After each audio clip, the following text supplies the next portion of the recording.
Baller alert, calling out baller alert. Got no problems with baller alert, but everybody on baller alert and anybody else out there talking shit about me, here we go. I put the new 4Gs on the G. I trap until the bloody bottoms is underneath. Cause all my homies got it out the street. I keep 100 racks inside my jeans. I remember hitting the mall with my whole team. Now a homie can't answer calls cause I'm balling. I was waking up getting racks in the morning. Baller I was alert. broke and I'm rich. I got them salty.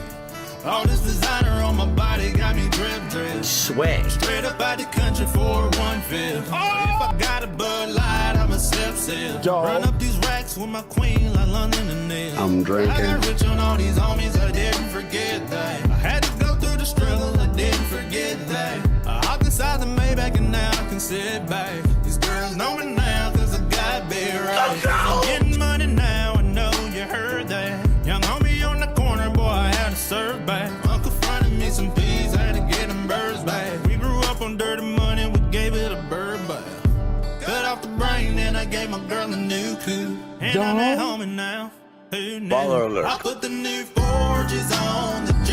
I trap until the bloody bottoms is underneath. Cause all my homies got it out the street. I keep 100 racks inside my jeans. I remember hitting the mall with my whole team. Now my homie can't answer calls cause I'm balling. I was waking up getting racks in the morning. I was broke, now I'm rich. I got them salty.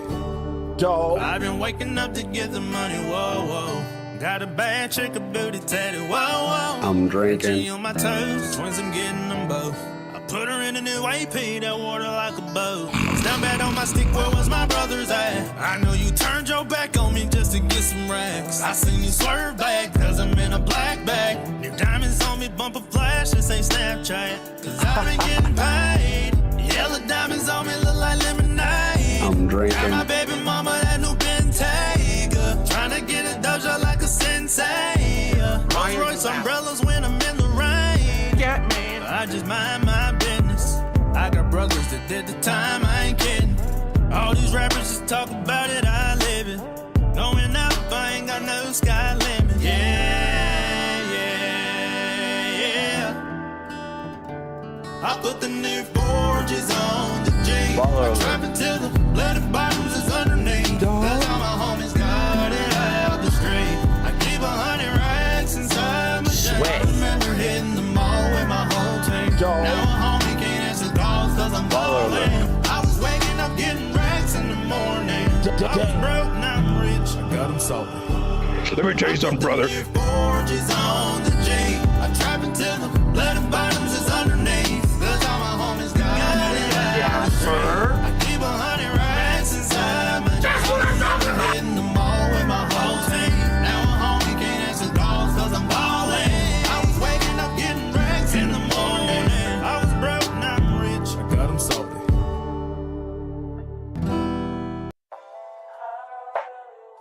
And now for the real version.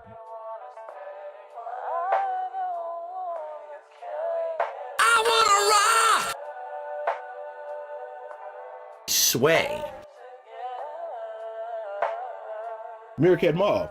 Who? I'm on your new 4Gs on the G. I tap into the bloody bottoms is underneath. Cause all my niggas got it out the streets. I keep 100 racks inside my G. I remember being in the mall with the whole team. Now I need to pay us a call cause I'm balling. I was waking up getting racks in the morning. I was broke, now I'm rich, these niggas salty. On my body got me drink. Straight up body, y'all jinx, I'm a beat drip. If I got up on a lean, I'm a sip. I run that wrestle with my queen like London and Neil. But I got rich on all these niggas, I need this for keep back. I had to go through the struggle, I need this for keep back. I hug inside of the Maybach and now I see back. These bitches know me now, cause I got them big racks. Cause I'm getting money now, I know you heard that. Laughing my ass off. That bitch, I had to serve crack. Uncle fronted me some peas, had to get them birds back. We came up on dirty money, I gave it Excuse me, I'll have to change this song because it's a little bit too urban for me. Sometimes I forget I'm white. I get carried away and I start enjoying the urban people music, and that's illegal. So now let's listen to something a little more pale. Sound good? Sound good. That's right. This is the United States of Sway. Phil. I am the supreme being. The champ I make the is rules here. where I say goes. This is not a place for you to stand on your soapbox and complain about censorship and freedom of speech. Because the bottom line is you don't have freedom of speech. This is my land. Chocolate starfish! Control is desire. Devour. Hurt. Take. Do what gives you pleasure. And fuck everyone else. Devour. Control is desire. Hurt. Take. Control. Hurt. Take. Devour. Just care about money. That I just can't help it. I'm so just enveloped in greed and money. I need money. I need money. Hurt. Take. Do what gives you pleasure and fuck everyone else. Why my tongue stink? Why my tongue stink? Why my tongue stink? Why my tongue stink?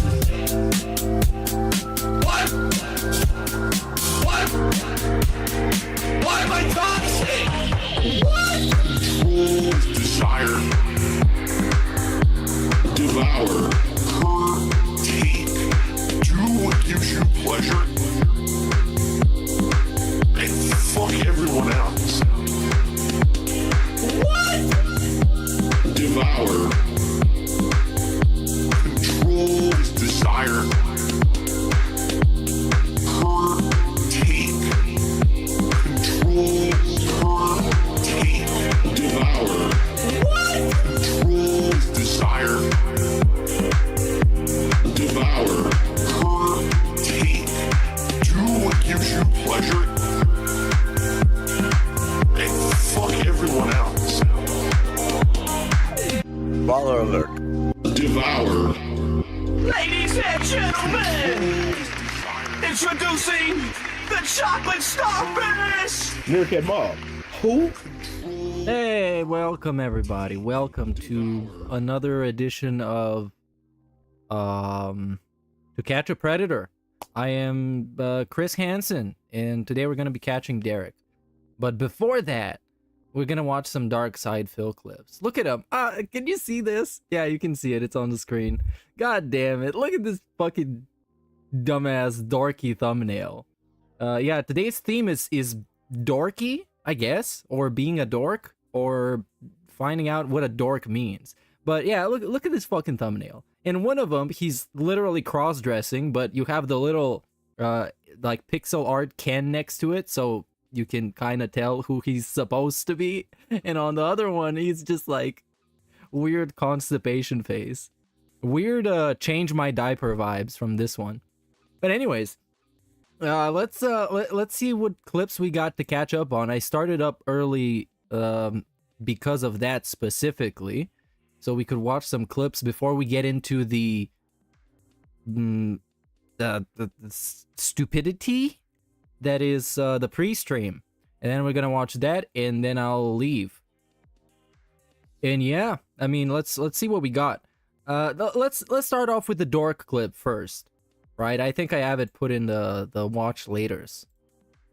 I think it's here. All the quality content is here. As you can see, SpongeBob and Squidward singing "I Want It That Way." That's obviously I want this. And I got a Patrick Tomlinson video thing. So yeah, there you go. That's what you get. So let's see this one. So I guess the context for this is somebody's boss thought that he was a dork, and he was really not happy at all. And he had to have a little bit of a cope segment that was pretty bad. It wasn't even anything impressive. It was just coping about his life, and it was really flimsy, and it was stupid. So let's just watch it, okay? And then I'll actually pull up the definition of a dork, and we'll see that he is exactly what the definition of a dork sounds like. Anyway, so Shia with a 666 tit Says, I had your stream on in the background at work today. The one time I took a break to watch, my boss walked in. I swear to you and said, who's that? Some kind of dork. Anyway, looking forward to more Diablo. Tell your boss. Here's what you tell your boss. Hold on. Was that guy watching DSP at work? The one time I took a break to watch, my boss walked in. I swear to you and said, who's that? Some kind of dork. Yes. Anyway, looking forward to more Diablo. Tell your boss. Here's what you tell your boss. And he, okay, don't tell him this, but here's what you should say. That dork is someone who sits at home and gets to enjoy video games with an audience of hundreds to thousands every day and makes a good living doing it while you're at some office job punching in a clock and typing on your computer all day, you schmuck. Wow, he owned him. He owned him. He called him someone who clocks in at work and types at a computer all day. But isn't this a flex to literally all the people that are watching him and giving him money that also work in an office and have to punch in every day and sit in front of a computer? Isn't it also that? So he's kind of grandstanding on those people. And this is a particularly toxic clip because DSP doesn't realize how much of a stupid fucking bitch he is. Because, like, let's see this. When you go to an office and you work an office job, you actually meet people. You get to talk to people. Sometimes you talk to customers. Some people are like your coworkers or whatever. You get some contact. You also have to go to the office, so you get some kind of physical activity. All this dude does is sit in his fucking pajama pants all day asking people for money. Doesn't go outside, doesn't talk to anybody. Is he the privileged one? Is he the golden child? I mean, I don't know. And the other guy, at least, is a boss of something. DSP is his own boss and his company is failing, so I don't know. Maybe not a great flex. But like I said, it was a very, very flimsy excuse. So let's really quickly pull up the definition of dork. What does a dork actually mean? And the first thing that comes up, this is the Oxford Languages Dictionary. Big ups to Oxford. Which says, a contemptible, socially inept person. Why are you laughing? I'm not laughing. I'm really not laughing, because this is all facts. Contemptible, because he's a very hateable, very dislikable person. That's a natural characteristic of the pig roach, is that he is very dislikable. Socially inept, I don't have to explain this. The only social relations he has is with his wife, who is also a dork, and with his fan base, which are also a bunch of dorks. So there you go. DorkSide Phil confirmed. So let's continue with this clip. There's a little bit more left. So who's the dork? Still you. Yeah. Still you. Take that, you son of a bitch. By the way, do you know what dork means? Giant whale penis. So you called me a giant penis. Okay, yeah, because you're a dickhead. As British people might say, a knobhead. Or as Americans might say, a cock. Is that what Americans say? They don't call people cocks, right? They call them dickheads. They call them dicks. All right, take a sip. But don't tell your boss I said that. Anyway. I don't want you to lose your job over me. Thank you, Shia, for the first tip of the day. Oh, yes, a bell end, obviously. How could I forget this classic? What is that, some kind of dork? What is that? Some kind of Suicide Squad? Meanwhile, he probably goes home to watch the fucking Masked Singer or Big Brother or something, right? Oh, this dude, I love this. When you're trying to shit on somebody and you invent some imaginary scenarios that make them look bad. Oh yeah, he probably is like really stupid and he goes home and he watches Jersey Shore. Yeah, he's a fucking idiot. That's what he loves to do. He likes to imagine some fascinating imaginary fictional scenarios to make somebody look bad. When you want to make a personal attack. Because like DSP, you're a dork, man. Come on. You're a dork. Most of his content boils down to him fucking yelling at video games. As we're going to see later today. Because we have a Starfield rant that is very, very specific and special and exclusive. Every night. Anyway, thank you, Chia, for the first tip of the night. There we go. Well, that was it. A pretty dorky segment. I cannot lie. So let's see. I think it was who got the Starfield segment, because that's like a good 20-minute segment. It's really hot. Let's see. DSP Starfield. I don't know why I'm looking at it like that. I could just look up somebody's channel. But you see, wow. I think it's this one. But I remember it doesn't matter. I think maybe Hate Army had it, huh? If I can find a... Oh yeah, this is the one. That's the one. Shout out to Hate Army. Your This is name the one. Hate Army? Saying Hate Army shit. Hate Army shout out. Good vibes to the Hate Army. Shout out for hate. Shout out for hate. Oh, there we go. So, okay, the quick recap, I guess, but not of this clip, but the context behind it. Starfield had their reveal, how was it called? Press conference, let's say, the Starfield Direct. And people liked it, apparently, because I watched it too. They showed a lot of stuff, and it looked pretty solid. It is locked to 30 FPS on the Xbox, though, so... If you don't know what Abdullah is talking about.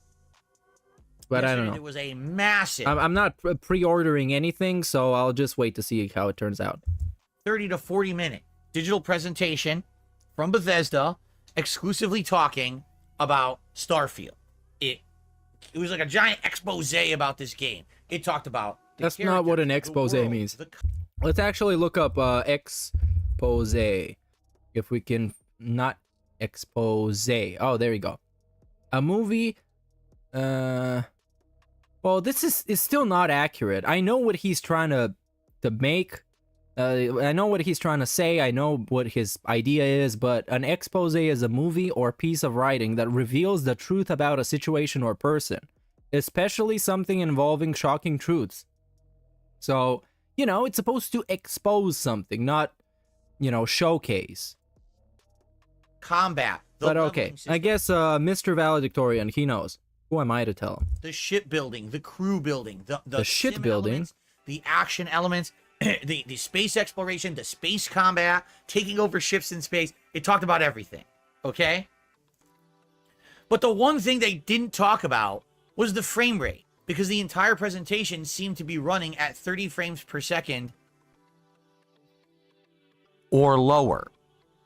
Whenever they went into combat, the frame rate visibly dipped when they were playing this game. Correct. Big blowout expose. And the question during this, when everyone's watching it, is, if this is supposed to be the flagship game for Bethesda, if this is the big new IP, why is the presentation running at 30 frames per second or lower? Right? Like, it's going to be locked to 30 on the Xbox. So... PC can probably get it to more, though. They were interviewing Todd Howard, the head guy at Bethesda yesterday. The head guy. And that's his position in the company. He's the head guy. He gives everybody head. That's why everybody loves him so much. He had this to say in an He gives the best sloppy topic. interview. I'm going to Shout out to Todd Howard, the head guy. paraphrase, okay? Oh, yeah. Yeah, we locked that game at 30 frames because we want to have the absolute fidelity. Absolute. And quality. What the fuck is wrong with this dude, man? Oh, yeah. Yeah, we locked that game at 30 frames because we want to have the... Hold on. Absolute fidelity. The absolute fidelity. Oh, that's a nice one, dude. He stumbled somewhere in between obsolete and absolute. So he was just like, absolute fidelity. And he used it twice wrong. And quality. Yeah, and we quality. want all of that. Fidelity and quality. And so because we don't want to lose any of that, we're having it locked at 30 frames. Oh, yeah, don't worry. The game does run at 60 frames at times, but it does dip, and we just want it to be consistent. We feel like consistency is key in this game. We don't want it going up and down and up and down. So we're locking it at 30 frames. All right?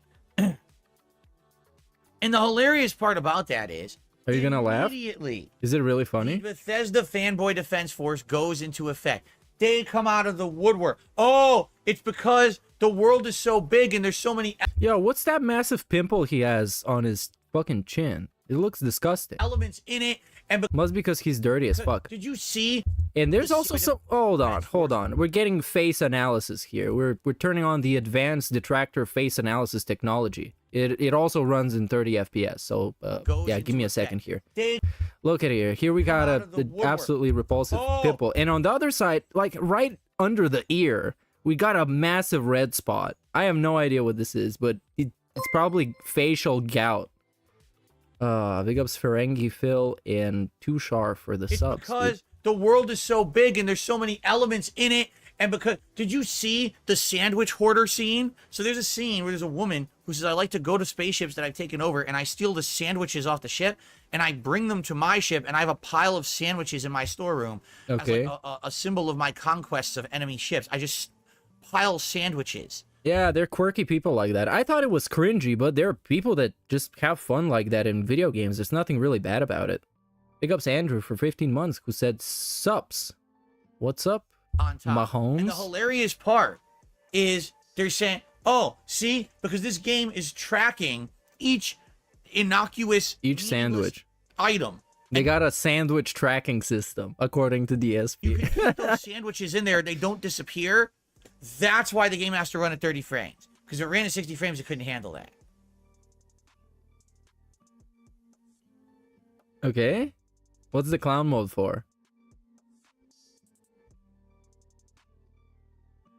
Okay.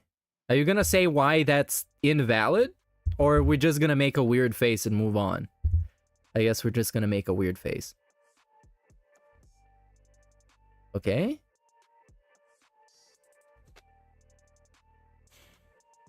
Burnell. No, I guess not. The debunk is just looking very disappointed. Like your child just said a really stupid joke. You fucking idiot! Oh, okay, there we go. The signature DSP trait of just calling people idiots to debunk them. There you go. Now I've been proven wrong. He actually made a very compelling argument consisting of calling them an idiot. Unbelievable. The shit that they're saying to defend this game. All right? Now listen. Out of all the things I saw, I thought that there was a lot of good stuff that they presented about Starfield. All right? I'm going to be, when I do my full video about this on DSPReacts, I'll go into a lot more detail. All right? He's about to strip the skin suit off. I do feel like he's getting so close. There was a lot of positive things that look good about the game. Okay. All right? Oh wait, he's making like an actual video reviewing the showcase? Is that what he's gonna do? Is that his new gimmick that he's doing? Worst thing about it is 30 frames. Because it didn't run at 30 frames. It ran sub 30 frames in combat.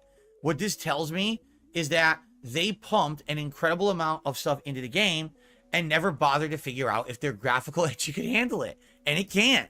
So they said, fuck it, lock it at 30. What? And now people will, you know, are just gonna have to deal with it. Oh, look at him trying to act like he knows the fucking first thing about game development, dude.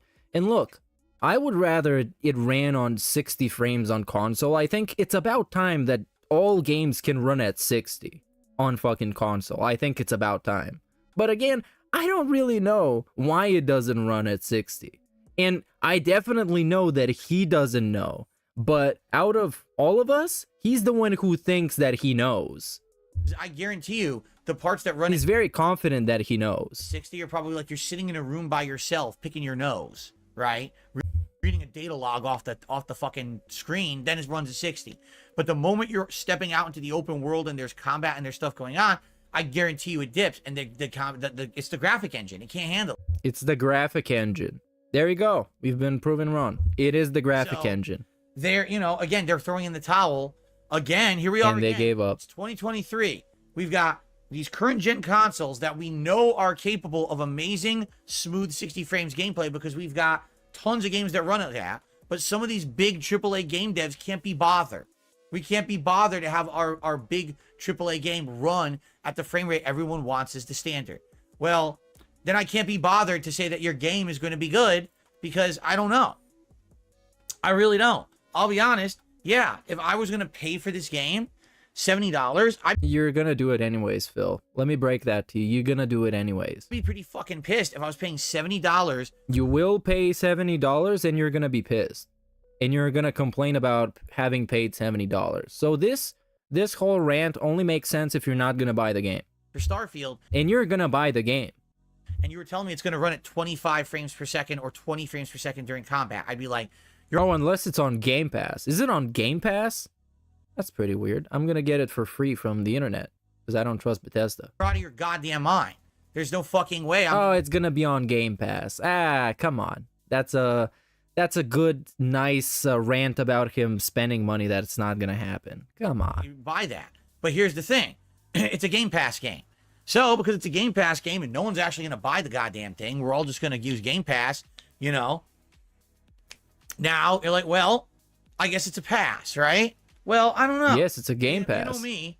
If I play this game and it bothers me that the frame rate is chugging, I'm going to be honest about it. And I don't care how many morons on the internet make viral memes about me being critical about the game. I'm going to voice my fair and educated opinion on it. When did people make fun of him for being critical of a game for like good reason? When did that happen?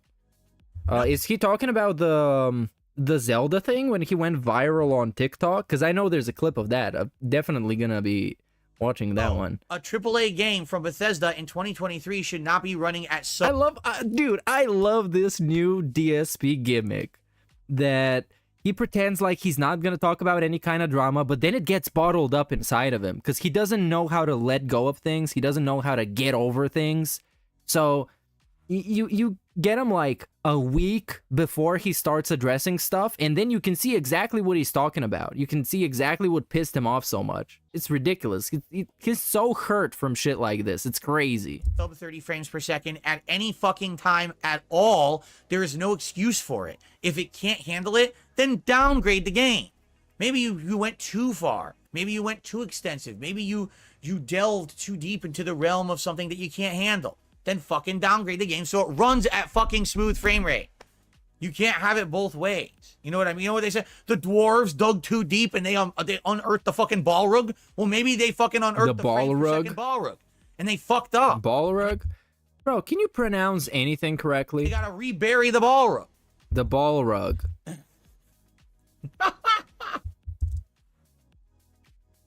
The Balrog. Okay, anyways, let's move on. Anyway. Let's move on. Yes, anyway. That's my take on it. The game actually, from what they presented, Balrog has a lot of promise. But it's just that. It's promise. Because on paper, the game sounds good. But the question is, overall, will that translate to a fun game? That I don't know. But the frame rate issue... You can say this about literally every reveal of literally every game that has ever been revealed. Hey, it looks good, but is this gonna be what I'm gonna be playing? I don't know, man. Inexcusable. It should be running at 60. It's not. We have to settle for 30. If this thing dips below 30, fuck that shit. I'm sorry, Bethesda. It's definitely gonna dip below 30. It's a Bethesda game. Come on. It's definitely gonna dip below 30. This is their chance. After a bunch of fails, right? To show that they're still at the level they used to be. It's been a long time since we had a new IP from them, and it's certainly been a long time since we had any kind of a huge AAA release from them. This game better shine. If not, it's going to lose a lot of confidence. Like, no one's going to have confidence in Bethesda anymore. So it's got to be good. They better not fuck this up. They got Bob Starsky for 3 months. Easy Mode said, I will gladly play a 30 frames per second game if the game is fun. Listen, I agree with you. If this game is stellar and has tons of fun elements to it, great story, you know, so much stuff, it's immersive, right? It feels unique and interesting. That's another key thing. It feels unique and interesting. Bro, nothing is unique anymore. Stop fucking crying about it. AAA games will probably never gonna be unique again. We're way past that. Games cost way too much to develop for them to take too many risks to be unique. They cost too much and they need to get a lot of revenue back. So they're gonna do whatever's trendy. Starfield to feel like I'm playing Fallout again. But no, it's gonna feel like you're playing No Man's Sky. Okay? I want it to be something unique and interesting that stands apart as its own intellectual property. Do you understand? No. And you know, play indies. Why are you not playing indies? I need it to be that for me. I don't want to play Fallout again. I don't want to play Skyrim again. I want to play a unique new experience. If that's the case and it's fun, I don't care what the frame rate is, as long as it's not buried under, you know, I don't want to be chugging along and dropping and feeling like shit. Easy Mode says the deep dive into Starfield gave me more confidence than the other reveal. Oh, of course. They actually went to the gameplay elements. They explained everything very, very, very in depth, which was good. You know, the first gameplay reveal, you didn't even know what it was. Like, is this No Man's Sky with guns that, you know, with combat? That's what it looked like. You have the same kind of combat in No Man's Sky, except you don't fight humanoids, unless they patched it in. Now it looks a little different. I would say the combat looks pretty fun, but I'm afraid it's going to get very grindy and repetitive. That's going to become Borderlands, you know, which I hope it's not. I hope it's not Borderlands, because then you're going to fall asleep. I guess we'll see. Oh my god, it has to be one extreme or the other. It either has to be the game where you just walk around and shoot stuff, or it's gonna be the game where you shoot 0 humanoids the entire game. Of course. Isis, how do you think the 1,000 planets will look? There's no way they handcrafted thousands of quests. They didn't. No. Here's what it's gonna be. Here's my guess. And I'm pretty good at these guesses. Like, no, you're very bad at your guesses, because you get them off Twitter, and they're really generalized, so they're vague enough to guess a lot of stuff, but it's stuff that my dog could have guessed. For example, if you remember years ago when we were looking at Watch Dogs Legion, and everyone said, how could it be possible that every character is a unique character that has their own story? And I said, they're not. I guarantee you they're all going to have archetypes. There'll be the driver, there'll be the old woman, there'll be this, that, and they'll just be archetypes. And yes, the characters will be unique. Yeah, they literally told you that in the reveal, DSP. You're not an actual, like, a 1,000,000,000% IQ guy. In those archetypes, but it's only going to be... They told that in the presentation. Unique stories for the archetype only. I hit it right on the fucking head. That's exactly what they did to cut corners. Okay? They did it to cut corners. I gotta say, their way of making all the characters playable is kind of interesting, but it gets repetitive pretty fast. Let's say they claim there's 1,000 planets. First of all, that's false.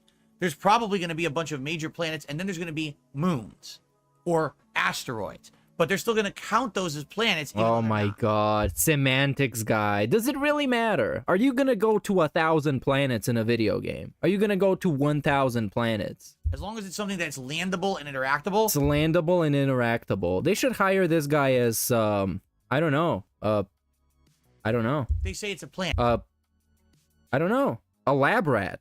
And inject him with a bunch of crack and see what happens. Doesn't mean it's a planet, but they're going to call it a planet anyway. Okay? So right off the bat, let's say you have the solar system. Every moon in the solar system will count as a planet, even though all those moons will be boring. Except for maybe the human moon. I guarantee you all the other moons will be barren, boring, the human moon. But hey, you can land there and get a resource. So bro, this is not this not even set in the fucking solar system, dumbass. So right off the bat, right? the human moon. The human moon, dude. Like, you know, maybe 10 bodies or something to interact with. Oh no, they'll say it's like 50 because of all those moons. They all count, right? Okay, I see. So that's exactly what they're gonna do. They're gonna have these systems. Bro, this is the thing, right? I watched this while I was making dinner, and I was like listening to it with half my brain, and I still think I've absorbed more information than the dude whose whole gimmick is to cover video games for 15 years. And he fucking rambles more than I ever can. I would have done talking about the game already. It's literally like 10 minutes. In each system, there'll be like 5 to 10 meaningful planets you can land on, and each planet may have like one meaningful town. planet. And the story-based planets will be the robust ones, which will have major civilizations plus, you know, dungeons and or iterations where you do content.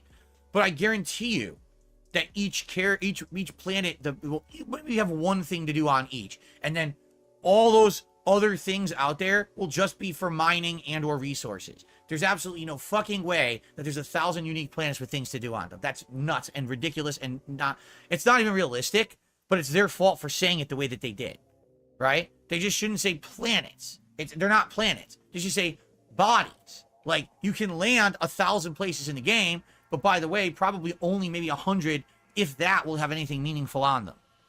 That would be an accurate representation of what the game would be, but they're not going to say that because they want it to sound better than it is. Oh my god. And now we're delving into like meaningless, worthless semantics just so he can be right about something. Sure, Phil, it's not planets. Some of those things that you land on, they're not planets. Michelangelo 5. Awesome. You're right. Tap yourself on the back so you can burp easier. He says, I feel Starfield's combat AI looks Mr. fucking Neil deGrasse Tyson with a capital ass. Weak.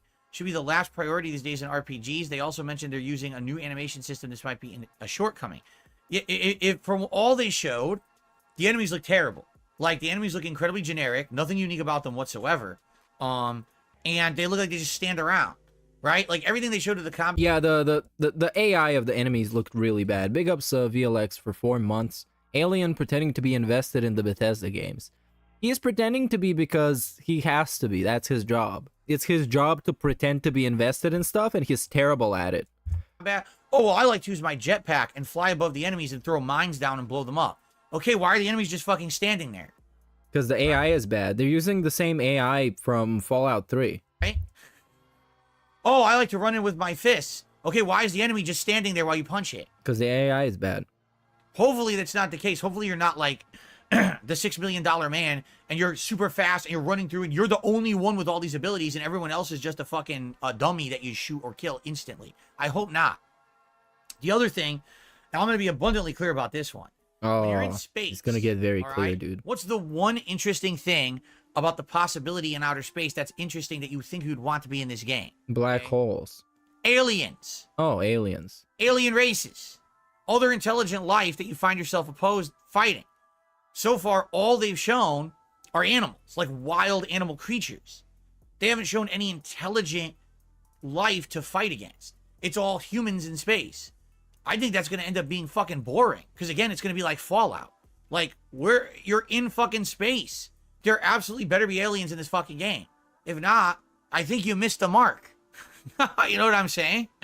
It like made me scratch my head like, how are there no fucking aliens? Yeah, I don't remember really if there was aliens or not. I'm pretty sure that there should be. Anyway. Swaggins, oh, this is funny. Swaggins says people with $5,000... Swaggins said something funny. Applause, everybody, applause. Will be laughing at us because they're going to play Starfield at 120 frames per second while console players are stuck at 30. What would you say to them? Oh, look at this.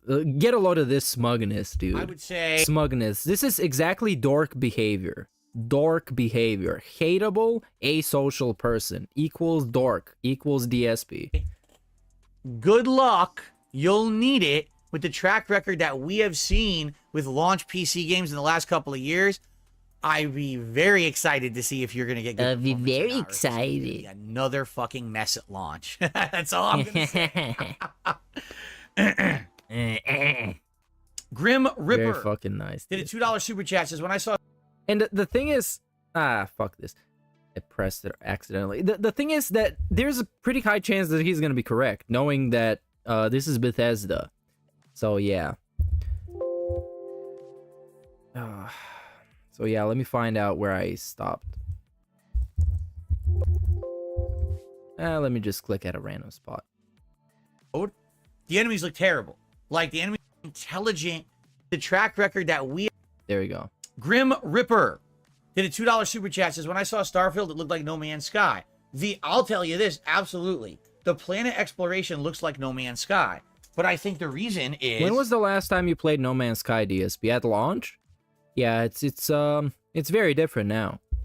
No Man's Sky actually kind of was trying to hit this first and just couldn't do it.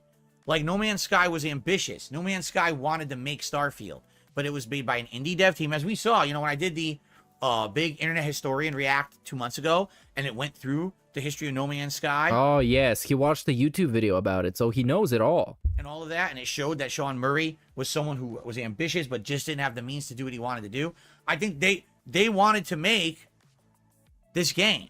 They just couldn't do it. You needed a ginormous, storied, experienced, well-funded studio like Bethesda to actually pull off. But that's what happens with unique ideas, dude. Because this the guy that cries about games not being unique. To pull off a unique idea successfully, like No Man's Sky, like he said, you need a lot of money, and you need a team of people that is very capable of doing it, and not a small indie studio with their first game or their second game. Right? So that's the way he doesn't comprehend that. He doesn't understand that. And that's baffling because he's talked about gaming since fucking gaming's been mainstream. I see it is that's why it looks like that, because this is the culmination of the idea of what No Man's Sky wanted to do. Now you might say, well, isn't it lame that they're not doing something original? What is original? Yes. What does original mean? I said that last year when they first showed the original. Isn't a space exploration RPG not original even when No Man's Sky did it? When someone does something, it's no longer original. Is that how we're supposed to understand that? Starfield presentation, I original. Said, why did they just take No Man's Sky and combine it with Fallout? Because that's literally what the game is. It's all the elements in No Man's Sky they couldn't pull off combined with the 'Cause Fallout engine. Isn't that what people wanted when Starfield was revealed? Fallout in space, and everybody was excited because it's gonna be Fallout in space. And I got shat on. Oh, you're just being a hater. I was like, no, that's literally what the game is. Are you not seeing that? It's just you're taped two franchises together to try to make a better game. Now, again, it could work. It absolutely, positively could work. Semi-NF says just because something's original doesn't mean it's good. That is correct. We've had DSP's original, and the way he blows bubbles, that's not very good. attempts at these game companies to make something original or different, but does it translate into fun? If it doesn't translate into fun, there's no point. Well, this is a worthless statement. Anything can be fun. Some people think it's fun to put their fucking balls in somebody to step on them. That you missed the mark. Fun is the most subjective feeling in the world. That's why you're never gonna convince somebody that, like, to listen to people like this dude. Oh, this is fun. This is not fun. Fun is fucking subjective. He claims his streams are fun. Right? So let's see. Let's see. Maybe it will be fun. His Let's Maybe Plays it'll are have a fun. Gameplay loop. It'll become addictive. I don't know. Maybe it's gonna be fun Man though. says, what about No Man's Sky combined with Halo?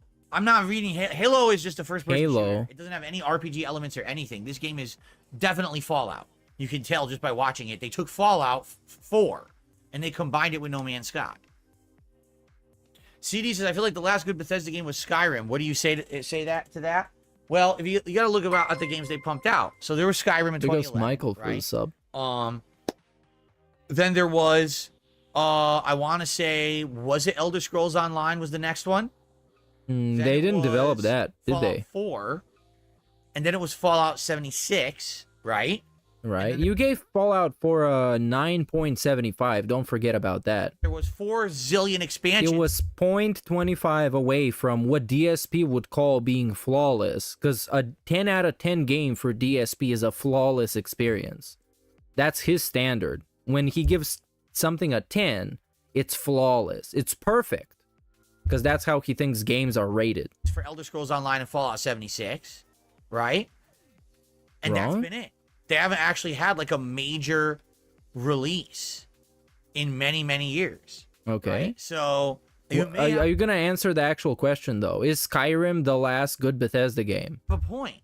You may actually have a point. Are you going to answer the question? We'll see. I guess we'll see. What? The question was, hey, Phil, do you think Skyrim was the last good Bethesda game? And then he summarized all the Bethesda games that came out and then said, I guess we'll see. Well, very nice. I don't know. I don't know. He doesn't even know. By the way, I liked Fallout 4. The thing there I we go. about Fallout He 4 liked it. was the base building bullshit. So I guess the answer would be no. Outside of that, I thought the game was good. I liked the story and everything.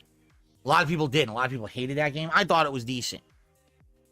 I didn't thought it was decent. You thought it was near perfect. Then in the game of the year when it came out. Yeah, is that decent? We make decent games the game of the year. Yeah, I thought it was pretty good. 9.5. So immersed in the story, of course, over time. It's almost like he gave it a massive rating because that was hype at the time, and he wanted to lean into the hype on his brand new channel, KO Gaming. It loses its effect. But at the time, Very nice, Phil. Very nice. And someday, like 5 years from now, he's gonna say that he was making videos on KO Gaming that he thought people would like. He didn't actually mean to give Fallout 4 a 9.5 or 9.75, whatever the fuck it was.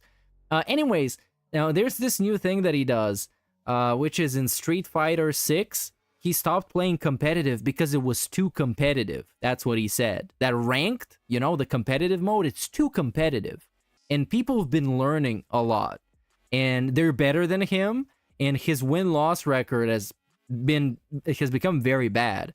So to fix that, he's gonna play casual a bunch. So let's watch this clip, and it's a pretty long clip. It's like half an hour. So we're gonna watch this clip. Let's see what he says about it. Army generals. Shout out to Hate Army. Your name is Shout Hate out Army. for You say Hate. Hate Army shit. Hate Army shout out. Good vibes to the Hate Army. Shout out for Hate. The other thing I would like to talk about is an update on Street Fighter 6, all right? And people are obviously interested. Am I doing better or worse? Am I doing getting better worse. or worse at this game? Objectively. What's going on with each character that I play? We have an update. For those who weren't here yesterday, maybe you weren't here yesterday because there was only one gameplay stream. I tried Mono. So yesterday I tried Mono. Now here's the thing. All right, something weird happened yesterday that now people are trying to explain to me why it happened, and I'm kind of like. By the way, shout out to the gentleman of French persuasion that sent us a message on the group thing last week to tell us that Mono was pronounced Mono and not Manid. So there you go. To be honest, I'm not too happy with how yesterday went, but it has nothing to do with the game mechanics or anything. Allow me to explain. So yesterday I tried Mono. All right, and we went into, as usual, guide mode. Learned some basics of Mono. It's like my wife and no, put together. Mono fundamentals. Went into combo trials. Learned a few basic combos. You know, basic things, setups. All right, and then I said, okay, let's do it. Let's take Mono online and let's play it. I go online and it says, here's your placement matches. Now it's done this with every character I played so far. Okay, great. Match number 1, a high-ranked Dalsim who literally zones me. I don't even know really how to fight Dalsim. This is just baby explanations and baby excuses. We don't need to hear that. It's just going through every match he played and giving you an astounding, overwhelming amount of information that makes no sense and nobody really cares about. It's just the way he interpreted the situation. So let's skip to the part where he says he's gonna stop playing competitive. But now, this Dalsim's completely zoning me. I can't get on him. How am I supposed to learn basic fundamentals of a new character I've never used before? I can't even get your How is he gonna learn basic fundamentals when he can't even hit the guy or something? Bro, my brother in Christ, you're playing competitive. Wasn't he playing competitive? So the first 2 matches a complete waste of time. There's no way I'm going to learn this, right? Next match, I think, was a DJ. This DJ, literally, he dropped the beat. Exactly how to fight Mono. Every time I tried to do anything, stuffed, counter hit, stuffed. And I'm like, okay, this is kind of weird. These are supposed to be my placement matches, meaning essentially you should be playing a variety of fights. Yeah, dude, you're playing competitive. You're trying to learn the game, playing rank. Come on, give me a fucking break. Who are, you know, obviously high-level people. These are their main characters. They know exactly what they're doing. They're completely dominating this character. Yes, because they're being competitive, because they're playing the competitive mode. Like, how stupid are you? Who I don't even know how to use yet. So this is kind of weird. Then, around the middle of my placement matches, I think I played someone who maybe didn't know how to use or fight Mono that well, and I ended up getting like a string of command throws. And with Mono, the way it works is when you get a command throw, every time she lands one, they become more powerful. Oh, so he could spam throws. A good amount of damage. I land the second one, it does a giant amount of damage. I do the third one, it takes so it encourages you to spam more throws. That's awesome, DSP. You could almost tell that he's a former pro. A third of their. He takes the hard way out, not the easy way out. So I think the third person I beat, I like dominated. He dominated. Was close, but I think I was like win, lose, win. So overall, at the end of my 10 placement matches, which was a mix, 2 of them was just like a spanking. I didn't even know what was going on. I got my ass handed to me, and the others were decent. But I'm learning the character, but I got a few wins. They say, "Oh, you're platinum 5-star rank," and I'm like, "Huh? I thought they was 6-star." I don't know how to use the character. Okay. I got bodied at least half of my placement matches, destroyed. How the hell am I platinum 5-star rank? So what ended up happening was, I don't know, dude. The entire first hour, they saw his username and they were like, "Wow, this is DSP, man. Put him in the high rank. Put him in platinum. He's that guy. He's that good." Hour and a half of playing Mono was this.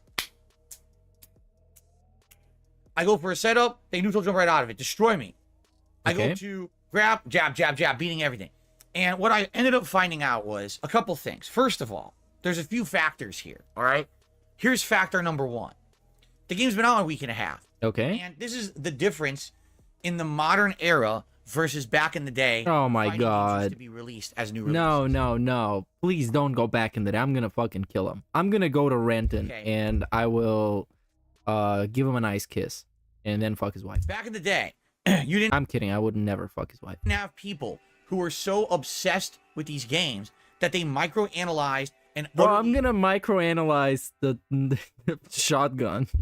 Dissected them within a couple days of them being out, right? When a new finding used to release, it took a process of weeks to months. The worst fucking segment in life. Advanced strategies, combos, and the like. Worst what's segment. happened now with modern fighting games is because they've become profitable. Okay? Profitable. Allow me to repeat what I just said. It's not because of hype. It's not because of popularity. It's because of profit. But what is profit? What is profit? Something making a lot of money. Why does it make a lot of money? Because it's good, maybe? Because people buy the product because it's good and they like it and they enjoy it? Especially when it's an entertainment product. Use this for your bills, Droob. It definitely goes into the little piggy bank for my bills. Big ups. People now feel that if they can completely blow up a fighting game and just here's everything about it within a week, they're gonna get views, they're gonna get popularity, they're gonna be able to go play in tournaments and destroy at tournaments and win the $1 million prize pool. Okay, did you do that? This is not how it used to be. It used to be a very fun, casualized environment where you could take your time slowly learning a game against everyone else, and no one was of this insane mindset that I must master this game within a few days. Who are you actually talking about? Is this whole thing, let me remind you, this whole segment is because he was bad at a fighting game and people beat his ass. Lives. They weren't just sitting around playing Street Fighter constantly, okay? So there weren't 5 zillion combo videos all over social media. There wasn't every single person streaming 24 hours for 4 days straight. You know what I mean? There weren't day one tournaments. It's nuts. It's just crazy how things have changed from back in the day, how things were with fighting games. Flashback. Darth Tonius did a 59-bit cheers. Did you ever play in Super Turbo tournaments? You're pretty good. Yes, I did. Of course he did. They called him the walking ATM because he was playing money matches all the time. When somebody needed cash, they just beat DSP in Street Fighter and he would give them money. Essentially, I played in Street Fighter tournaments starting in the late 90s for games like Marvel vs. Capcom 1 and 2. And I really loved those games. And he's rocking crazy in this clip. You can hear it. He used to rock way more. Even though I was a top player in Marvel vs. Capcom 1, I really jumped into the competitive scene at the very end of the game's life cycle. So really, it was all about Marvel 2. I was good at the game, but I was never a top competitor. I would go to like regional qualifiers, like East Coast Championships and the like, and I would do all right. I would usually make like top 20, but I would never really get past that. And it's a shame because I think Marvel vs. Capcom 2 is one of my favorite games of all time, but I just never got to the level where I could be a top performer. But I was a huge shit talker, that's for sure. Then, during that time period of the early 2000s, I realized I think I liked more straight-up fighting games than the more cartoony, action-based, you know, tag in and out, wave dashing kind of games that the Marvel series was. So I started playing games like Capcom vs. SNK 2, Street Fighter 3 Third Strike, and Super Street Fighter 2 Turbo. Incidentally, I think Super Turbo was the one I liked the most, and that's the oldest game in the series. That's the original game that put Street Fighter on the map and made it the staple for competitive. All right, I get you, chat. Apparently, there's some setting that you can set that makes it so you can't really be ranked below platinum or something. I'm not exactly sure, but if you say so, then I'll believe you. And if you're wrong, then it's your fault, and I did nothing wrong, obviously. Fighting game, I should say. So, over the years, I played the shit out of it at every tournament I could get my hands on it, you know, on arcade cabinet. I played the various console versions of it. And then, out of the blue, at EVO 2005, I don't even remember anymore. I think it was EVO 2005. I got 4th place in the entire tournament. And the top 3 placers were Japanese. I beat all the American players that year at the game to basically become the top-ranked American that year. Of course, there was tons of controversy because that was the first year that EVO adopted console versions of games over arcade. Everyone complained that the console version of Super Turbo wasn't valid. It wasn't similar to the arcade. So then the next year, in 2006, I proceeded to win EVO East, which was the East Coast qualifier for EVO, in the latest version of Super Turbo, which was called Anniversary Edition. Then I traveled the country, going to every qualifier and winning all the qualifiers and or placing top 3 in every qualifier that I touched. And then everybody clapped, and then I woke up and nobody was clapping, but I needed to change my bed sheets because they were wet. Anyways, how far did this cloud get you, Phil? What are you doing now? How well are you doing now? So, oh, I forgot. He can stay at home and play video games and make a good living while you have to go to the office and clock into work and work on a computer all day. He's not a dork. I pretty much I've been corrected. Proved that it wasn't a fluke in 2005, that I could hang at a top level no matter what version of the game I play. Okay. Then this was in 2005, DSP. At some point, you should stop bragging about stuff that happened that long ago, because it really isn't worth anything now, especially when you're in a much worse position than you were back in 2005. In 2007, I did it again. There was another new version of Super Turbo. This one was called Capcom Classics Collection 2 on the PlayStation 2. Capcom Classics Collection. I won Evo East, and I was placing or winning at all the qualifiers all over the country. But then in 2007, I got burnt out. It basically said, man, I've been doing this basically as my hobby and my major focus of sinking money and time into it for like 8 or 9 years. And honestly, I didn't really feel like I was getting much out of it. At the same time, I was diagnosed with a major back injury. Oh, dude. He was diagnosed with a major back injury. He's acting like one of those dudes in like sports documentaries when he's like, yeah, man, I was balling so hard. I was putting up like triple doubles. Then one day I was diagnosed with terminal gout and I had to retire early. But man, what it could have been. I could have been like the best, like 6 MVPs, 12 NBA championships. I could have had it all, man. But that fucking terminal gout, and then I died, and then everything went bad. So I wasn't really able to travel as much anymore because my back was screwed up. And I said I need to kind of reevaluate what I want to do as my life and my free time, because I don't think that the Street Fighter thing's working out. So instead of traveling constantly for Street Fighter, I decided to start getting re-immersed into console games, and I did that for about 1.5 years, and then I started making YouTube videos in 2008, and the rest is history. So there's a brief summary of my history as was brief fighting game player. Brief as if you say, I used to play fighting games. I was kind of good, and then I got a bad back, so I started making YouTube videos and eating burgers and drinking. That's brief. A lot of people in the modern era don't like me for various reasons and literally try to hide the fact that I was good at fighting games. They'll say that every tournament I ever won, even though there's, like, not even kidding, probably like 30 or 40 tournaments that I placed well in or won in Super Turbo, they'll say, oh, none of those are valid. All right, yeah, I get it. There are those people that do that. But I guess the general consensus, and this is considering we've talked to Jaha and everything, people who actually met him back in the day, and we had a Bunke on that being said, like, back, like, last year. The general consensus is that he was pretty good. But he frames himself as if he was like one of the fucking greatest, like the Mount Rushmore of Street Fighter players of the FGC community type shit. When he really is kind of a footnote. It's just a dude that ranked like 4th in a Street Fighter port, and then that was it. And he won some tournaments, but you know, it's not really that much for his flexing. Oh, okay. 40 times, none of them are valid. You know, I could say 1 or 2 times is a fluke. 5 to 10 times, all right, maybe you got lucky. 40 times, they're invalid. Okay, whatever you say. Okay, they're valid, Phil. They're valid. Are you happy now? They are valid. I'm recognizing them. As a person who knows nothing about fighting games, I'm recognizing them. How far did that get you? Where are you now? Is it still worth bragging about? I don't think so. All right, let's continue on. Yeah, let's continue on. There was a Street Fighter Anniversary Collection that came out in 2006, and that's what Evo decided was going to be the big game at Evo for Super. Okay, this is these like flashbacks I'm skipping. I want the raw drippage from that nasal canal. I need it now. Minimal. Yes, that's what I want. But that's just the difference, you know, with the level of stuff we're seeing in Street Fighter 6 only a week and a half in. It would have taken 6 months for them to figure that out back in the day, at minimum.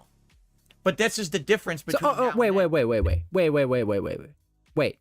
So his excuse is that people adapt too fast nowadays, and he fails to do so. The man who claims he adapts to everything, and that's why he still exists, and he still does this as a business, etc., etc. He's complaining that he can't be good at Street Fighter because people adapt too fast. People learn stuff because they like the game. How dare they? It should be illegal to do that. Give me a fucking break. Hey, big ups, Black Mage 666, 15 months, dude. And then he showed his penny to Derek on stream. There you go. Was Derek there? I don't know. I don't know how far Derek goes as far as support. And big ups, Samurai Sansa for 4 months. Everything has become a competition. Everything has become. Yes, you're playing competitive, bozo. You're playing competitive. Play casual, and you're gonna be ranked with like random dudes. And you can just play them casually and have fun. Know everything right away. We must destroy these games right away, rip them apart. So within a week, everyone knows everything. Okay? So it's hilarious to me. Hilarious. Are you laughing? For the first time. Okay, here we go. So okay. I get a couple hits in, I could do like maybe 20-30% damage tops. If I make one mistake now against anyone in ranked, they punish my mistake for like a 60% damage combo. I want to repeat that. More than half of your life bar gone because you got hit once with every person you fight in ranked. Yeah, well, good job to that guy. He knows how to play. You should play against the CPU until you learn how to play online. I mean, that's not really anybody else's business but yours. Anybody else's problem but yours. This is not, yeah, that's what, he literally said they punish me. Yes, that's what punishing means. You make a mistake, you get punished. Why are you so salty about it? People, everyone knows these extended dash cancel Fight the AI. into super, into everything. Okay. Like, what the fuck? So this is like just admitting that people are better than you, but with 1,000 extra steps. By having to like break it down into smaller issues, which also don't make sense, but he's breaking down people being better than him into way more than it should be. Seriously, just sit here for a week, sit labbing till you mastered this combo, and now you do it every match. It's ridiculous. And some of the things I've seen already, I mean, it's like this is master level stuff, and they're doing it within a week. Now, listen, some people are going to say, well, then you're just not good enough. You're right. I have not been a competitive fighting game player for a very long time. This is very true. And I don't think any of those people you play online in the ranked are also competitive in the way that he means it. Because he means like you're in the FGC. You're actually like competing, not just playing competitive ranked. You're competing. Being out of the loop, I don't have that ability to pick up on everything as fast as probably most other people. So this is, in his narcissistic way, just admitting that he can't adapt because excuse, but that's basically the root of his problem is he can't adapt. Big ups Based Iron Pill, 8 months. So he's mad people spend time practicing. That's exactly what he's mad about. And he's also mad that he can't adapt, and he's gonna make it about everything else. He's gonna make it about how he doesn't have enough time to play, and people have been playing 1,000 hours per day. He's gonna make it about how people they're going online, they're looking at all these guides, they're looking at all these videos, trying to get better at the game. How dare they? It's going to be slow going for me trying to get better at Street Fighter. I mean, look, I'm still losing to basic drive impact implementations, right? I still haven't gotten the ability to just respond to drive impact on the fly. I'm trying, and I just get hit by it all the time, and it's annoying. Okay, Grandpa, maybe it's time that you just play against the AI for now. How about we do that? Why don't we just play against the AI? It really is. And we destroy it every time, like he beats everybody in Champions. 99% win rate. Let's do that against the AI on easy, so we don't cry about it. When I'm trying to learn a new game and I'm getting beaten by a basic That's how you learn stuff, right? So, yeah, I have not sat with one character in the lab, practice combos till I got it down to a 60% punish combo that I can now execute every single round. Why? Because I'm trying to put out entertaining content for you guys. And then you go. There you go. There you go. That's the ultimate excuse is I can't even do that. That's not interesting to look at. Well, then why are you crying about it? Because those people that you're playing, they don't have fucking live streams where they stream to Derek and Jade. And now it's for fucking you guys. Does not constitute mastering one character and being... Of course. You need to be bad with all the characters, not good with one of them. If that were the case, I literally would have picked one of these fast characters like Ken, Cammy, Jury, Guile, Chun-Li, DJ, Jamie. I would have used one of that kind of character. I would have just played that one character all week. That's it. You wouldn't have seen any of the variety. I've picked 8 characters so far. You would have seen one character. That's it. Is that what Maximilian did? And everyone would have complained, oh, that's boring. And I would have said, fuck you. This is how you win in tournaments, right? Wait. Is that what other streamers do? Or what other streamers allegedly do? Or what he thinks other streamers do? Or what he does the opposite of? And that's why I'm lost. But also look at this frame. It looks like he has no teeth. You're welcome. Let's keep on going. And I would have just sat there learning that character, practicing constantly, get good mentality. The get good mentality. Master. And he's failing miserably. Yeah, I mean, you could have sent this message at any point of any clip that I've ever watched, and you would have had a 99% success rate level gameplay by now of being correct. Big ups, and it Black would have Mage. been incredibly fucking boring because I'm making content to entertain my audience who likes a variety of content. Okay. I'm not making content to become a tournament level player. You understand? Is that why you made that little daily rap about how you felt depressed? That you were losing too much in Street Fighter because your content was bad and you felt bad about it?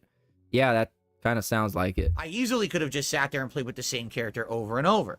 But I'm not doing that. In fact, playing with a new character now, a week and a half in, is a setup for disaster. You know you're going to get bodied because most people playing ranked are people playing their main character and they know everything about the matchups and the character, right? I don't. I'm literally starting from square one every time I pick somebody new. Why are you playing ranked?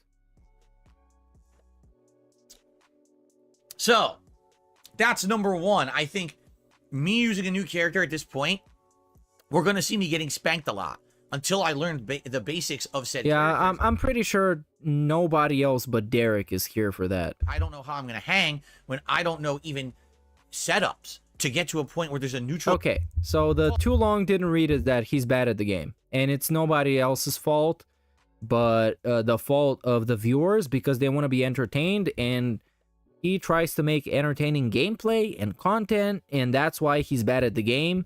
And if he decided not to be, he could easily just pick one character and learn everything and be the best in the game. Okay, sound good. Hours that I was playing Minot were almost a waste of time. And now something is a waste of time.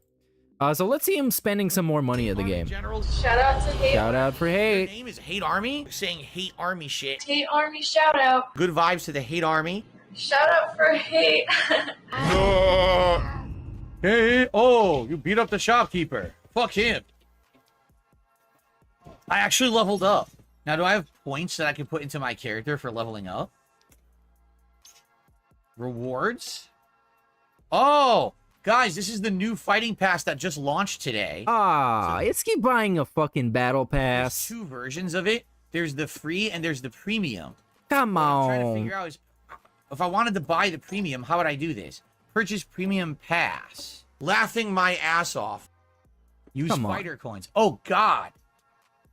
It costs 250 fighter coins Do you have that much? in order to buy the Oh, pass. he has them. See that? So I have 800 fighter coins. So the question is, what do you get? Rental? Oh, these are character rentals. So when new characters come out, if you didn't already buy them by buying, say, the season pass, you get the ability to use the character for like a couple of hours to try them out to see if you like them or not. But I've already bought the first season pass, so I'm going to get those. So we have a sticker.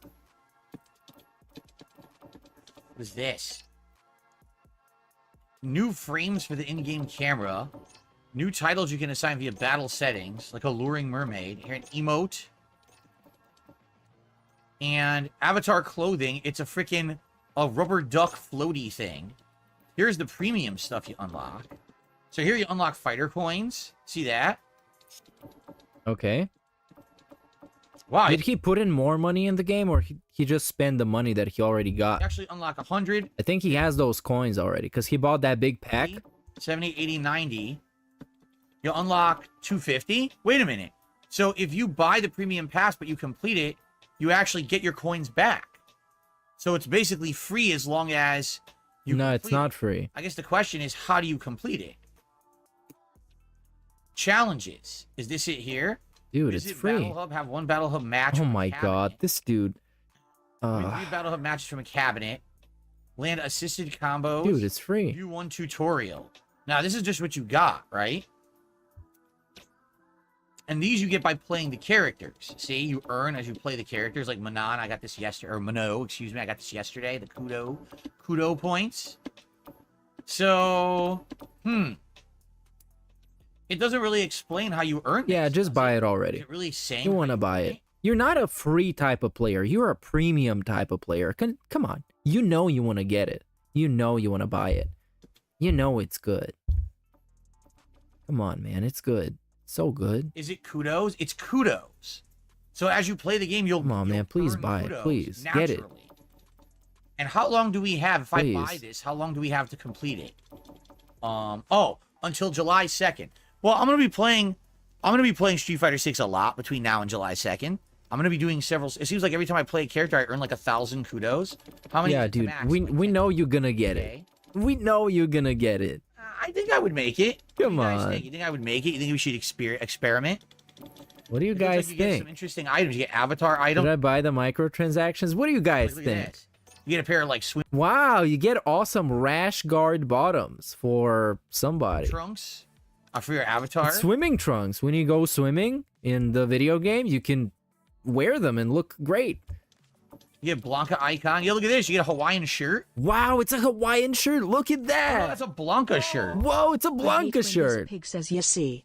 Yeah, there's a lot of his phrasing and speech that I can't stand. It's really obnoxious. It's almost like remarkable how much of him is hateable. How many of the things he does are hateable. That's actually cool. And, like You get a irritating. Blanca shirt. And it's not even I try and separate myself from just disliking the guy and look at him objectively, and I still don't like those. I think I'm gonna give it a swing. Oh, look at this. There's your blue. Whoa, look. It's a I think I'll give it a swing. thing. Why not? Yeah, There's why some not? incentive to earn Spend the some money. kudos, right? All right, how do we buy this? Here. Buy the premium pass. Yeah. So, okay, 250 coins. Let's do it. Come on, it's only 250 coins. All right. Oh, we yeah, unlocked look at that. The fighting pass. And as we play, we will earn these points, I believe. Cool. All right. So anyway, what I wanted to see, what was I looking for? Leveling? I guess you can't level yet. I don't know how you would level your character up in this mode. Right? Oh, bruh. Okay, let's watch some more clips until he goes online. He's gonna start soon. So yeah. All right. So All right, this guys, is he got himself injured while playing the Street Fighter game. Yes, let's take a break. Thank you for chilling here. Let's do Thank you about for a chilling 10 and to 15 interacting. minute break. When we come back, there'll be about another hour left of World Tour mode in Street Fighter 6. And again, I'm very curious what you guys think about the mode. Man, something happened. I really tweaked something in my neck because I got pain coming from the back of my neck, all the way through my shoulder, all the way down the back of my arm, into my pinky. And my pinky feels numb. So I definitely tweaked something in my neck here. I don't know how I managed it. Oh, but it hurts. I'm Okay, I'm glad I'm not playing online today. If I were, Yeah, my call is that a lot of the times he might just stay up late and drink and then just fall asleep on the couch in a very uncomfortable position for somebody with a quote-unquote bad back. So he just wakes up at like 5 a.m. and his whole shit is hurting, and then he just crawls back into bed. That's how I see it. But obviously, I'm just talking. Incredibly uncomfortable trying to play online. It sucks. This happened before, like a decade ago. The same thing happened. I couldn't feel my thumb for 2 months. I'm serious. Yeah, good thing he has enough of a retirement fund that he can retire, and if something bad happens, then he's gonna be covered. So, hope it's not serious. I hope that it feels better. Anyway, let's take a break. I'm actually losing money if I don't buy the Battle Puppy dude. Yeah, dude, I'm gonna be playing Street Fighter a lot until like July the 2nd. So, you know, I think it's like it's gonna be free. So I'm definitely gonna play it. I'm gonna buy it, definitely. Oh, dude, we're not gonna have enough time to watch the morons laughing at him on TikTok. Generals. God damn it. Oh, I should have watched that first, because that's probably a good one. Army shout out. Good vibes to the Hate Army. Shout out for hate. And also, here's another critical part. It won't take away from my gameplay, because I need to do gameplay at this point. I can't be cutting out of my normal schedule. I am already in the midst of 3 ginormous, high-profile new releases, and being in the midst of 3 of them, it's frustrating. No, I got like 10 minutes. Because I don't feel like I'm playing enough, right? Like Street Fighter 6, I skipped a day. I feel like I'm behind already. Because I skipped 1 day of playing Street Fighter 6, and that's how it is with big fighting games. You have to be like constantly playing them, practicing them, learning. That's just how it is with these competitive games. Yeah, if you want to be competitive. Zelda, which I hadn't played for a week, and I finally jumped back into it last night. Thankfully, I did make good progress last night. But there's people who are voicing their opinions, feeling like the Zelda playthrough now has kind of been left by the wayside and not really enjoying it. Like I actually got a few people who criticized last night's gameplay, saying that, you know, it sucks because everyone else has beaten this game already. And now it feels like I'm just basically getting into the groove of making progress. I'm only going to be playing it like 2 times a week. Well, it might be 3. I guess it depends on the week, honestly. And that's a valid criticism, man. That's absolutely positively a valid criticism of the playthrough, which I knew was going to happen, and I was afraid it was going to happen with all these games coming out at once. And then you got Diablo 4, excuse me, which I'm very much enjoying, by the way. I'm really having a good time with Diablo 4 as a chill stream. But it seems like there's a group of people who are criticizing that playthrough, saying, well, Diablo, you should have played on hardcore at a higher world tier level because your way you're playing it, it's too relaxed. And it's not that entertaining. It's like, well, that was the point. I told you guys all along, as we were talking about Diablo. I said that Diablo would be a chill playthrough. I knew it. I knew the kind of game it was. That it was the fast-paced game where you go in dungeons and you slay demons is gonna be a chill playthrough. It's basically Stardew Valley. It's a chill game. It's a cozy game. Meant to be obviously laid back, chill, grindy gameplay. Laid back, chill, grindy gameplay. Only a style was missing on this one. Imagine this: a laid back, chill, grindy style gameplay. Yeah. You could have put a style anywhere in there. It would have been a masterpiece. Yes, the story's there, but it's not necessarily the thing that takes the front stage of the game. It's more about the gameplay loop being addictive and fun. Addictive for loot leveling. You shouldn't be giving anything addictive. We know we know your patterns. We know how you are. Getting new abilities, changing your build to be better over time. That's actually where the highlight of a Diablo playthrough is. I don't play games for ultra challenge. You know that. There are games I do, like if I'm going to play a FromSoft game or whatever, but not every playthrough for me has to be a hard or heightened difficulty, ridiculous challenge run. In fact, if it was, I feel like my content would not be nearly as good because I don't have opportunity to really have a good interaction with the audience. You know, playing Street Fighter 6 for the last week, I've had almost no opportunity to speak with my audience because I got to focus on the game. So a game like Diablo has become the game to do that. But now there's enough people, oh, that's not good. Now the Diablo playthrough's no good, you know? So it's like you can't please everyone. You know what I'm saying? You just can't. You can't please everyone all the time. And for me, it's hard to juggle all this stuff. It is. It's right now, I'll be honest with you guys, I'm having a good time because the games I'm playing are good. I think Street Fighter 6, Diablo, and Zelda are all really good games. You're going to mention the support? But it's tough when you're juggling 3 games and it's tough, everyone wants one and you can't give them what they want all the time. Oh, a month ago there weren't enough games. Now there's too many games. There's no satisfying this guy. It's almost like you can't please everyone. And with him, you can't please him ever unless you give him a lot of money every day. Top of that. And eventually he's going to tell you, well, I know it's not going to last forever. In 10 days, or is it 11? It's 11 days, isn't it? In 11 days, we got Final Fantasy 16 coming out. And yes, absolutely, I am playing that one. And here we go again. Okay, yeah, let's skip to the part where he's salty at people. Basically taking gameplay out of context. Oh, yeah, there it is. I really felt like Survivor, Final Fantasy V Pixel Remaster, and Oblivion before we hit getting into the meat of this. As I was the pork from the dork. Playing those, I was also playing Zelda, right? And I really felt like, you know, Zelda was just one game I was focusing on rather than everyone else on the planet was hyper-focused on Zelda and only playing Zelda and making great progress in Zelda and doing well. Because they liked it. Here I am flubbing around in the game, trying to figure out the mechanics of the puzzles, getting shocked by lightning, and having a bunch of people basically taking gameplay out of context of the entire playthrough. Nah, the context was totally there and it made you look like a dumbass, as you are. So, I don't know what the complaining is about. To try to make me look like a jackass, you know, on the internet and make Yes, you are a jackass. Yes. Like, not a lot of memes, but a lot of people made fun of him. It's like you can't win no matter what you do. If I had skipped Zelda entirely, all I would have gotten were complaints that why did I skip one of the best, highest profile releases of the year? But then I play it, but I can't focus on it because I have to balance a million things. And then I get yelled at, oh, why aren't you learning this mechanic? Why are you playing so shitty in this regard? Why are you complaining about this? It's like, see, you can't have it both ways. He's acting like he has to play multiple games at the same time. These are that kind of excuses.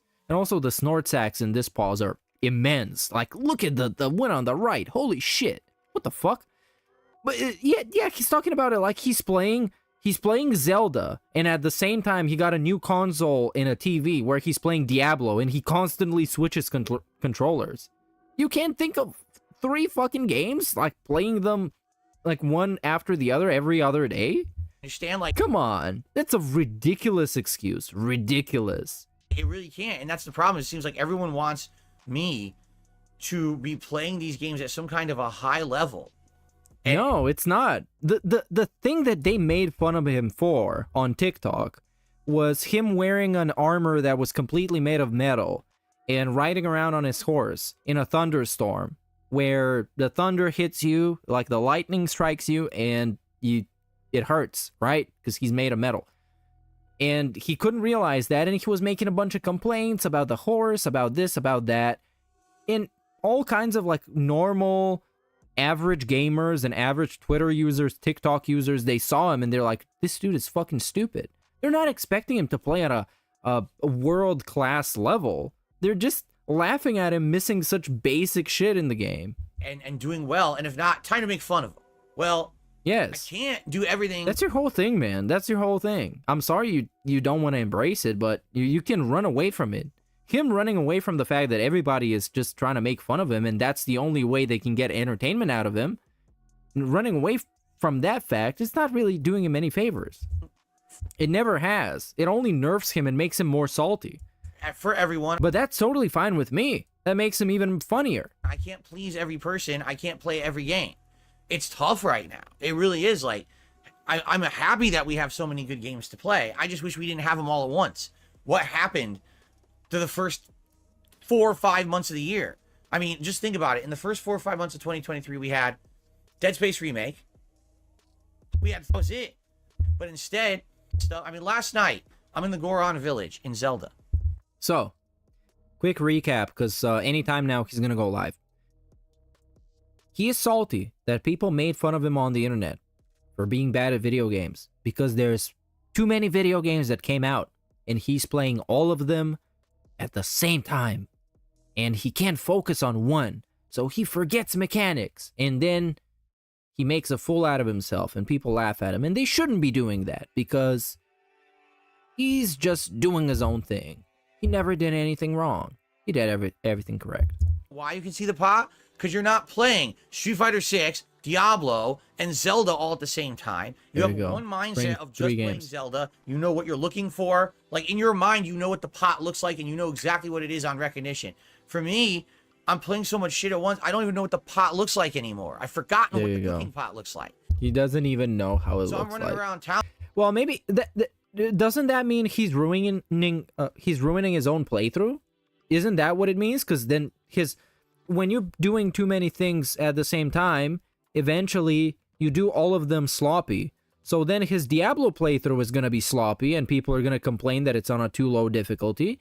His Zelda playthrough is going to be sloppy and people are going to complain that he doesn't know the mechanics. And his Street Fighter playthrough is going to be sloppy because people already are complaining that he's bad at the game, and he's complaining that he's bad at the game because when he goes to play ranked, people are much better than him. So it almost seems like he's playing too many games. That's kind of his fault. If he can't handle playing too many games and remembering too many mechanics, he should play less games. I'm trying to find this shit. I don't know where it is. But I forgot. You guys asked for this, so it's your fault. Sometimes. Always. You know? It is. I feel like I'm scattered right now. He's scatterbrained. He's scatterbrained. He's gin-brained. With the amount of stuff that I'm doing. That terminal gout's getting to his brain. And it's making his hands feel numb. All at once. And that's what happens, is it makes the playthrough quality dip. Back in the day. And the playthrough quality, he admits it. There you go. The playthrough quality dips. The playthrough quality dips. So now the playthroughs you make are meaningful but are not good quality. Play a bunch of new releases at once. I don't know, man. Well, I played can't figure it out himself. For 2-3 days and beat him with it. And now we're talking about back in the day. We're not back in the day, Phil. 2023 now. You're the joke of the internet. Someone who plays games. You can't go back to the time where you were less of a joke on the internet. He was always the joke of the internet. Who tries to take in all of the content of a game to give it a better representation. And 100-hour RPGs. Critical thing about every. Oh wow! Look at that one. I started on YouTube. It didn't God exist. Damn. Now it's like every game is aspiring to be that, right? Yeah, so we don't care. Pick your face. Look at this. He's doing the Chicky Chang Wang eyes. Critical thing. And now he's taken off the mask. The skin suit is tired. We need to replace it. God damn it. Why are you such a creature, DorkSide Phil? Why are you such a creature? Why are you such a specimen? Something annoys me in a game because, you know, I don't remember a game mechanic from the previous iteration. Yeah, shut the fuck up. You can just play a game better be doing it in a certain time frame. You better be doing it at a certain difficulty level. You better be doing No, you can do anything any way you want, but you're going to be held accountable by people complaining about the way you do it. And people are always going to be complaining, but when they complain more than they enjoy it, then you're doing something wrong. And you're doing something wrong constantly, DSP. You fuck. Oh, wait. Don't make that. Your content shit, and you're not worth it, and you shouldn't be making content on the internet. That's true. You shouldn't be making content on the internet. Fuck that. All right? Okay. Ladies and gentlemen, I'm going to tell you, fuck that bullshit, try hard, you know, Try hard. get good mentality nonsense. What? The world is not about that. What? Video games are not supposed to be about that. Do you understand? Video games are supposed to be about fun. Fun. It's fun. You understand? Fun. Fun.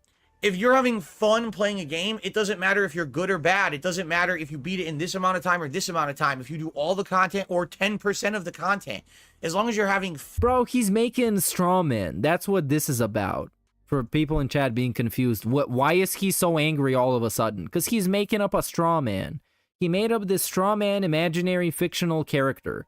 That is someone telling him, Phil, you need to be perfect at every single game all the time. Play 100% of every single game all the time. You need to be in the top 1% of Street Fighter players all the time for your content to be meaningful and valuable and important and quality. And then he's fighting against the man. He's standing up. He's raging against the machine. You see that? fun. Fun? That's all that matters. That's all that video games, matters. because that's what they're supposed to be. A way for you to get amusement out of life. To escape the realities of your real life and the stresses and all the things that you're doing with or you're dealing with in real life, and unplug from that stressful nonsense for a few minutes and jump into a virtual world. That's 100% true, Cody Taylor. He's fighting windmills. He's literally the Don Quixote of gaming. Speaking of which, now we get to witness him live in the Level 1 podcast with a brand new, it's not really brand new at this point, but I haven't seen it a lot, intro that is bad, and the song that is bad, and the host that is bad, and everything is bad here. Okay, I'm bad too.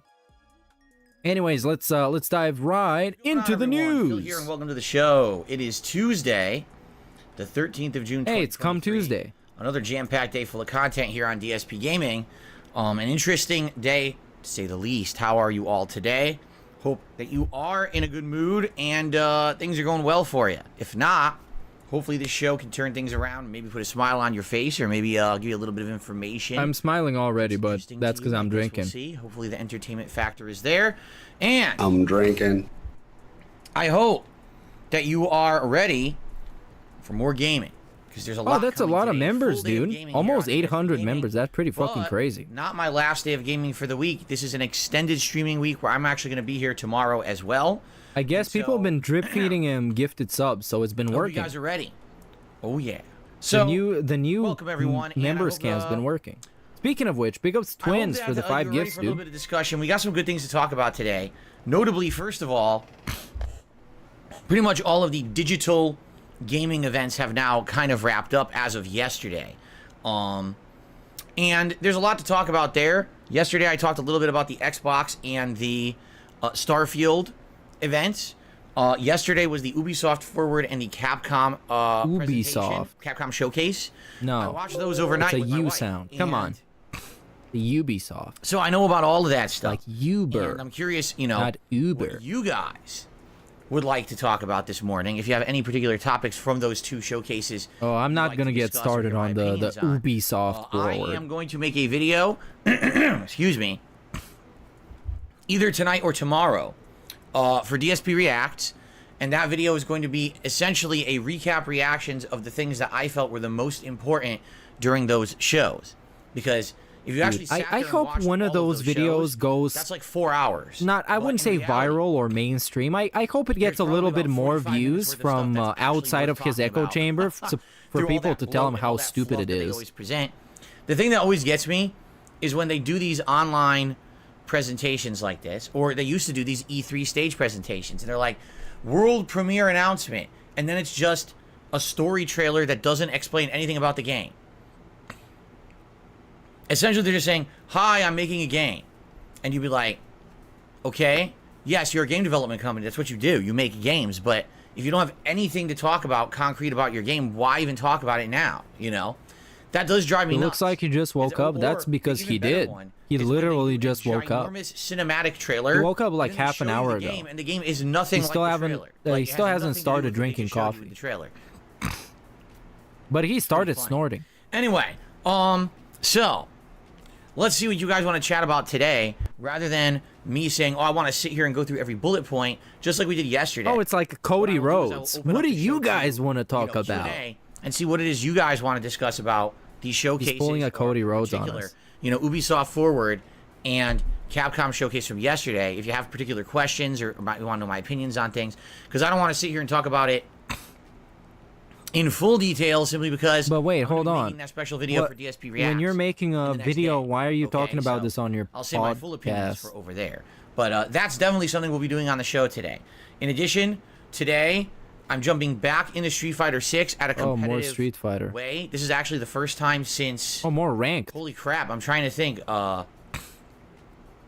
I guess technically Sunday. That's right. I thought it was actually not as long as I thought.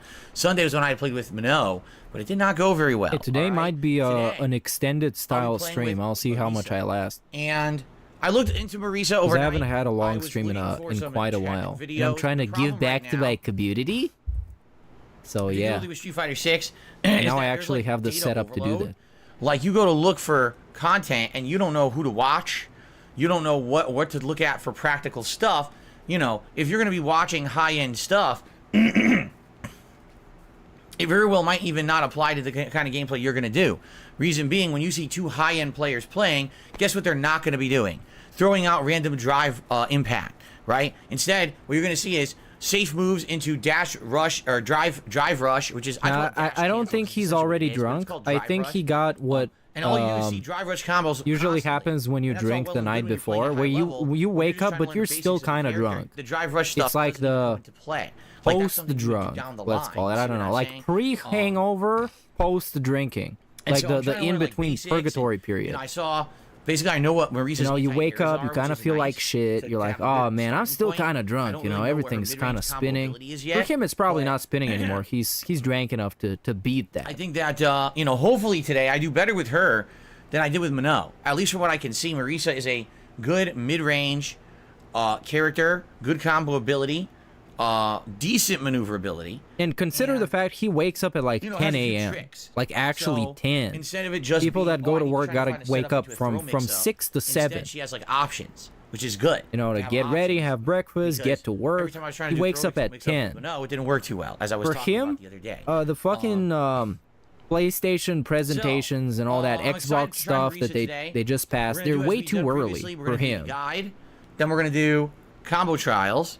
And then what I think we'll do for at least the first few matches, we're going to try casual play. This is something I haven't even touched in Street Fighter 6 yet, all right? But 2 days ago, when I played Minot and I tried to do the ranked, it was absolutely ridiculous. They threw me into the fire.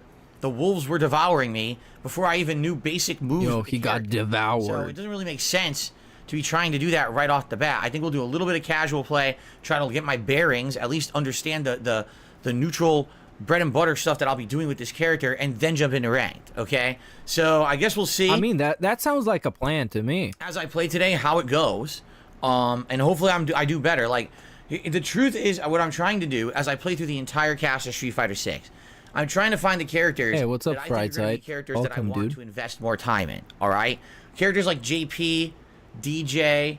I don't think I want to go back and play again. Just being honest, you know, playing with them once or twice is like meh. You know, you got characters like maybe Honda or Minot. Maybe I'll go back and play them again. But characters like Blanca, Lily, Dalsim, I've really enjoyed, and I definitely want to play again. You see? So by doing this, I'm basically getting a listing of characters by playing the variety of the whole roster that I know I want to go back. And when I do these more open multiplayer sessions in the future, I'll say, okay, maybe I'll do an hour of this character, an hour of this character, and an hour of this character, because I know which ones I want to play with more. Now, I will say this. it's absolutely funny because there is completely different attitudes towards my gameplay of Street Fighter 6 right now, okay? When I'm live on stream and I look at the stream chat and your guys' direct feedback when I'm streaming, here's what I see. You ready? Get online, play online, jump online. Why is he in guide mode? What is he doing in training mode? Get online, yeah, that's play. boring to watch. Online, I mean, play online, play online, play online. I don't blame him. Even the Derek's in chat But think then, that's boring. When you so. read the comments on the videos, and you see things bro, such as, man, if only he had spent more time in training mode. Then you wouldn't suck basics, online? To learn more bread and butter combos, to learn more standard things to do from neutral, he wouldn't be getting bodied online. Yeah. He's rushed out of training mode into an online ranked environment, and that's why he's losing so much. So the people watching live are getting shit content because he's playing in the training mode, and the people watching on demand are getting shit content because he's getting bodied online. It's almost like his content is shit content. It's not very entertaining. So you want to talk about a difference in attitude between the audience I have on a stream versus the audience I have on demand. It's complete night and day. All right, another. It's almost like all your content is equally as trash. There's definitely been a lot of demand to see me do variety of characters, because what people are saying is we want to see you play the whole cast and see which characters are more your forte or more to your liking. Well, your forte? You've already screwed up. Okay? You've literally already messed up, because what all the top pro players are doing is they've already selected their 1 or 2 characters that they want to play with, and they've only been focusing on those characters for a week and a half to 2 weeks since the game's been out. your maining characters. That's your main characters, DSP. Even I know that. They've got all these high-level strategies worked out. You've only played each character once, and then in the case of Blanca, Dalsim, and Lily, you've played them, 3 times each, but only like an hour each time. So you've got like 1/20th of the experience of those who are actually trying hard to get good at the game, and you're never going to be able to hang in the game because of that. Okay? Okay. Now here's the thing. Now there's an asterisk. Like, it's a here's the thing segment. Sides of this. Let me hear the thing. On one side, I'm a streamer. I'm a content creator. Yes. I'm a variety streamer, by the way. That's a good observation, I'm out Philip. to entertain. All right? I need to be able to entertain an audience and listen to what that audience wants and give you what you want. Correct? Correct. And I feel it's entertaining to see me try the different characters. Even if I lose, at least you're seeing variety of gameplay. Correct? Correct. Because let's say, for that is example, true. day 1 I started with Blanca. But the problem is you're equally as bad with all of them. Blanca.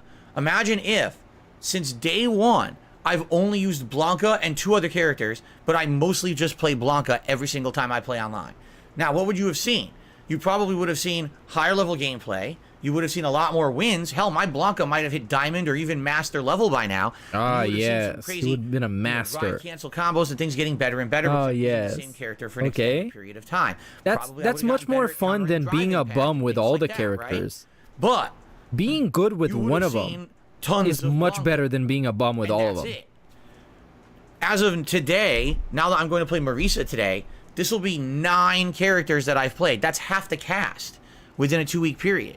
That's pretty darn good, I would think, especially for a competitive game like this, to be able to say, hey, I've actually tried out half the cast of the game so far, I think is a pretty good accomplishment for me covering the game. No? Is this the new thing he says no? Again, it's not, I just went online. Like the way that Foreigner says it. It's I actually tried to learn strategies and moves with this these is the bus station, no? With Minot? I did, but I did win some matches that were no actually with question mark. So I'm trying to provide you with that level of variety and that level of entertainment, because that's what I told you from day 1 when I was going to cover Street Fighter 6, that I was out to have fun with the game and entertain you. I wasn't out to become a competitive level player. And I think that's where a lot of people's mentalities have changed when it comes to fighting games. It seems like for most people online, or in particular who are covering these games, it's either you're getting competitive or you're not playing. I do feel like this is a huge thing in the FGC. Like, if you're playing Street Fighter 6 but you're not attempting to get competitively good, then you're either wasting your time or you're not worth watching. I think that's ridiculous, okay? This mentality came about back in the Street Fighter 4 days when content creation was becoming prominent on the internet, 13, 14 years ago. And And when Street Fighter 4 came out, okay. Oh, we're having another thus. time capsule, back in time travel segment. Here's all these This pro shit is players painful. playing Street Fighter 4, but it's This not hurts my particularly balls. entertaining to watch. It's informative and it's interesting at a tournament level to see the high level strategies, but it's just not that entertaining. The commentary that these people were adding wasn't funny or interesting. It was more informative. It's kind of like back in the day how I approached content was different than other people. When I started doing my playthroughs on YouTube, they were meant to be entertaining with improv commentary. They weren't walkthroughs. They weren't meant to be, watch this video to learn how to play the game. It was watch this video to laugh and have a good time. That was the difference. They still between what watch I your was putting out videos and to what everyone laugh else and have was. a good time, just not in when I the way approached you Street Fighter intended 4, to. I wasn't approaching it from the standpoint of, I need to educate the masses on how to play this game at a high level. Instead, it was, how do I mess around with this game and make entertaining content for my viewership that people are going to enjoy and want to come back? So I did Dan Madness, Blanca Madness, Ryu Madness. And you Balrog became a Madness. madman. These online sessions He where I did would so pick a much character and madness, play he with them for became a 2-3 hours madman. and pump out a bunch of content. Okay, you're better And than then them. We get it. Move on to another character. We get it. I didn't just focus on one character. I was all over the place with the game trying to showcase all the different things that different characters could do. Now the funny part was I never really played most of those characters at a high level. Absolutely not. I would actually say it was mid to low level, right? But the funny part was my coverage of Street Fighter 4 back in the day got more attention and viewership than the pros. And the pros got pissy with me and actually started to hate on me because my content was more popular than theirs, and they were trying so hard to get competitive at this game, and I wasn't. I didn't give two shits about being competitive at the game. I was just looking to put a smile on someone's face and give them a laugh with my commentary when I was winning or losing. So that's why there was so much shit talk. Bro, that's such a crazy fake story. No, it was supposed to be Just funny. fake ass and story. It was. People laughed at that But shit. it happened so long ago that you can't even prove that it's bullshit. Today, it's so toxic. That's the best type of narcissism stories, that you can't even prove that it's bullshit. Everybody knows it's bullshit, but you can't even prove it. People don't seem to get that joke anymore, which is kind of sad when you really think about it, that things have changed so much you can't even like joke around when you're playing online. You can't even joke around. But You that's can't just how even it was call back people then. fags on the internet Now, anymore. Am I right? Things have obviously changed. What a I am not fucking a stupid prominent content situation. creator anymore. It's funny because when I say that, people say weird I liked it things more like when that. I could say No, slurs. I'm not popular. Guys, And monetize the all videos my I put out videos. barely get 1,000 Come on, views, dude. if that. You understand that, right? Even for a big playthrough, half the time my videos don't get 1,000 views. I don't get anyone, any viral crowds watching my stuff. If anything, it's always for a bad reason, a negative reason. It's for something stupid that I didn't even do, or is taken out He of didn't context even because do people just it. want to be toxic about He me. goes viral for things he never I've come to did. terms and grips with this reality. You understand that? The truth is, though, I still enjoy what I do. I know that I have enough of an audience that enjoys what I'm doing. that Okay. I'm going to keep going. We got and the you guys daily cope support me segment, enough everybody. that you allow me Enjoy. to keep doing it for a living. You get it? So it doesn't matter. Doesn't matter. that I don't have a giant viral group of people watching me anymore like back in the day. Delusions of Like, no grandeur. exaggeration. When I used to do the Hey, the Madness grandeur series, is in full scale today. It's crazy. views, and I'd put out 30 of them in a session. grandeur. So I'd be getting Put in out one 30 session videos. with Street Fighter 4, several 100,000 views. This dude is a madman. Big ups Vikes for the super chat. I barely get that in a whole month now on YouTube. You understand that, right? Yeah, you're washed up, So things buddy. have definitely changed. You're over the years, trash. all right? Go But back to I Connecticut, realize bum. that my audience is not a competitive Street Fighter audience. Most of you who are here, all right? Only are Game here to Tracker be is a entertained and have competitive fun Street with me. Fighter audience. Now, would you enjoy to see me get better at this game? I would assume so. I assume you don't want to see me just flub it and suck constantly for the rest of the lifetime of this game. And by the way, this game likely is going to have legs because it's being so well accepted here at launch. I get the feeling this game is going to last another 7 years, just like Street Fighter 5 did, right?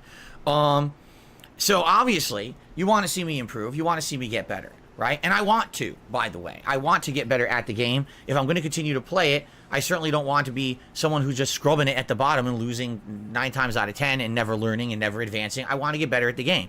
But I feel like right now we're still in the early infancy of my content of this game because Are you for I haven't real? played half the cast yet. As of today, Hasn't I it been will like have 2 actually, weeks? Played half the cast, correct? It's been like 2 weeks the game And is so, out. We're in the you know, early I infancy. get like I said, I understand both reasonings. Bro. On one side, like, just play it for fun. This dude play a is variety of pushing it. characters, Continue to show us what you're doing. We like how you're doing it. Even if you're losing, you're still entertaining us. On the other side, man, you've completely done it the wrong way. Everyone else playing this game is doing it different than you. They're all focused on a couple characters, and they're doing really well because they played those characters for 2 weeks now. They're doing advanced combos, you know, drive cancel stuff. You haven't even done drive cancels with any of your characters because you only play them for a couple hours. Who is saying this? Who is having these extremely complex opinions? I mean, that's completely correct. I can't even dispute that rationale or that reasoning or what some people are saying about the content, you know? So I guess the question is, where is the happy medium? Is it that I'm going to continue to play with the rest of the cast? Because we're going to have 9 characters as of today. The good news is, as of today, I've played with all 4 new characters. JP, Lily, Minot, and Marisa. And the real reason I needed to do that is yeah, it might be the voices in his head. Like we're getting the schizo DSP arc. Coming up. And if He's I going full on schizo. Someday the voices in his head are going to tell him to kill Cat. Now, because I've played, I've played. Hopefully that's not going to happen. Now I can actually judge. But you never know, dude. For myself, and we can actually do events like that, which will be quite fun. You know, the tier maker stuff's great, and I've been looking forward to doing tier maker stuff with you guys again. It's been a little bit. Tier maker. You know, but we're gonna get back into it, okay? That's still a thing. We're still doing that on the Reacts channel. Kupo, that's correct, and I did play Jamie in the beta, so I have played Jamie, you know, to some extent. I forget. You know what's weird? I keep having stuck in my head. There's only 4 new characters. Yeah, he's got voices in his head like he's Randy Orton. The reason is because always in these games, usually he's the Viper. 4 new characters, like in Super Turbo, or excuse me, in Super Street Fighter 2, it was the new challengers, 4 new characters. So I have it like ingrained in my head. He's actually he's the legend killer because he used to be a legend and he killed it. Anyway, he killed the legend and now he's a bum. So, today's Marisa, and then after this, okay. I guess the question is, how do we want to continue to approach the game? Because I'm still playing it a lot. But the question is, when I move forward, what's the next step? Do I continue to try a new character and move forward? Or do I now focus on the 9 characters that I've tried, hyper focus in on the ones that I feel are ones I like, and try to get better? Right? What do I do? What is the ideal situation right now? Is there even an ideal situation? Or is it really like it doesn't matter which way I go, there's going to be disappointed people and there's going to be happy people? You know what I'm saying? Like, I'm not sure which way to go at this point. Because later on this week, I could just do multiplayer sessions where, okay, today I'm going to play a whole multiplayer session with Zangief and try to get better with him. And then the next day, okay, today I'm going to play with Dalsim and try to get better with him. And then, I'm going to use Marisa again and try to get better with her. You see, I could do that. And that's perfectly valid gameplay, and that's going to make me better at the game. Or do I continue to keep trying the cast? Because we're halfway through now. I mean, if you do the math, it would probably take me about another week and a half to 2 weeks, maybe the rest of the month, to have played with each cast member kind of once and messed around with them. Oh, the godlike scheduling segment. When I'm doing the podcast. Don't you guys love it? And now we get derailed by Jasper. You know, what do we do? What's the proper answer? And I guess what I need your feedback. I want to hear your feedback on this. Oh, and now you get to determine this. And then it's going to be your fault when it goes wrong. Some people think I should do it this way. Some people I should do it that way. I don't know how to go about it, okay? And the thing is, I'm never going to get better at this game if I don't focus in on playing certain characters over and over. And should have stopped that. I'm never going to get better at this game. To a point where, you know, it's entertaining to watch the competitive nature, but now it's not fun to watch for a casual viewer anymore because now I'm not using new characters, right? I don't know. I really don't know at this point. I don't have the answers. But it's interesting that I'm seeing this split amongst my viewer base, that especially the stream viewers seem to want online play and seem to want variety. The on-demand viewers are saying, no, you're not getting better at the game. You must focus in. You must get better at the game. It's like, so I don't know which way to go with this, right? So let's talk about it. Let's see what you guys think. Perhaps you'll give me your opinions on today's show here, on what exactly it is you'd like to see.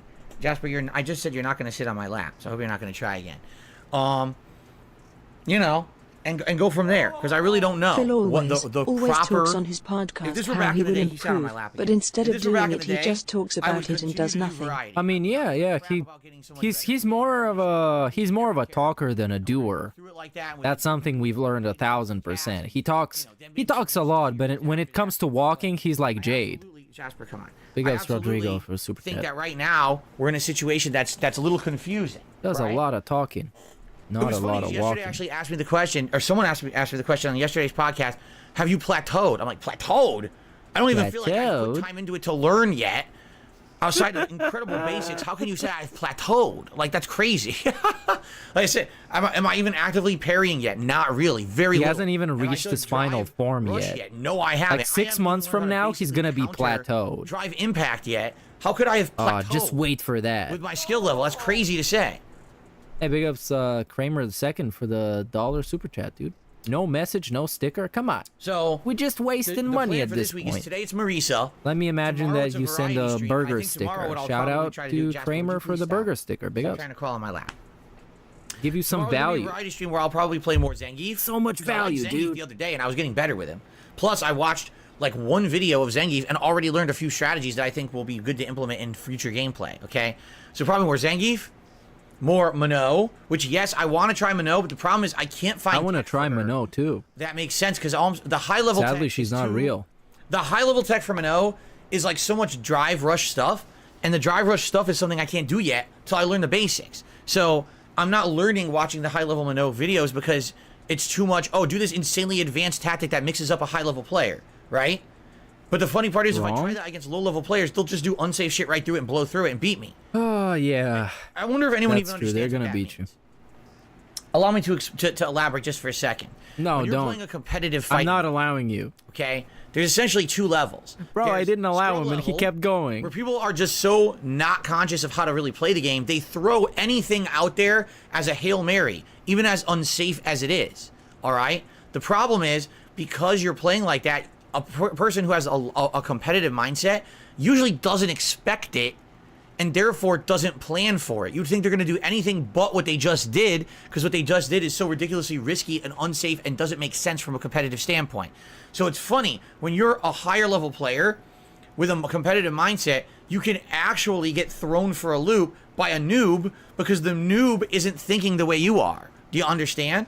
But then when you're playing high level, people tend to be way more conservative with the amount of things that they try to do. And they're not going to throw out giant Hail Mary reversal level 3 supers. They're not going to do wake up Shoryuken if it means that they can lose the round if you block it. So because of that, now some things end up being more safe to do. Do you understand what I'm saying? Like, if you no, know I'm a casual. Giant Hail Mary move. You're too smart for me, Phil. I don't understand anything you're saying right now.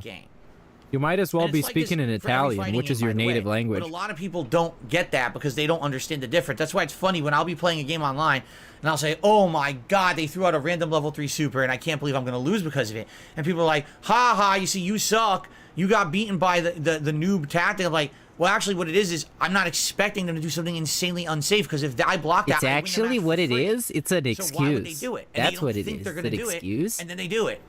You see? You can get beaten by that. I'm super blind man right now. Because it really is random when they do shit like that. It's so random. Oh, giant reversal out of nowhere or whatever, you see?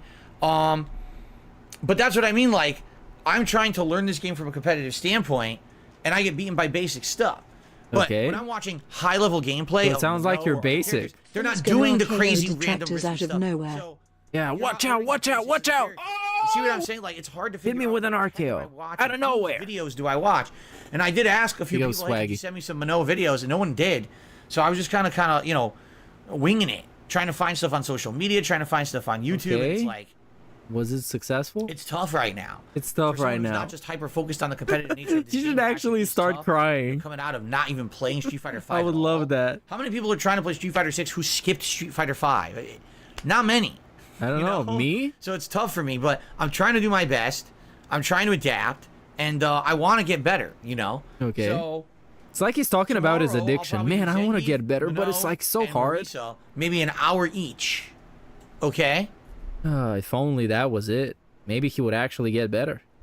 But no, we're talking about video games. Then next week, the question is, what do I do? That is the question. Do I go back to characters like Blanca, Lily, Dalcine? You're really still talking about this? And play more of them? Really? Do I continue to play with Zangief, maybe Minot, Marisa? I don't know how Marisa's going to go today. If I like Marisa, I want to play more. I'll have to see. Or do I continue to try new characters? Because I can't do both. That's the thing. With the time constraints I have, I'm not just playing Street Fighter 6 nonstop. That like a lot are of these people who are playing self-enforced the game time and trying to get constraints, better at Phil. it. You don't So have because to I'm have not playing time it nonstop, constraints. You that can means that I play have Street Fighter limited 6 time, all day and the long, question is, how do every I use day, that time effectively, except right? your day off, so you can have a break. Would you continue? Would you prefer to continue to see me to try new characters? But that means that I'm not going to get better at the game immediately, or would you like to see me just start picking on those characters that I've used already and try to get better with them? Yeah, he So could be that's playing right really a now. key factor Instead of that complaining we kinda about need to determine time moving constraints, forward. he's All right, having a let's big talk about that boardroom today segment. and Give me a moving fucking forward break. with Street Fighter 6 Who coverage, is buying okay? this? Game Tracker? I got a There bridge we to go. sell Let's you, see buddy. How it goes. Let's see what you guys have to It's say about real that. long and hard. But today I'm excited for Marisa. I hope I learn. I hope I can do well with her. I Like need my a dick. character, another new character to add to kind of the repertoire that I get. I think Zangief is good, but I don't think that he's going to be tops in this game. I just don't see it. With the way that they've built this character, seems more like he's a character that needs to capitalize on the opponent making mistakes rather than having any kind of effective He strategy should for change himself. podcast And that's to really Copium, reliant because on this is on what an this enemy show who of his is doesn't know for. how to fight and face Excuses him. and huffing While it seems copium. like if someone He's really hooked knows AF what on Zangief's copium. capable of, he's This gonna have an this is what makes it entertaining as well. We get a narcissist live on air in real time try and reinforce his own delusions of grandeur. Right? That's what makes it so interesting. I've never seen a show like this, a stream like this, where it's just a guy talking to himself, trying to convince himself more than he's trying to convince everybody else. All right. To give you an example, Fucking let me take a wild. quick look right now. All right, at my PayPal account. You might say, I wonder why Phil's doing that. Why are we looking Why at is his Phil checking PayPal his account? PayPal Wait, account I'm live on confused. stream? Usually he does live shout-outs. Usually he checks it live on stream. So, Yeah, that's what's not. going on? This is Okay, nothing I'm new. gonna tell you what's going on right now. PayPal is all screwed up. Oh, Here's what's going the on. PP is screwed they are up. not sending out notifications at all for contributions coming in. Somebody needs to tip me so I can until verify I'm not that. kidding you, 12 plus hours later. Yeah, and tip me a lot. So yesterday, the service fee is going to be compensated. I'm streaming, and people are contributing, but I'm not shouting anything out. Instead, I'm playing the game, I'm having fun, I'm chilling with the audience, and over an hour has passed, and I said to everyone, man, I guess it's kind of a slow night. What are you going to do? I guess some of the hype for Diablo's died out or whatever. To which someone says, no, Phil, I tipped you. Please check. And I go and look. Lo and behold, a bunch of people had contributed. Whoa. And I'm like, well, I feel bad now. Because here I am publicly saying this is a slow night. And in reality, it wasn't a slow night. He was begging, but he didn't have I'm not to. getting notifications for anything.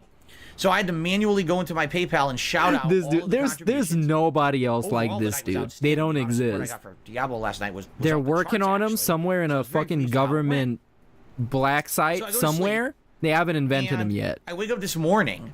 And He's this one of a morning, kind, at like 7 Rob Van a.m. it Dam. said all the emails had come through for last night's Diablo stream that took place between 7 and 9 p.m. So it took 12 hours for PayPal to send out notifications that I got tips. Okay? It was funny because then I got an email from one of the people who had tipped and said, yeah, I just got the notification that says that my tip went through to you. And it's like 12 hours later. So now I understand what you were going through. Sorry that, that happened. And now I understand why you didn't shout out right away. Right? So what's funny is, I guess, as you guys know, I get overnight tips. And I got an overnight tip from Game Tracker. We're going to shout it out in a bit. And he usually sends it, kind of getting early, overnight tips is the weirdest shit. The weirdest shit. Zone, who knows? But he sends me overnight tips tips. for the, Somebody gives you a tip when you're not even at work. For the Street What the Fighter fuck stuff. is this? This is And sugar daddy shit. Usually, I wake up in the morning and I get a notification for it, and I'm like, oh, okay, cool, I have it now, and I know I have a tip to shout out first thing. No notification this morning. And I'm like, I guarantee you he sent me a tip. And I go, and he did. I didn't get the notification. As I'm sitting here right now doing this podcast, I just got the notification in my email. And now I said, I guarantee you someone else tipped me. I just went and checked. Yes, I got another tip this morning. No notification come through. So, essentially, this is not dependable at all. Nice burp. Okay, at all. This is all It's more of screwed up at this a point. 5 out of So 10 what I'm going to burp. have to do, and I know this sucks, because this is really going to stink having to do it this way. Until PayPal figures out what the hell their He is problem is, what Pavlov's this dog, sounds like but is with an PayPal API issue. You know notifications. what that means? So when you have a business, Pavlov's your business dog. I ties think into that's. various data feeds. Okay. Hold on. We If got a your tech data feed segment. is broken, then Data a feeds. whole bunch of things break and don't work right. I'll give you an example. Years ago, I used to have a third-party website that had a plugin that worked with my YouTube page, DSPgaming. And what you could do on my website is you could type into a search engine and you could bring up any of my playthroughs or playlists from the entire history that I had made content on the internet. Now, this was a long time ago. So this was like 2016, 2015. So you were talking, 6 to 7 years of content you could search. And actually the search engine worked better than YouTube search engine because it would just be for my content. It would work super good. Oh, like Pig Go? After this working for like Shout out 2 Pig Go.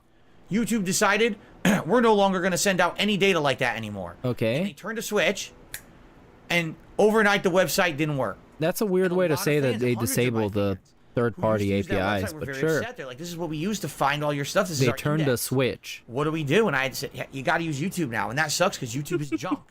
But I guess YouTube just decided they want everyone using theirs, so they turned off the data feeds. The best search engine. So my website stopped It working. was like Google for And since then, DSP that website stuff. has fallen into disrepair. DSPgaming.com. I almost never use it for Oh, that anything. destroyed his website. That's some new lore. That's basically kind of like a ghost town. YouTube destroyed a thriving. different site that's not when that YouTube, but they API also destroyed died, YouTube. And YouTube stopped sending out that data. Really, I found less and less reason. But he's still on use the site YouTube. anymore. He got like So 2 now it's, channels like, and pretty he's much live unused. streaming. And that's sad. So what it sounds to me like is that This dude PayPal is the has final this boss of the API bums. That when a contribution comes into your PayPal, it's supposed to sync with all these services and eventually send you an email to say, hey, here's your contribution. Here's what you just got as a payment for your business or whatever it may be, right? And it sounds like it's broken. How is it taking 12 plus hours to tell me something came in? I can imagine there must be businesses that are pretty upset. Because imagine if you rely on that to know when you got a payment for your business and you're just not getting it. How are you supposed to operate, right? So that's messed up. I would hope that they're going to fix it. Because the way that I do it is I monitor my various feeds here for data on what contributions I'm getting, and then I shout out the contributions. Okay. But if it's not updating, right, then that means that I'm going to have to every once in a while, every so often, look at his just phone? manually go into my Manually PayPal look at of my PayPal. own volition, no notification to tell me something's going on. But I'm just going to have to keep going in manually and saying, did I get anything? This is embarrassing. Play an animation. But it sucks. I like having it come in and then have a queue where I can say, oh, here's a bunch of stuff that came in. Let's shout out this one, this one, this one, this one, this one. But apparently I'm not going to get any kind of Why'd you get banned from Stream Elements? notification. Why'd you for get anything. banned from Streamlabs? He got banned from all the sites that aggregate all the donations you Today get might be rough because I'm playing and give you competitive Street pop-ups. Fighter. He somehow got banned from all You know of what them. happens once I go online? And he Once I never go did online, anything I wrong. just get tunnel vision into competitive Street Fighter. I want to get right to that next match. I want Oh, to play yes. it, right? Yes. And because of that, it essentially makes it that I forget half the time to shout out anyway, even when I have the notifications, right? And he forgets so now imagine shout-outs. me, He I have just to remember collects to them. manually start checking, right?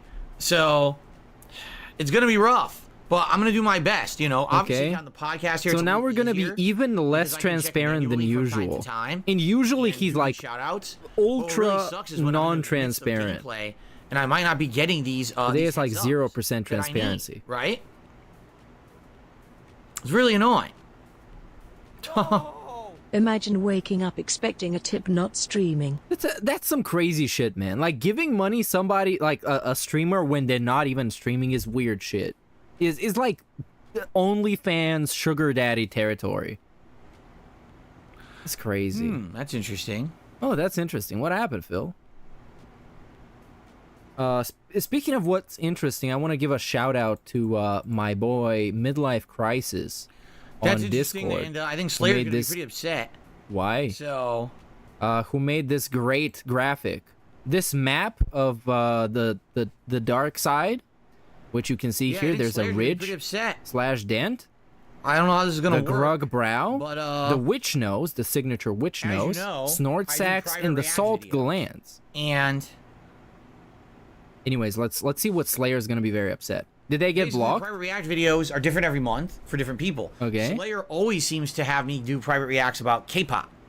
Okay, and this month was no different. I did the private react videos Sunday night. I'll leave this on screen for a And little bit the so private react you that I can did check this it out. month was interesting. I was reacting to a documentary about K-pop that was on YouTube, a while ago. Oh yes, and the rat teeth would have been a great addition. to the topography map of the dark side of Phil. Okay, Dave, are we gonna talk about stuff or we're just looking at stuff? Yeah, hold on. That's a nice podcast you got going on. It's great for all the listeners. Shout out to all the listeners. Live, like literally live. Such as 1 Minute Man, Super Blind Man, Planet Jeff, You can't look at that. who is not 1 Minute Man. Basically, what was happening was, Slayer wanted me to react to this K-pop documentary that was done 2 or 3 years ago on YouTube. K-pop And what documentary. it is the history of K-pop, where you can learn all about K-pop. And the interesting part, it was that I've watched K-pop music videos now for a year, private reacts for Slayer. And now to learn the history of how the industry emerged and stuff is fascinating, right? But the history the funny part emerged? about it is, I did this react and it was fine. Guess what just happened? They just blocked it. Yeah, 2 days later, he got I put cucked. this out Sunday night. He got It's now, copy cucked. Tuesday morning, so about a day and a half later, they just decided they wanted to block it. Yeah, Come which is on. very interesting, Susan. because a judge has ruled that React content is a transformative work that is protected under fair use law. Well, you weren't reacting valid hard enough, content. bum-ass. Therefore, no one has a right to block a React piece of content on YouTube at all. All right? But apparently, whoever made A the judge has documentary ruled this. The decided they didn't judge, want anyone jury, and reacting to it and executioner blocked of the video K-pop from it. has ruled this. You weren't So, reacting hard enough. That's why you get DMCA'd really have while no you're legal right doing to your do live that reacts, per and nobody else US does. courts. I don't. I can't The stop them. What Decepticon they did is doesn't. they use YouTube He's the system to only block one the who gets video. taken down when he does the I'm curious DSP what Slayer's reacts. gonna want to do moving forward, because that's unfortunate. You know, he wants me to do the whole documentary. It's 8 parts. I've reacted to 2 out of 8. I wanted to see the rest of the documentary, but it very well might be that I can't. It's not going to be something that's going to be viable to do on YouTube, because YouTube seems like they're going to have. Then like, this company record do it whatever they and want. send it to him as a file. Upload it somewhere and You know, send the link to him so he the can truth is it download doesn't it. affect Like me Google because Drive, you can do that. The video was already uploaded. Slayer already saw it, and he downloads it himself to do whatever he wants with. Okay. So he has that video. And I Well, don't there know you if go. He uploaded it to his own channel, or if he's just watching it for himself. That's his prerogative to do whatever he wants. When you have a private video or react that you get from me because of Patreon, that's how it works. Like, it's your property, so you can do whatever you would want to do with it. So it could just be his own video just for him, which is fine. He can watch it for himself. But if he wanted to put that on his channel, it looks like he can't do it anymore. So if that was the whole intention, then sadly he might have to change his ideas of what he wants me to do for private reacts. I think he wanted me to do the whole series over the next several months, and All right. it looks like YouTube ain't gonna allow it. I want Maybe- to see maybe a there'd be world another where Phil place that would breaks allow toes with PayPal and gets banned. Bro, It would be good for him, quite honestly. I would love to see that. That would be scenes. That would be cinema. I would love to that. see Dave get banned from PayPal. Would he tell his debts to Oh, we got a donate back-to-back directly to his contribution. bank account? He would make a Cash App, but then he would cry about Cash App not working globally or something. Speaking of which, by the way, Anonymous sent me this last tip, and it popped up on PayPal. So take that as you wish, but I'll take that as DSP being a little bit not very transparent with his actions. So, you know, somebody just sent me a tip. I saw it directly, immediately, as it came. So there you go. I don't know. You know. See, for me, it looks like I could. don't know, upload you it, know? and then he'll have a day There you or go. two Big to ups get it Anonymous before YouTube and blocks Kyle it. Denson. So I guess he could do it. It would be anyway, it if would he be a wants to re-upload saga it to if a he got third-party taken site down that won't from care about that shit, PayPal. that actually cares about fair use It law. would be cinema. There's other video sharing websites out there, you know, that don't care about that shit. They're not going to let some company just abuse the law. You know. See, there's. I guess I don't know. I guess it's a gray area. Or is it a gray area? Because the Is judge it? ruled that React content Who is the was judge? valid Judge Dredd? and was considered Judge Judy? fair use. At the same time, you can't just take like a mainstream movie and re-upload it to YouTube and comment over it. But So, I don't mom, know. the I wonder- judge I guess said there- it was there has to be okay. some legal criteria. Oh, about look at those what's snort allowable and sacks, what's dude. not, Why are they right? so fat? I don't know. Oh man, when the light hits them just right, the snort sacks are unmatched. They're thick, gonna- they're fat. It looks like if you squeeze them, he would just start just drooling from his nose. Dude, it sucks because I really like that documentary. Which is I don't all even know, snot, like I said, if Slayer all hadn't uploaded green. it yet, but I really liked it. Actually, I'm sorry for the about the history the of this mental music image. biz and how it ran parallel. K-pop runs completely parallel to American music. The same trends and things were essentially happening, and it's unique to see that in another part of the world, they were essentially doing the same things we were doing over here, but we didn't know about it. In the United States, you didn't hear about any of these other countries. You didn't know about it. What? All you would hear about is our musicians, our groups. You would not hear about anyone outside the U.S. It was a rarity that you would hear that. So, to me, it's kind of wild that it's just all this information that you never heard of, and now it's like, wow, yeah, there's a whole new world out there, that stuff that was happening that I wasn't even aware of. It was fascinating, but wow. Anyway, that sucks. Crazy, dude. So Slayer, if you're watching, I'm sorry. Anyways, let's talk about the schedule. About that. When YouTube blocks we haven't even started talking about the schedule yet. Right? It's like this pre-stream has been a fucking mess. But what can you do?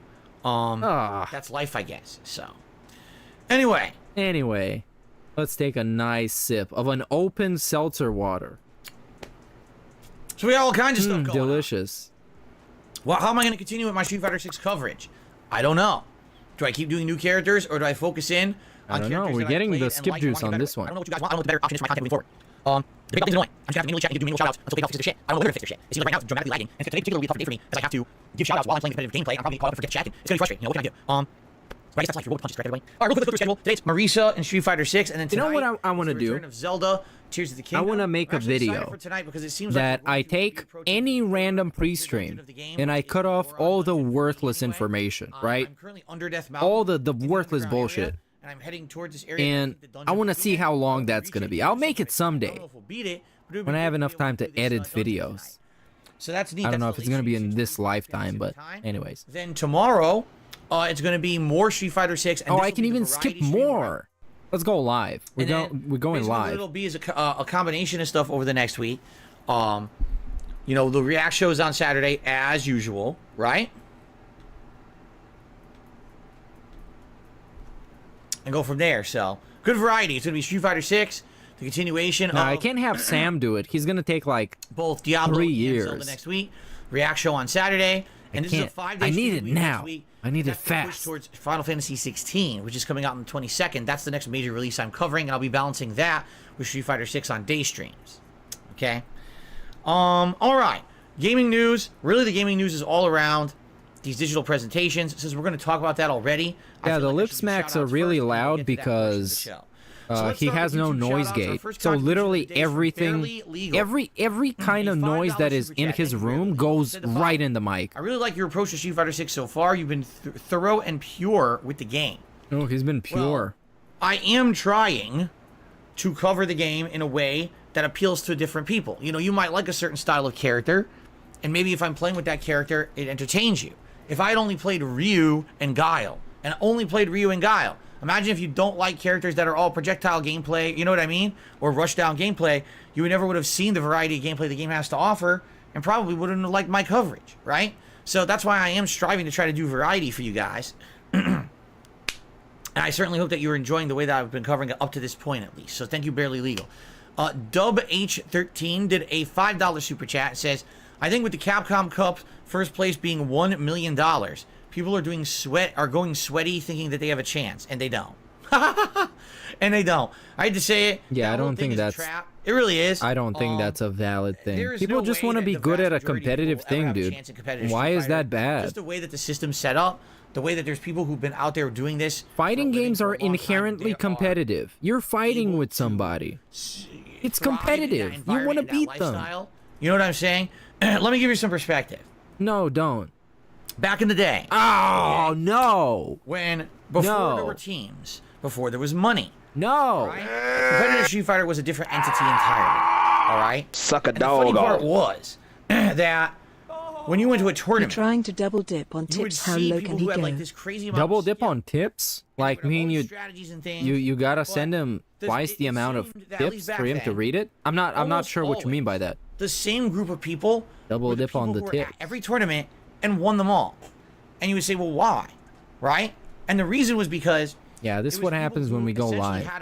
I should just pause it, watch twerking girls for like 20 minutes, and then come back. Live the competitor's life.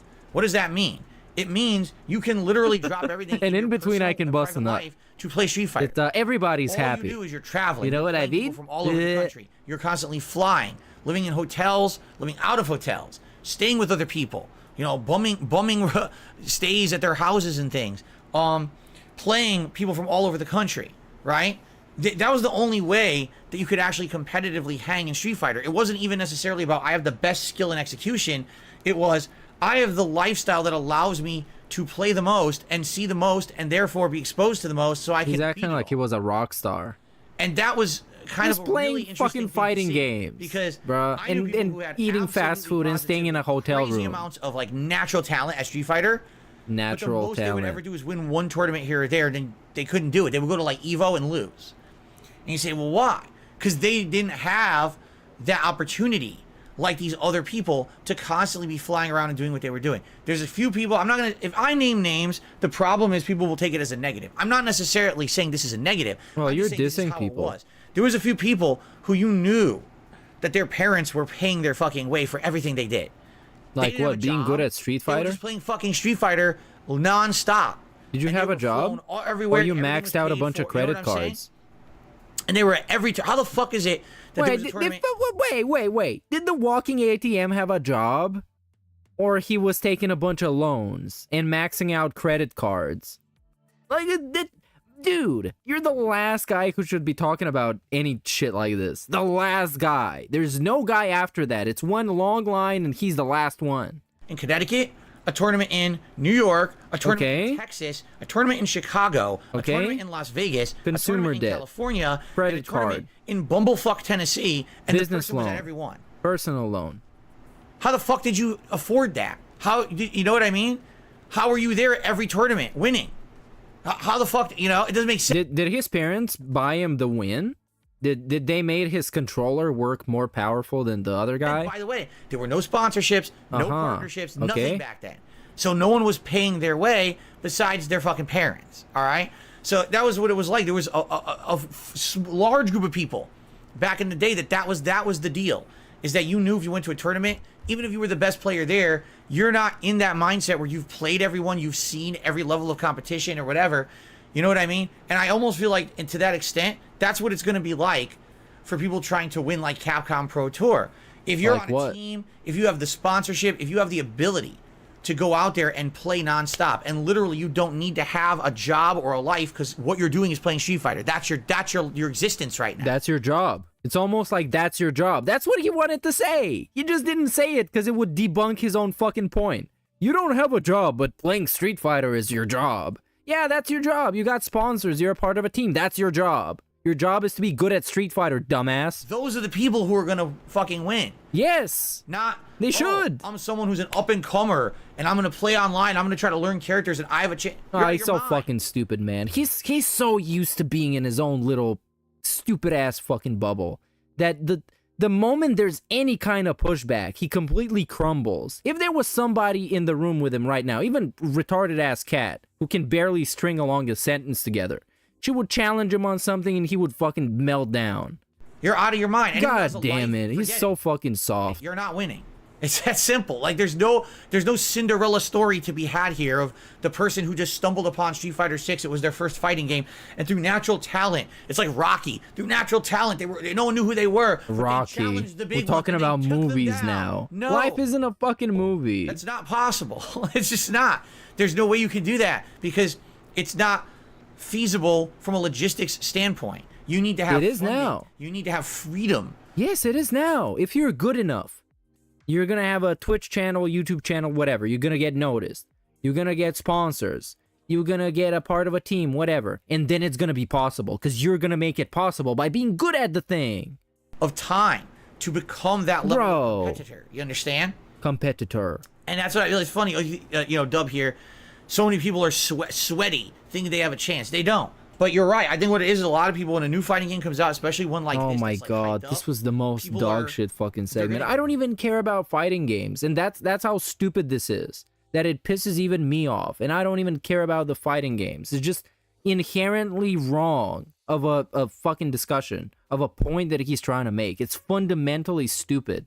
Yet so into it, you know. And what it is that And reality. there's fucking some fucking morons in his chat that actually listen to this and they shake their heads. Yeah, man. Yeah. Tell him, Phil. Tell him. He hasn't slapped him in the face yet. You know, I've been there, done that. At one point, I was like, and he's fucking smug. He's talking about it like he's a fucking sensei.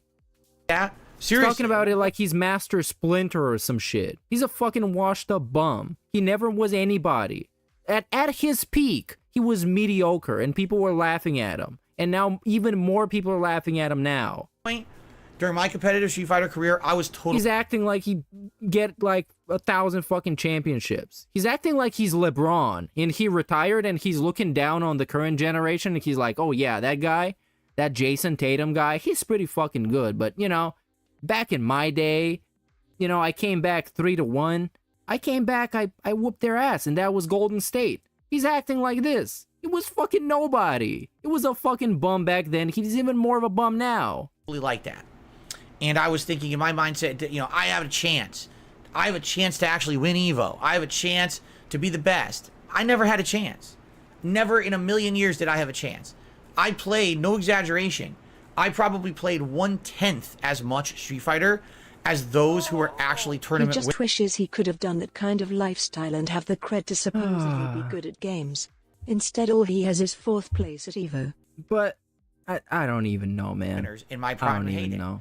I was barely playing. I had a full-time job. He wishes he could have...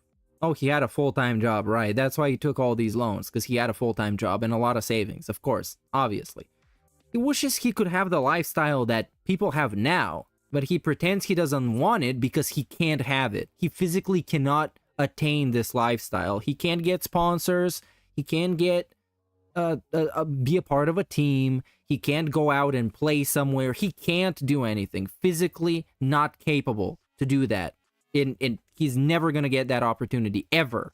So he's acting like it's a bad thing to have it. And he's acting like it's a bad thing for people to get that kind of opportunity. Responsibilities in my private life. I didn't have time to had responsibilities, right. I couldn't do it. So couldn't because do of that, it. I didn't have a chance. It was a miracle. The stars aligned.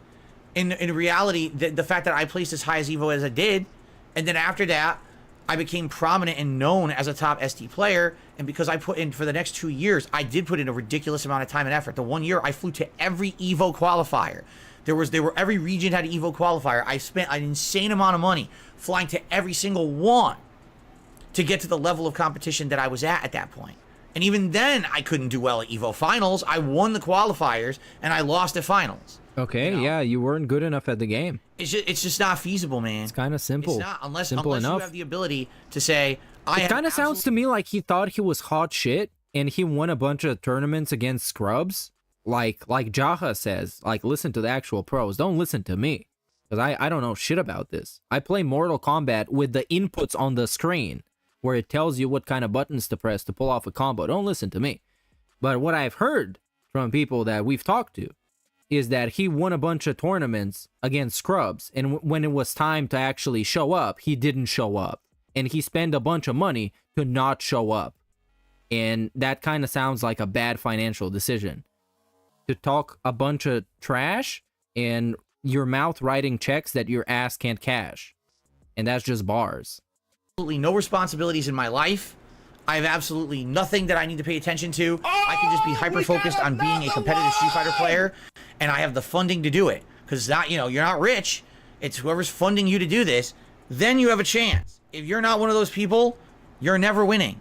It doesn't matter how good you are. It doesn't matter how hard you try. The system's going to break you down. I was there. I tried. It didn't work for me either. I tried hard, and you tried so hard and got so far, but in the end, it doesn't even matter. Here I am at Evo after having practiced all year, traveling to whatever every Linkin Park said, literally winning every qualifier or placing like top 3 in every qualifier that I entered. So I'm definitely one of the top Super Turbo players in 2007.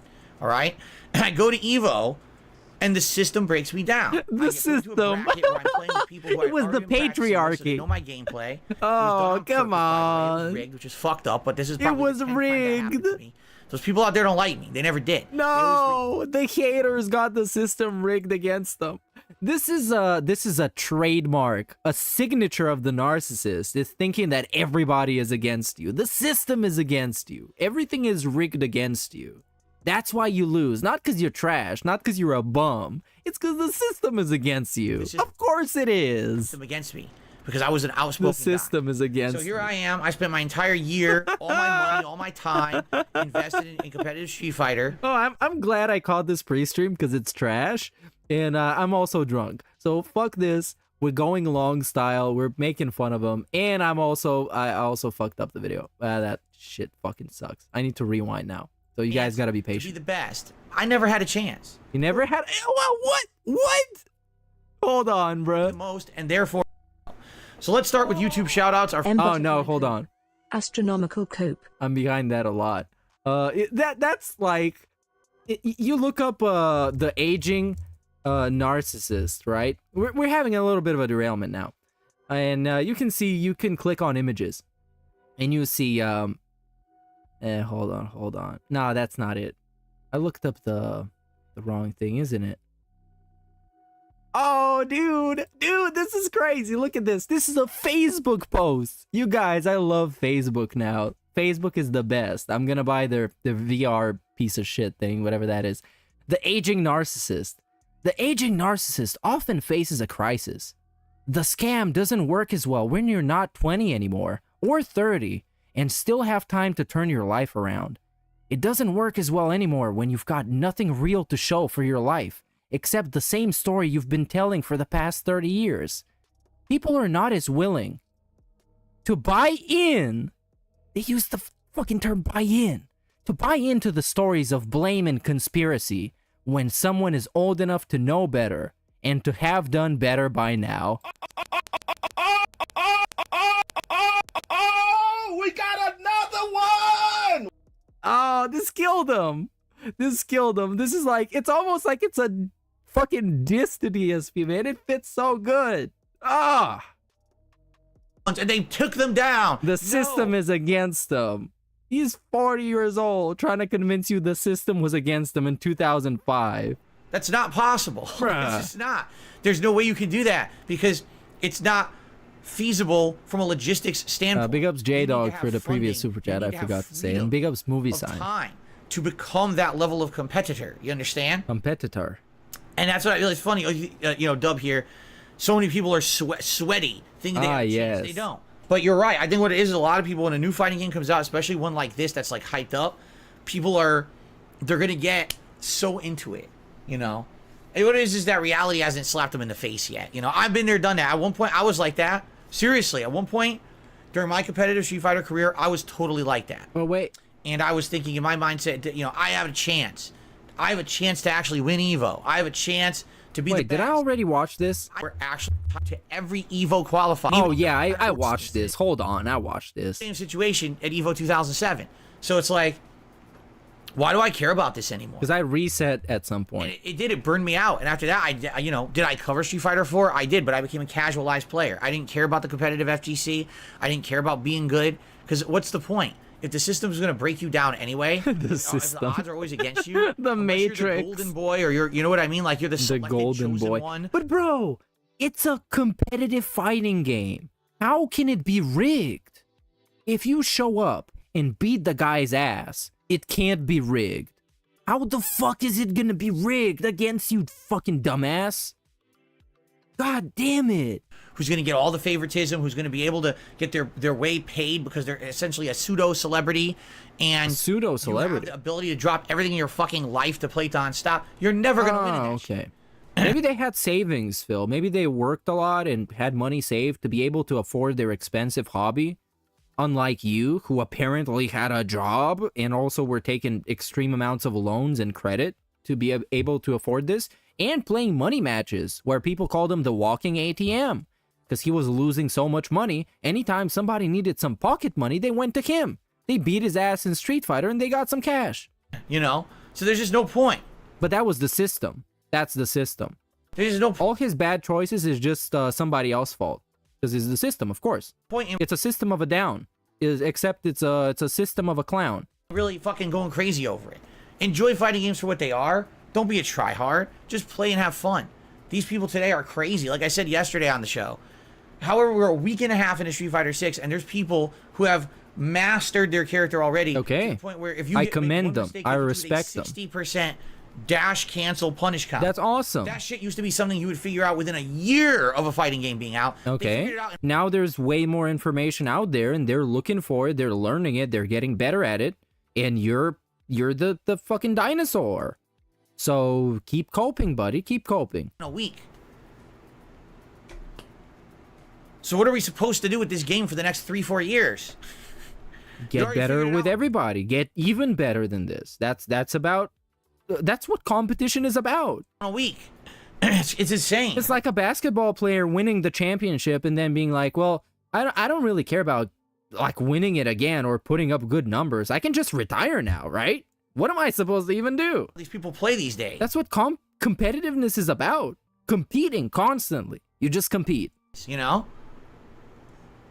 Oh, this is such a crazy fucking rant. For no reason. He's just, people are better than him. He can't even just say, yeah, those people, they're just better than me, man. I'm playing a lot of games, so I get my ass clapped. Anyway, that was a lot of digression. But anyway, no. I hear what you're saying, Dub13. You're probably right. That's why these people are sweating it so much. They think they're winning $1 million at Capcom. Oh, No, yes, they're of course. That's why they're trying too hard to be competitive in a competitive online game, of course. It will absolutely be a notable player. It'll be someone everyone knows. It'll be someone who already has funding, who's part of a team. That's who's going to win Capcom Cup. No up-and-coming fucking Cinderella story, I'm Rocky, and I came out of nowhere, and I took on the greats, and I won. That's never happening. You know, Rocky is that's a just movie. not- there's a system against you. There's an entire system set up to prevent that from happening. You're not winning. Sorry, I'm trying being so negative, but I'm just being a realist here. It's never going to happen. You know what I mean? It's always going to be someone already at the top. That's just how the system's always been set up. It's the system, you guys. Come on, it's the Okay. Matrix. Jade, thank you so much for re-upping Oh, your it's ultra Jade. level membership. Whoa, for the 2 true years. baller. Now you got your rose The gold champ. crown. I Baller appreciate alert. your Calling support out baller and alert. being a chill part of the streams every Get day. time Jade. resub. All right, so now let us get to tips. And as I said, the tips are so delayed. I Oh, have the one delayed notification style shout out, then tips. I gotta That's go gonna into my suck. PayPal manually to try to figure this Manual out. PayPal So let's get tips. started, Ah, that's okay? awful. I hate this. Well, first let's play his animation. Remember, he And wants let's a play Street Fighter some bums which animation. is What is this, $29.99 game instead of tracker? $30. Oh yeah, But $29.99. I counted as 30 anyway because I appreciate But his support the animation shows 20. so much. And He counts it as 30, but it's actually $29.99. Sounds good? Makes a lot of sense? Yeah, it's very consistent, like all the DSP streams. He's known for his Penny's not a big consistency. deal.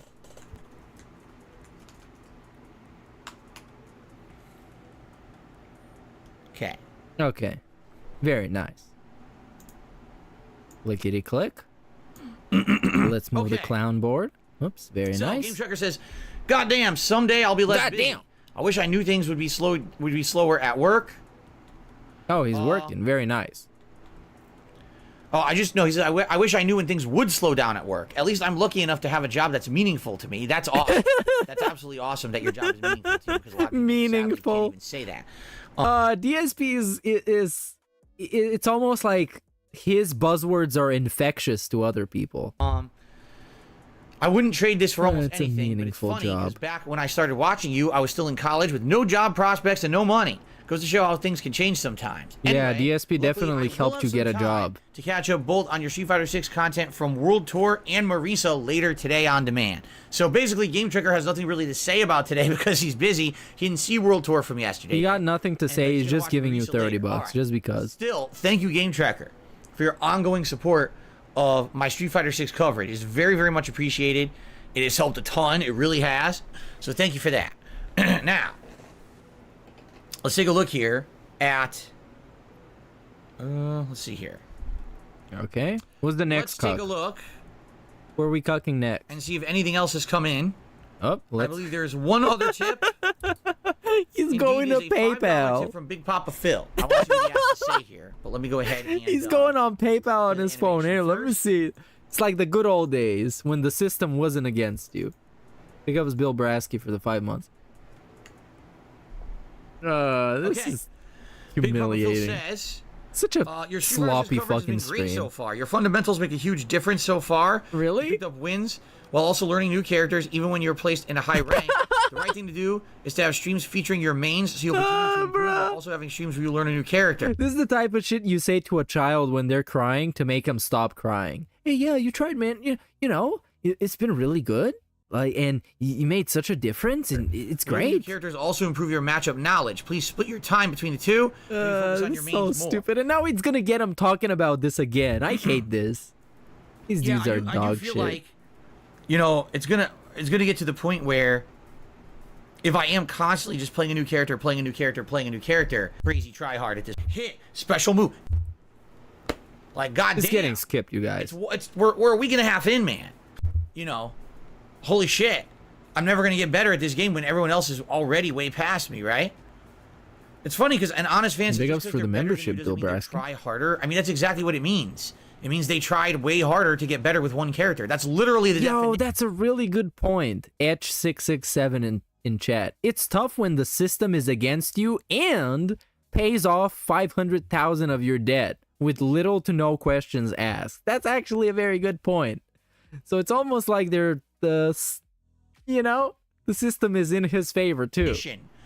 Of trying I didn't think about that. Incredibly hard to get really good in a certain situation. You understand? What? The definition of try hard is trying very hard? Is it? Is the floor made out of floor? Is the ceiling made out of ceiling? Like that's literally the definition. Is the air made out of Now, air? try hard can be negative and positive. You have different Yes. How can it be associations negative? with that term? But that's literally the definition. So good Trying job. hard is trying hard. Re-up their membership for 15 months is next milestone. Good luck with Marisa. Thank you very much, Genesis.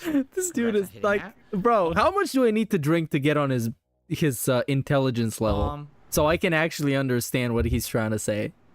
Or it's just stupid. This is hilarious. An honest fan says, "Oh no, those could be casual players playing for fun. You act like everyone better than you is dedicating their life to the game. You honestly think that someone who's casually playing the game for fun has learned how to punish every whiffed move from neutral for a 70% damage combo? You believe that? Yeah, why not? You are an idiot. Oh, and you just call him an idiot. That's his debunk. You just call him an idiot. Bro, this guy fucking That's sucks. tremendous stupidity. No, normal casual players have not mastered the game in a week and a half like that. You're nuts. You're really dumb. And you're supposed to trust everything he says because once upon a time he used to play it on a professional level. That's what you're supposed to do. Felix the Maid has become a member for 8 months here and says you have to try Jury and do you like lasagna? I tried Jury in the beta. To some extent I was enjoying her, but then I switched it up and never went back. Maybe I will try her in this eventually. And you know, I think it's extremely funny to know that there might be a person out there to come back home from work someday and then just casually destroy DSP in competitive Street Fighter and then move along with his day and never know that DSP is having like a half an hour coping session every single day about how bad he is at Street Fighter. This just, it brings such warmth to my cold black heart. I can't explain. And I do like lasagna, indeed. Yes, I do. And he likes lasagna, obviously, because he's Italian. He wouldn't like it otherwise. I hate lasagna. I'm not Italian. I don't understand the intricacies of lasagna. Now he's banning somebody in chat, but we're back in time, so we can't actually see it. Okay, so just to be safe, one more time, let me check tips because again, the notifications are coming through. Yeah, right. Let's check the PayPal. This is gonna be get used to this, guys. Okay, I've shouted out everything as of now. What I would say is let's open up the chat a bit. If you guys want to ask me a question, by all means, tag me in the chat. No, I don't hate lasagna. I love lasagna. I love pasta. But I'm be talking about. It's the gimmick of, you know, when you're not Italian, you don't like Italian food. You know, Might be the I'm just discussion this memeing. morning, I or like maybe you just want lasagna. to talk about other things in general. Tag Of course me in I the chat, let's do. see what you guys want to talk about. Meme Magician, no, it's not safe to eat an entire bottle of mustard in one sitting. I would say it's not safe to eat You an should entire bottle of definitely do anything it in one sitting. and mix it up with some I bleach. think that's not called Delicious. moderation. That's called overindulgence, and you're gonna get sick. Yeah, you're gonna get gout. Okay. Mustard gout. And then, never Carl mind. Johnson, how you doing? He says, how you doing today? I'm doing all right. It's a little warm because I didn't turn on my air conditioner. It's cool outside today, but it gets warm in this office, especially when I play fighting games. So I'm probably going to have to turn the air conditioner on at some point here, regardless. And but for now, I'm trying to keep it off for the podcast. So, so it can be extra noise during your podcast. I appreciate that, Phil. I can hear it. If I'm to understand it, the Embracer Group it cools me off as well. It's a company that owns a bunch of game franchises, correct?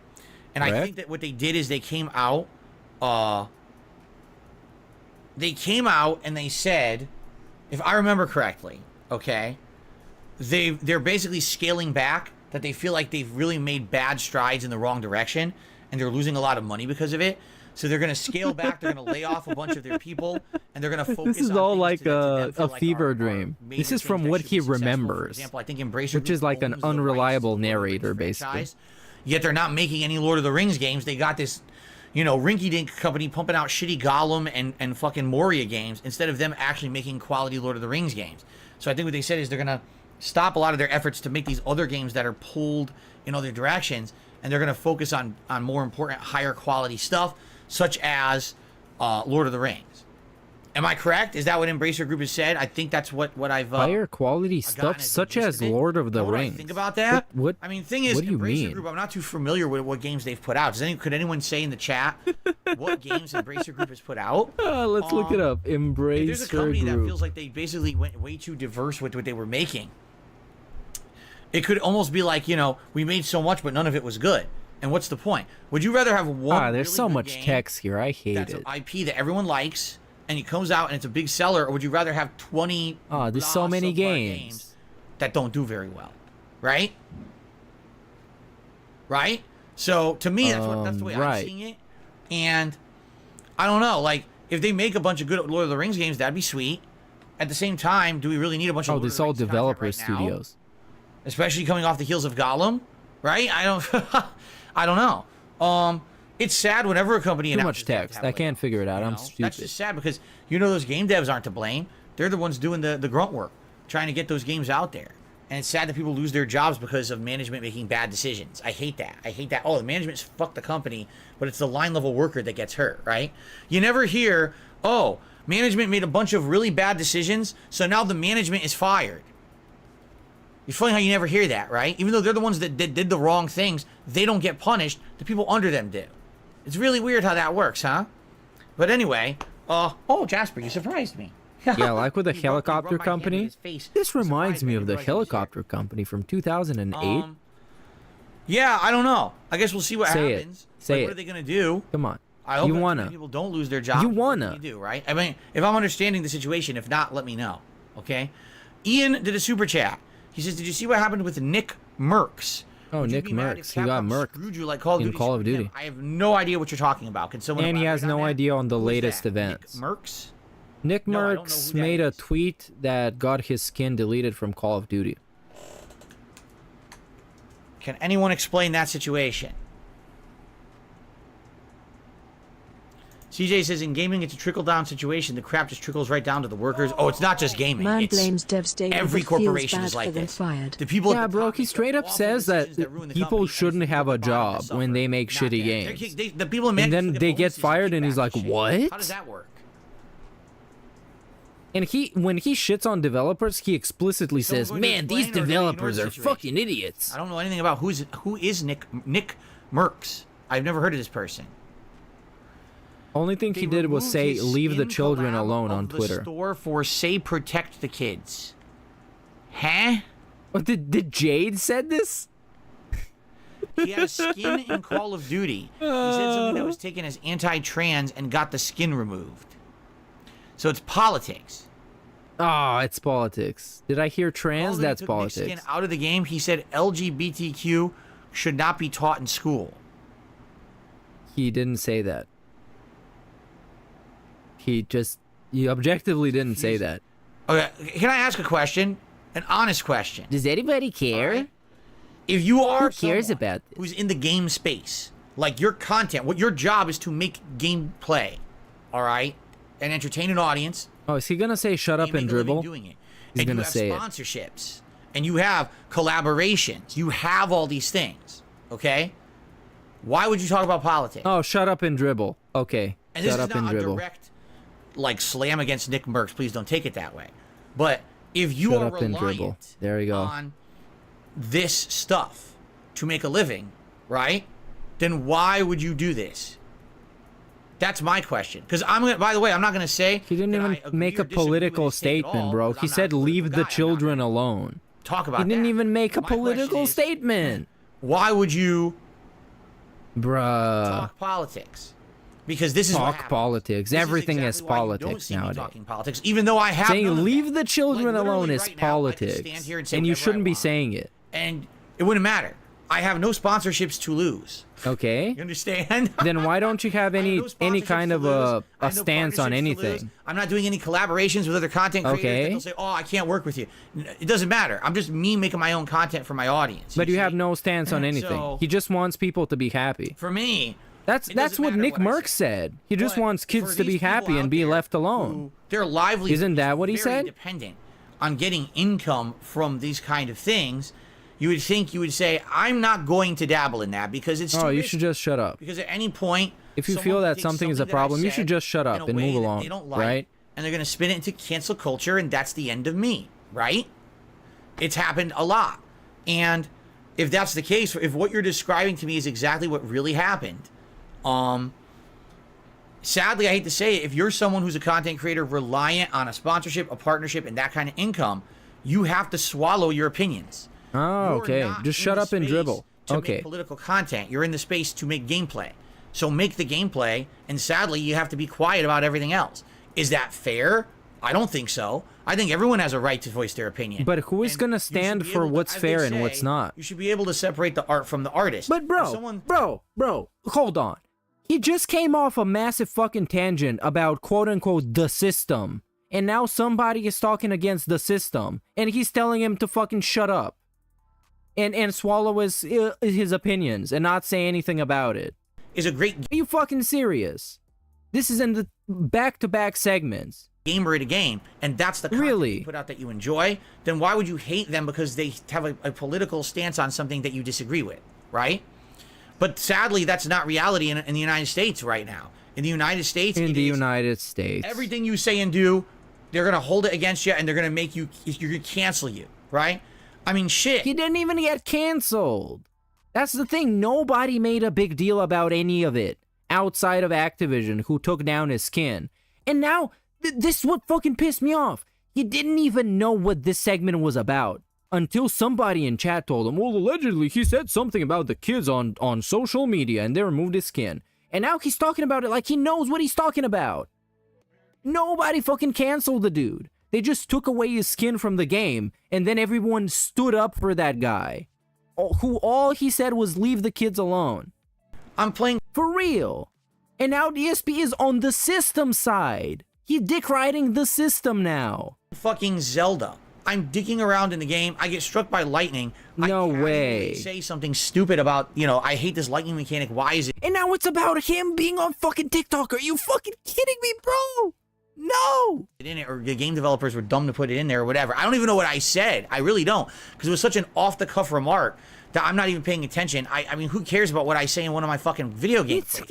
Oh my god, it's about him again. What happens? These idiots go to fucking TikTok and make a viral meme out of it. And you can see where his whole point stemmed from. His whole point is that people go crazy when I say a small thing. So nobody should say small thing because people are gonna go crazy. No matter what the thing is, you should say nothing. Like I'm some kind of a jackass because I said something randomly in a playthrough. Right? Always been a jackass, always will be. We will become more of a jackass as time goes. That's what we're all waiting for. It's not even something bad. It's just something dumb. Maybe it's ignorant. Because I don't understand the game mechanics. They were making fun of you for being dumb and ignorant. Fucking Breath of the Wild since 2017. I don't even remember it. So... But, so there you go. Now, here's the thing. Can I get canceled for that? No. But, of course, now people, make a joke out of it. But thankfully, right, I don't have a... LGBTQ rights equals DSP hate on TikTok. Bro, this whole thing wasn't even about rights or anything. The whole thing is... Oh, my God. It's just so stupid. And he fucking... Look at this. Imagine if I did. I might have lost it. He's talking about him. Oh my god, I can't, man. This dude is should sponsor himself drinking Clorox. I support This that. is something I said in a I playthrough. support That's that. not political. 1,000%. If Clorox was a type of cola, Anything today You know, can be a soda? misconstrued, or anything can be turned 100%. into something awful, you know? So, yeah, it's if this is the case, if this is a person who's good at making content, you're saying it was Call of Duty, right? A Call of Duty gamer. They're great at making Call of Duty content. People love their content, right? And they want this content to continue, and they're making lots of money. They have a freaking skin pack in the game because they're so good at it. So they're prominent, right? And they're making big money on this. It's good. big ups I hate to Nico say it, you Speed have for to the swallow sub. your opinions because this is the world we live in today. Really? right? You should cuck out for the corporations. That's what you should do. You should cuck out for everybody. Regardless of the fact if you agree or disagree with the opinion, just the fact that you gave Just the cuck out. opinion somewhere, Just be a cuck. public-facing You're getting money, be a cuck. Do whatever they want you to do so you can get more money. venue, a Pretend you support stuff you don't so you can benefit. Okay, good stuff. public-facing forum. This is the dude who, man, he was talking about being the realest motherfucker on the internet. He's always honest. He's always straight up. Now he's giving you advice to shut the fuck up and be fake. Really? I think someone said it was a tweet. It literally doesn't Someone said something. matter, you know? It doesn't matter. Literally doesn't matter. Can't say shit. Gotta say zip it. And that's the space you live in. If you express your political opinion today, there are going to be groups that disagree with it, and you could lose everything. That's the situation we live in today. It's Well, kinda sad, isn't it? depends. But that's where we are. Depends. Not like I know plenty of people live on Twitter and they have a different perspective of the world, but political opinion doesn't usually mean you're either an actual Nazi or you're the most leftist human being imaginable. Usually most people fall somewhere in between, towards the center. You know? And it's like, well, We're talking about it like nowadays you're either a fucking swastika tattooed Nazi or you're the biggest libtard on the planet. accept it. It's fucking wild. But that's, I guess, what the internet teaches people. And people like DSP that only live on Twitter and their whole worldview is based on Twitter, that's all they think about. Or you become susceptible to it. And it sounds to me like this is a case There's no where nuance allowed. he thought he could say 'Cause what he you wanted. gotta pledge allegiance to one of the teams. It's like a sports game. What he truly felt. You gotta. And You I was gotta paid label for it, and that yourself as sucks something. ass. And when you label yourself as something, you get labeled as many other things, many of which you might not relate to, but you get labeled as them because that's what you get for being a part of that team, you know. But sadly, that's the climate we live in.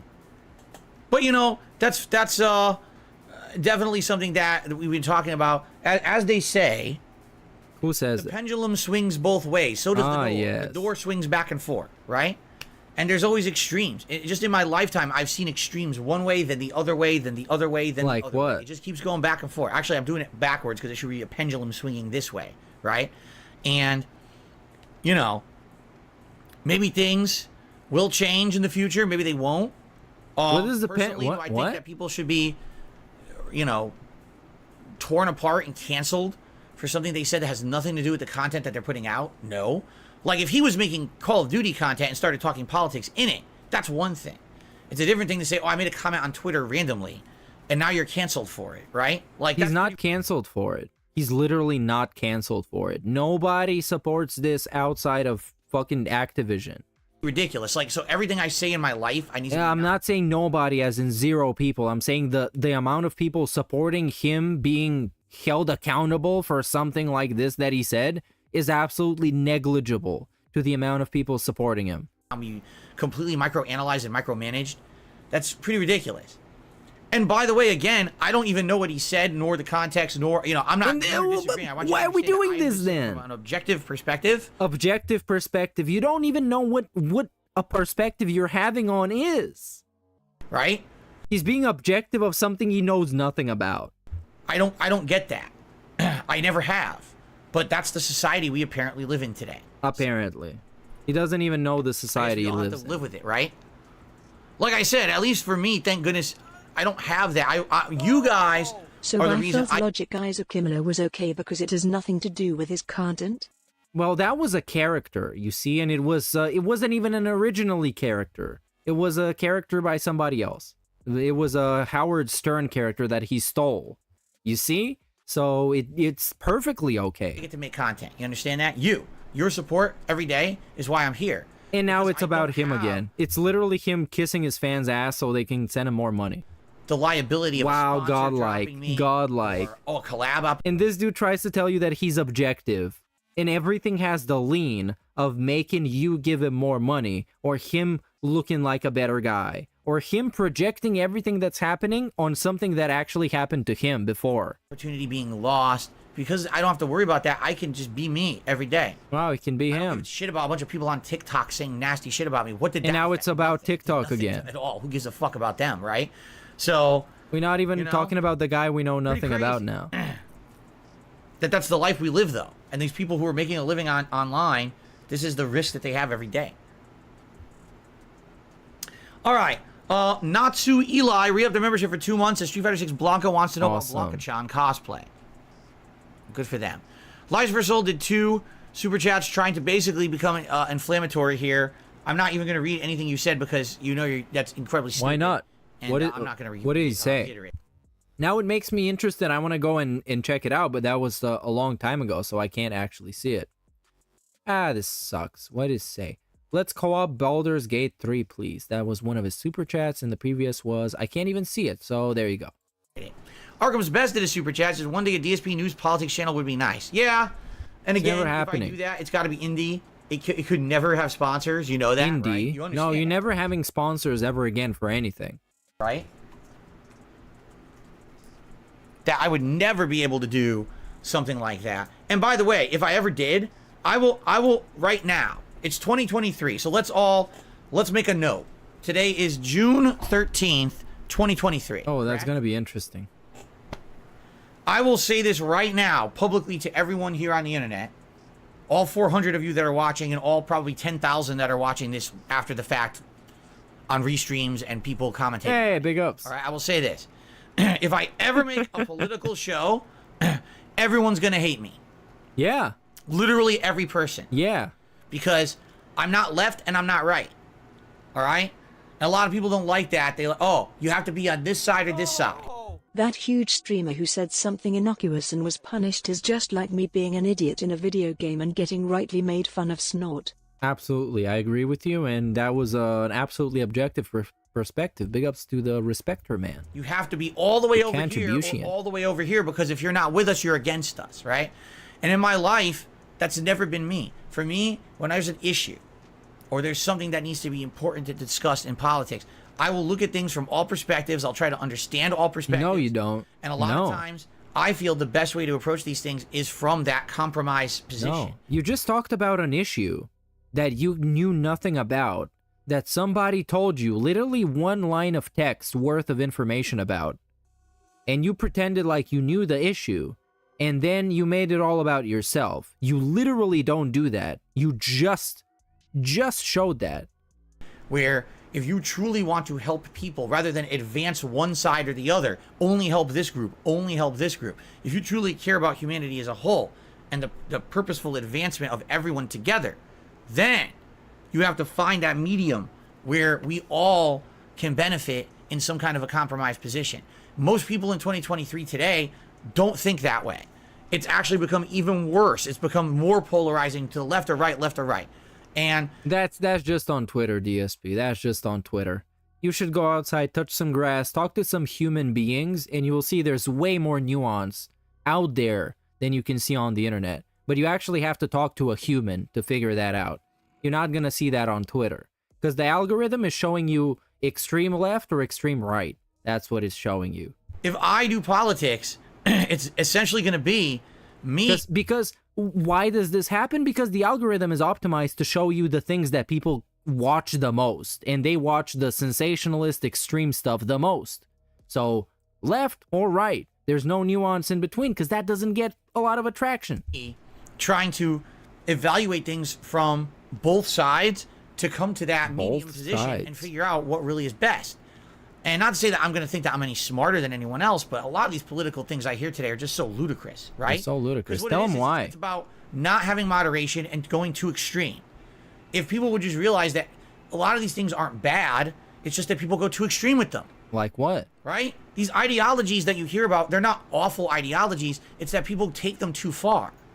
And that's where we get into problems. Where people... This is what a DSP politics channel would look like. It's just a bunch of abstract, agreeable statements. And then a smug face and rubbing his chin. Hate each other. And that's ridiculous. Right? So, from my perspective, this would not be a, oh, Phil takes the red pill or takes the blue pill, or you know what I mean? Phil's based or Phil's totally woke or whatever. It's not going to be that based. At all. It's going to be a different kind of show. And I guarantee you what's going to end up happening, it's going to be all people hating me. Because they're going to say, oh, but I'm totally right or I'm totally left. And how dare you say something that's not in line completely with my ideology? I hate you. It's like, we understand I'm actually... Hey, Luda. Big ups to Ludacris. I watched the Fast and Furious the other day. It was trash. I love it. I'm trying to help everyone profit. From a neutral perspective. It's very hard in life to have a neutral perspective. I'm friends right now. I'm friends and you know, even related to some people who are very conservative. And You're not friends with anybody. Stop lying. We're very liberal. And it's very hard to be in the middle and see both takes and say, you know, I agree with something here, and I disagree with something here, and just everyone yelling at you. No, no, no, no, no. You know, like, oh. But anyway, yeah, that's what I mean. Like, if he's I ever friends and related. So what he's trying to tell you is that somebody in his family is an extreme right winger. That's what he's trying to tell you. It's gonna be interesting when he tells you he's related to somebody. I guarantee you, it's just gonna get a lot of people just yelling at me saying how bad I am because I don't take a side, right? Which I'm not going to do. He's not going to take a side. And the other funny part about it is some people feel, I guess that what they call someone like me is a centrist. That's what they call it, a centrist, because I'm in the center, right? Ah, but yes. Say, oh, you centrist, the only reason you're there is because you think you know better than everyone else. What? I don't think I know better than anyone else. I don't. Bro, this is toxic. I'm not drunk enough for a conversation like this. Barking at each other. Because this dude, he gets all his worldview is from Twitter, so he has nothing worthwhile to say to anybody on this planet that hasn't been said in a billion trillion posts. And they're never gonna stop. You know, at what point do we sit down and realize that the barking doesn't solve anything?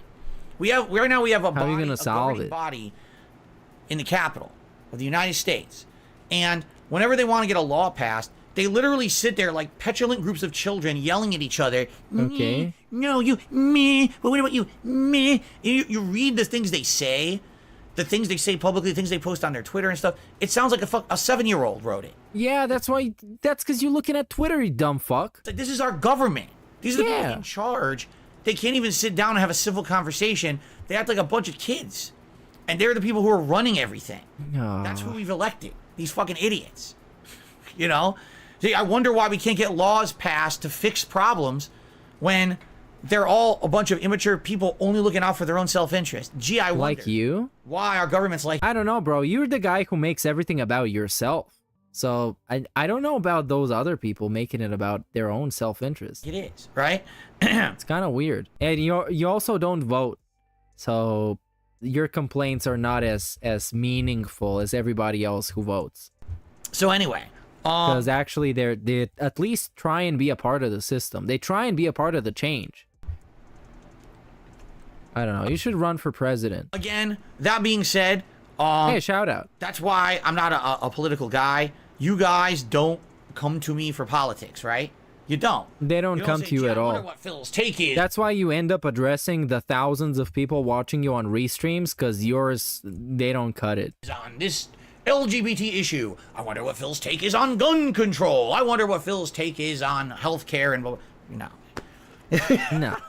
We're here to have fun with games, correct? He's acting like his opinion on all this shit is so important and everybody is asking for it. And the country's gonna change once they hear his opinion on gun control. We're here to have fun with games. We're not here to fucking be a bunch of idiots and argue with each other about this shit. You come to my streams to get away from all of that because you're bombarded with that everywhere. You can be rest assured that when you come to my stream, a place where we're not doing that stuff, and you can actually relax. What are we doing instead? What are we doing instead? We're talking about his bills. We're talking about the food he had to eat on his day off. We're talking about how much his back hurts and how there's some secret stuff behind the scenes that are really triggering him. They're really concerning to him. He really hates having them. What else do we talk about? We talk about how he wants to refinance his house. Talk about all this good escapist stuff, right? The stuff that, you know, makes us chill and relax and have fun. Enjoying games at face value. Yeah, we're talking about side scrollers. We're talking about TikTok. It's hilarious. So, okay, this is funny. Eshkel in the chat just says, what is your take on Bud Light? Laughing out loud. All right? Oh, we're gonna see this one. Everyone's take on Bud Light is something political. Crazy how he says he's a centrist guy and doesn't take a side, but only says this to his curated audience of whales that will agree with everything. I mean, obviously, of course, yeah. That's kind of that's the catch. That's the catch. You want to know what my take on Bud Light is? It's shit. It's Rodrigo. disgusting. It's like fucking piss in a bottle. I don't even care about anything else. It's a horrible product, so why the fuck do I care about Bud Light to begin with? You might as well fucking piss in a bottle and drink Shall it. not be infringed, Phil. It'll Not taste hard better to than Bud understand. Light. So why the fuck would I care Yeah, about what their PR campaign is right now? Right? So if you can't even get past the product is awful, why would I care about any of the political ramifications of the product? Right? It's such a fucking non-issue. Anyway. Yikes. Anyway. Yikes. You know, there's a reason why Bud Light is the product that there's this issue around. Let's put it that way. Why? A high-quality beer would never have that issue because they wouldn't embroil themselves in that kind of bullshit. What is that kind of bullshit, Phil? Oh, we got him here. What is that kind of bullshit? What did they do? And why is it a problem? Oh, what is that kind of bullshit? What is it?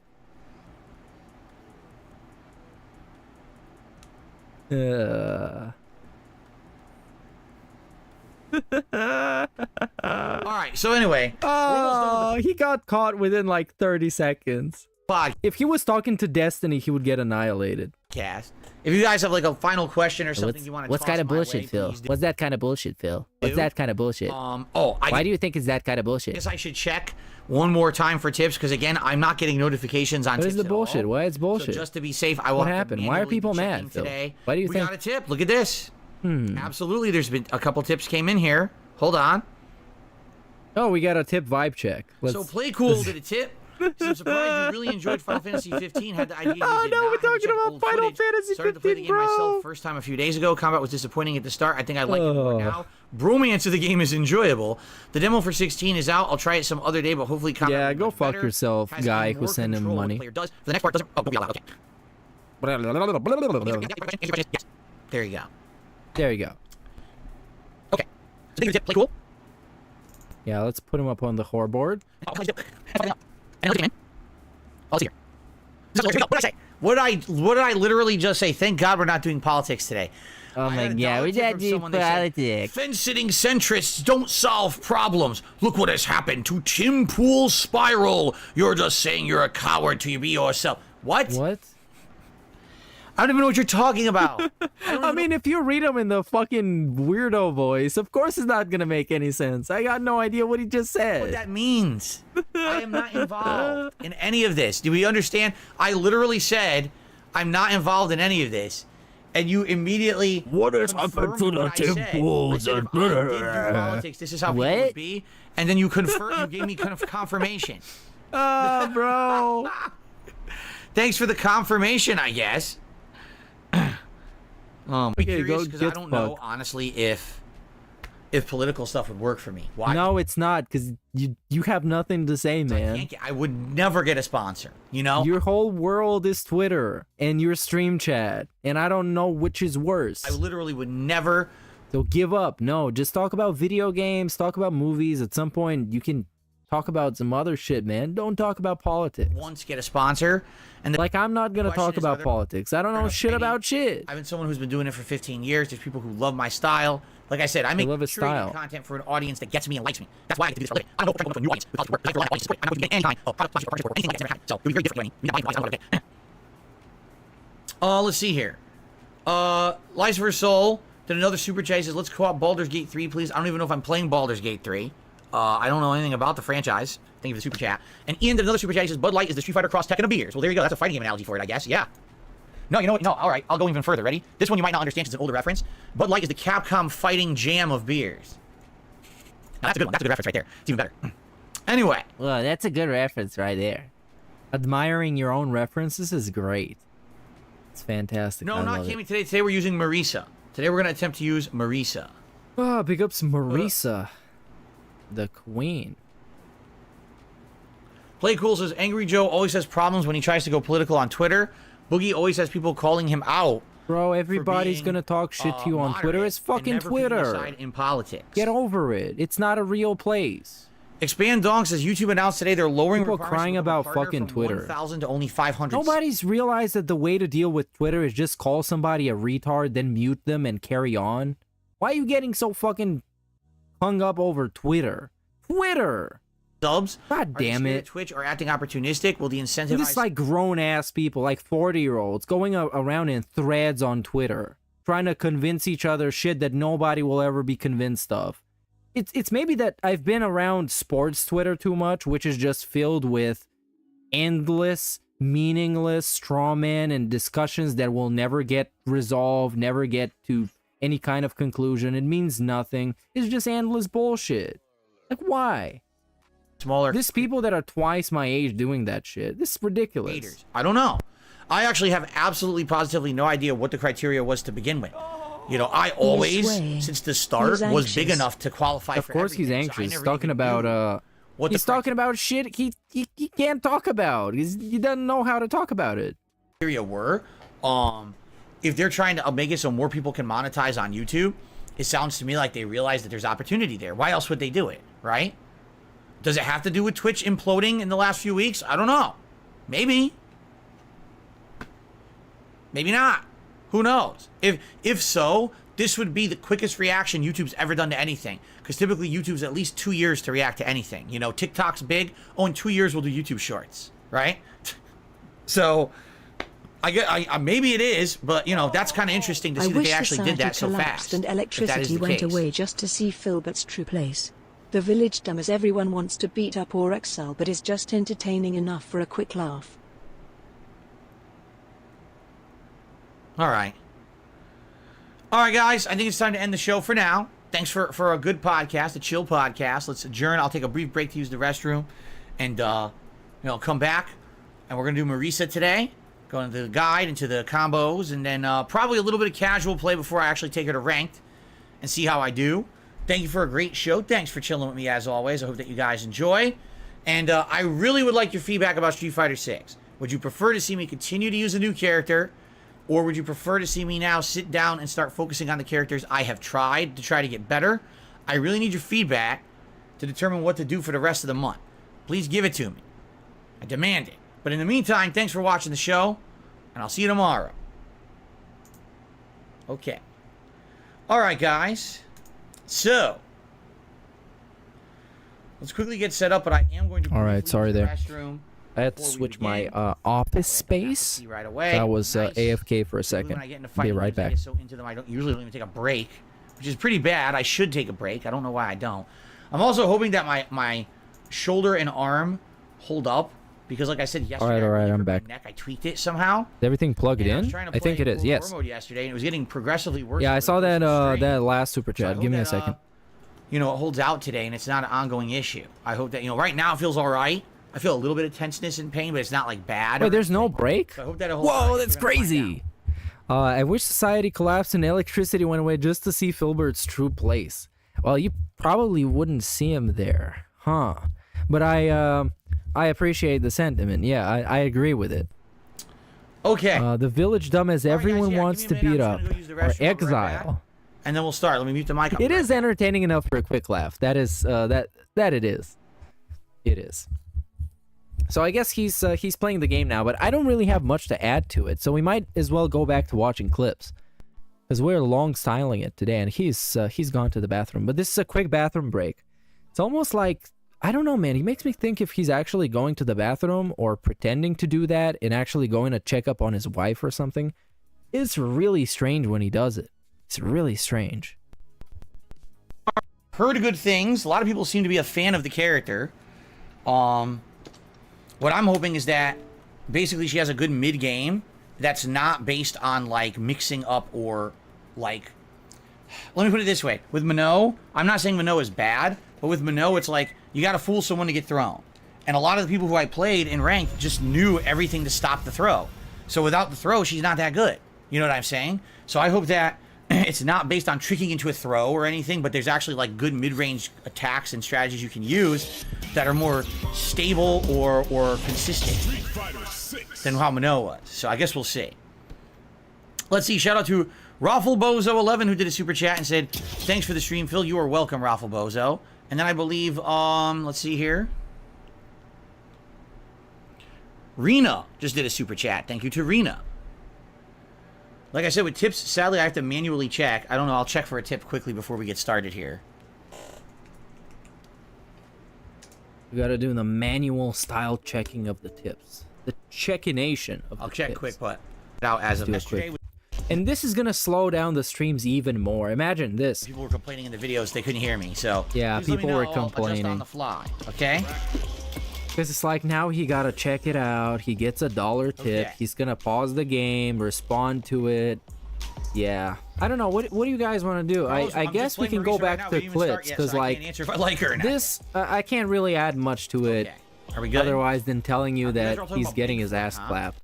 But this, we got like 20 more minutes of him getting absolutely violated on TikTok and crying about it. So I would like to see this, and then maybe we can check out something else, because there's been a lot of stuff that I never actually caught up to, and it's possibly very entertaining. So yes, Craig reacting to DSP. I believe I saw that. I think I watched it on stream. I think so. So yeah, I'm gonna watch this, then we're gonna go watch some more clips. There's plenty of stuff. I hadn't streamed for like 3 weeks before that, so yeah, there's a lot of stuff, and it's gonna be a long style stream, right? So yeah, let's go. It shouldn't be about, oh, I need to play this game, but by the way, it's 100 hours long, so I need to meter my progress. So every night I'm doing exactly this, and I make no mistakes, and I don't do that. What the fuck is that? What kind of a mentality is it to go into video? Oh, and by the way, tomorrow on the groupthink, we have a major announcement. That is a positive announcement and a surprise. So you might want to tune in and see what it is. This is very fun. Games like that, right? I feel like you've completely missed the mark if this is who you are. And God forbid you make a mistake. Now everyone's going to make fun of you on the internet. How about you kiss my ass, right? Like, that's ridiculous. I should walk on eggshells when I play Zelda. No, not really. God forbid I say or do something that might irk a fanboy crowd on TikTok. TikTok can literally lick my shit out of my ass. Oh, come on, bruh. But again, 90% of the time, and this is a statistic that I just made up in my head because I like to be a fake scientist. 90% of the time, the problem isn't what he does, it's the reaction to it. Because I remember that clip that was on TikTok. It was his reaction, him crying about getting killed by the lightning. That was so funny. It wasn't him riding around in the lightning. Because if you were like a lighthearted guy, you're riding around in the lightning, you get hit by lightning, and you're like, oh, dude, I got hit by the lightning because, you know, I'm wearing metal. And then you would laugh it off, and everybody would have a nice highlight, like positive, funny moment. It would just move on, and there would be nothing there to clip and go viral. So he really doesn't realize why the clip went viral. It's not him being bad at the game. It's his reaction at being bad. I don't care about TikTok. I don't care about any of these morons. He doesn't care about it. Do this viral shit. It's so fucking nonsensical and means nothing. He doesn't care about it. This is a 30-minute video, by the way. He doesn't care about it. You know what I mean? It's just complete nonsense. It doesn't have any bearing on anything of reality. You know what I'm going to do, though? I'm going to put his stream in a little bitty window down here. So the people that care about Street Fighter can watch him get washed in Street Fighter. And the people that don't care, we can just watch clips. So we can try and satisfy as many as people as possible. Here, are you ready? In one moment, I'm going to destroy the viral bullshit. Let him destroy. Let's watch this. I'm ready. Motherfuckers. Take it easy. We're not making a Western here. The lightning mechanic in the Zelda Breath of the Wild and Tears of the Kingdom is a complete nonsensical mechanic that's only there to annoy the player. Why? Because it doesn't help the game. What does it do? Does it add any challenge? Well, how do you stop yourself by getting hit by lightning? Take metal equipment off. Okay? And then when the lightning storm passes, you put your metal equipment back on. Okay. So what did that add to the game? Did that add significant challenge? Did that add any story progression? Did that add any element of fun, amusement, or even any real challenge? No, Well, nothing. It did. It made it more dynamic. So when that weather condition happens, you adapt to it, you overcome it, you get the satisfaction from overcoming it, and you just move on. It's a minor inconvenience. That kind of stuff that spices up the game. It makes it a little bit different. It makes it a little bit more challenging at some points. And you failed that challenge, and that's why you're so salty that you failed a minor, insignificant challenge. It literally is there to be tedious. It's a tedious thing to say, oh, there's a storm, take my equipment off for a couple seconds and put it back on. There's no point to it. It's just there to say, hey, more content in the game. In a game that's already bloated, in a game that already has more than enough content, they tossed in gameplay elements that are nonsensical and add absolutely nothing.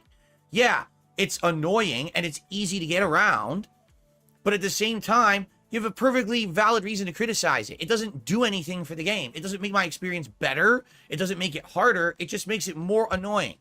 That shouldn't be in the game.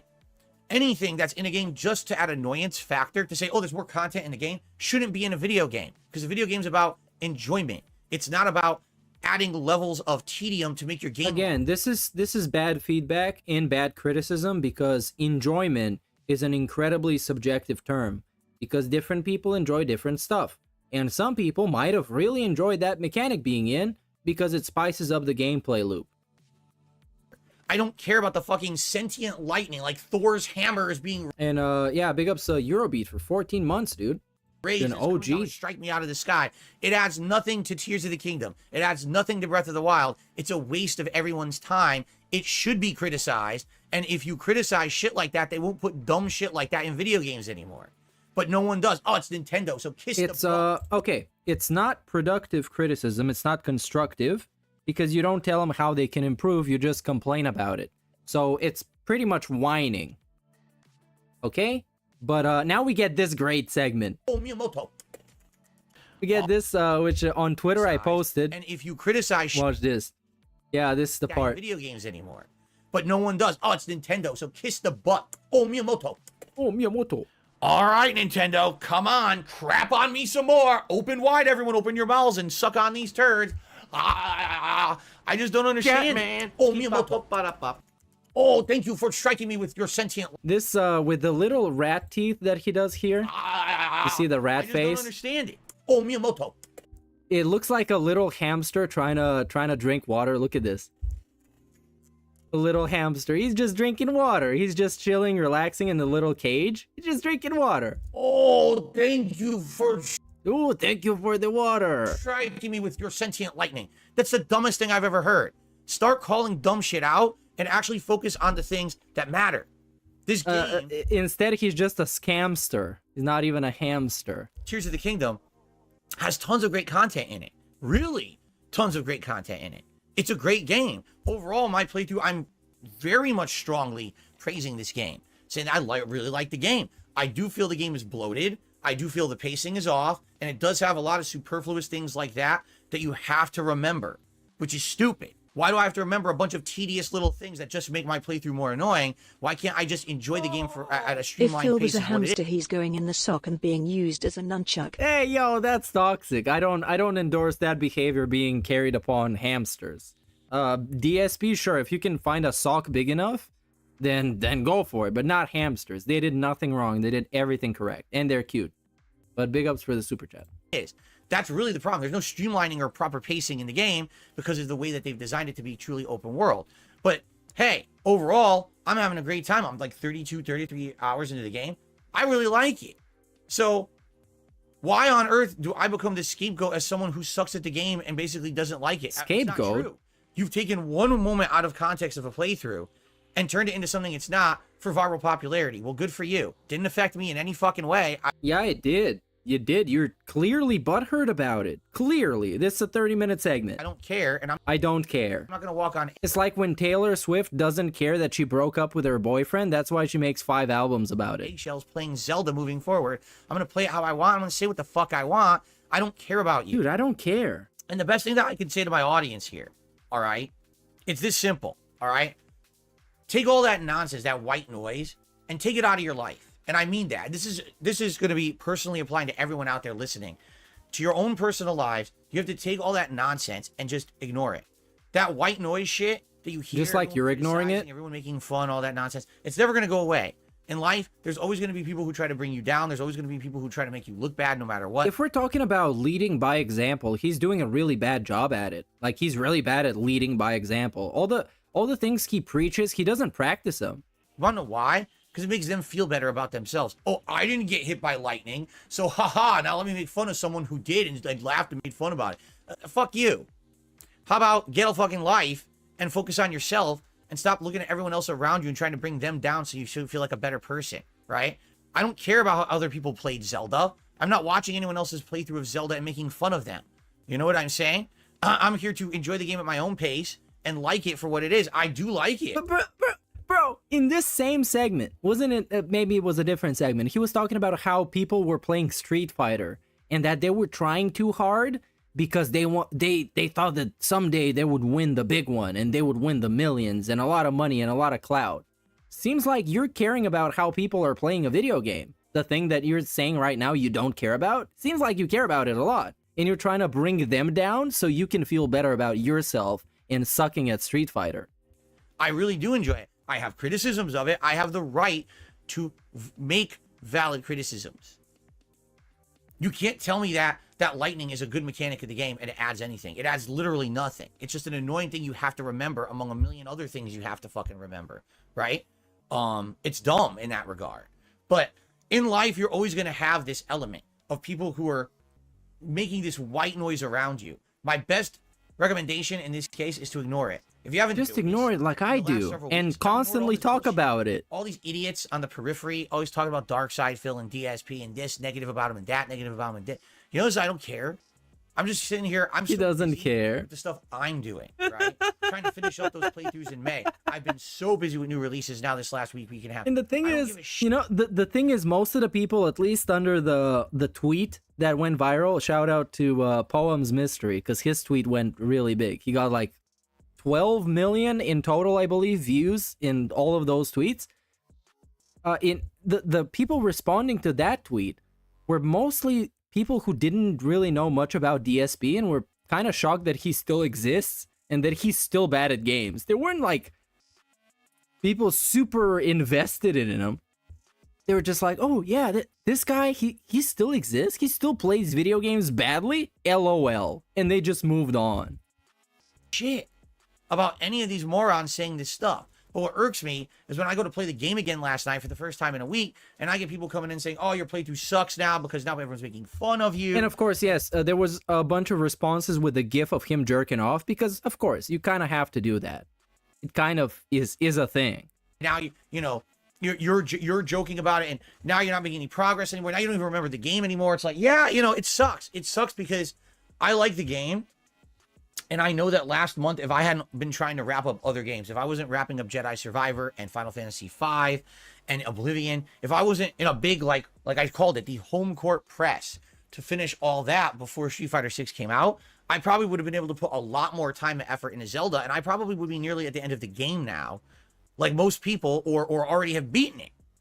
Right now it seems like there's two different those hand motions. Zelda. It was an amazing game that everyone played for 2-3 weeks straight beat, or man, that game's so long and tedious and I never got past the first 10 hours and I stopped playing it. I'm not in either boat. Like, I like the game, but I didn't have time to rush through it. So I'm kind of like this unique situation right now. Yeah, I don't know what a home court press is, because I was thinking, yeah, that's like a basketball reference, but the basketball reference is a full court press. I've never heard a home court press. I guess is when you play at home court, you play harder because you got people to support you, but then again, that doesn't really apply to him. He just wanted to use a term he knows nothing about. Come on, cut him some slack. He's DSP. He does that 100% of the time. I have to, I have to figure out how I'm going to do it. I want to play Zelda, but if the game really is going to take a minimum of, let's say, 60 hours to beat, even if I just adhere to the main story, I'm only 32 hours in. Wait, what? That's another 15, 16 sessions. And I'm only going to be playing it 2 to 3 times a week tops. You tell me I have to play it for 3 months? You know what I mean? Like, I really do feel like these games in the modern day have this weird... Oh, yeah, it's 57 hours. That's pretty crazy, dude. When you make a game that's 100 hours long, you know what That's you're nice. saying to the gamer? You're saying, I am what you will play now until you beat me. That's what you're saying. Because if you have a 100-hour daunting game and you play it for 20, 30 hours and you put it down for a week, in another week, are you really going to want to pick it back up again?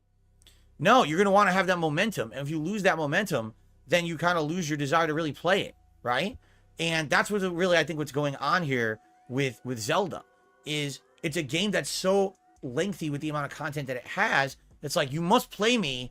And if you don't, you might as well not play me. You understand what I'm saying? Like, either you play it all and you enjoy it right away, or you basically don't play it. And really, what? I think a lot of these game developers are missing the point at this point. Every RPG should not be 100 hours long.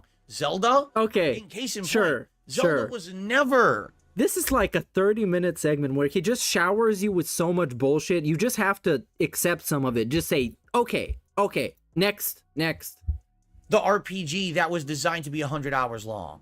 Take a look at where Zelda's roots, right? I mean, yeah, Zelda was an open world or whatever, but Zelda was always a game that you could streamline and you could play and enjoy. And yes, there was always other content, but I mean, to me, I look at it, I'm like, it's a Nintendo game. And Nintendo games, I can't even in my mind think of a Nintendo game that's like, this is the game that you must play for 2 months. You know what I mean? Like, never. Nintendo was always like incredibly high polished quality. The Nintendo seal of approval meant something back in the day. When you were playing a first party Nintendo game, you were playing a game of the utmost polished quality. And you knew that.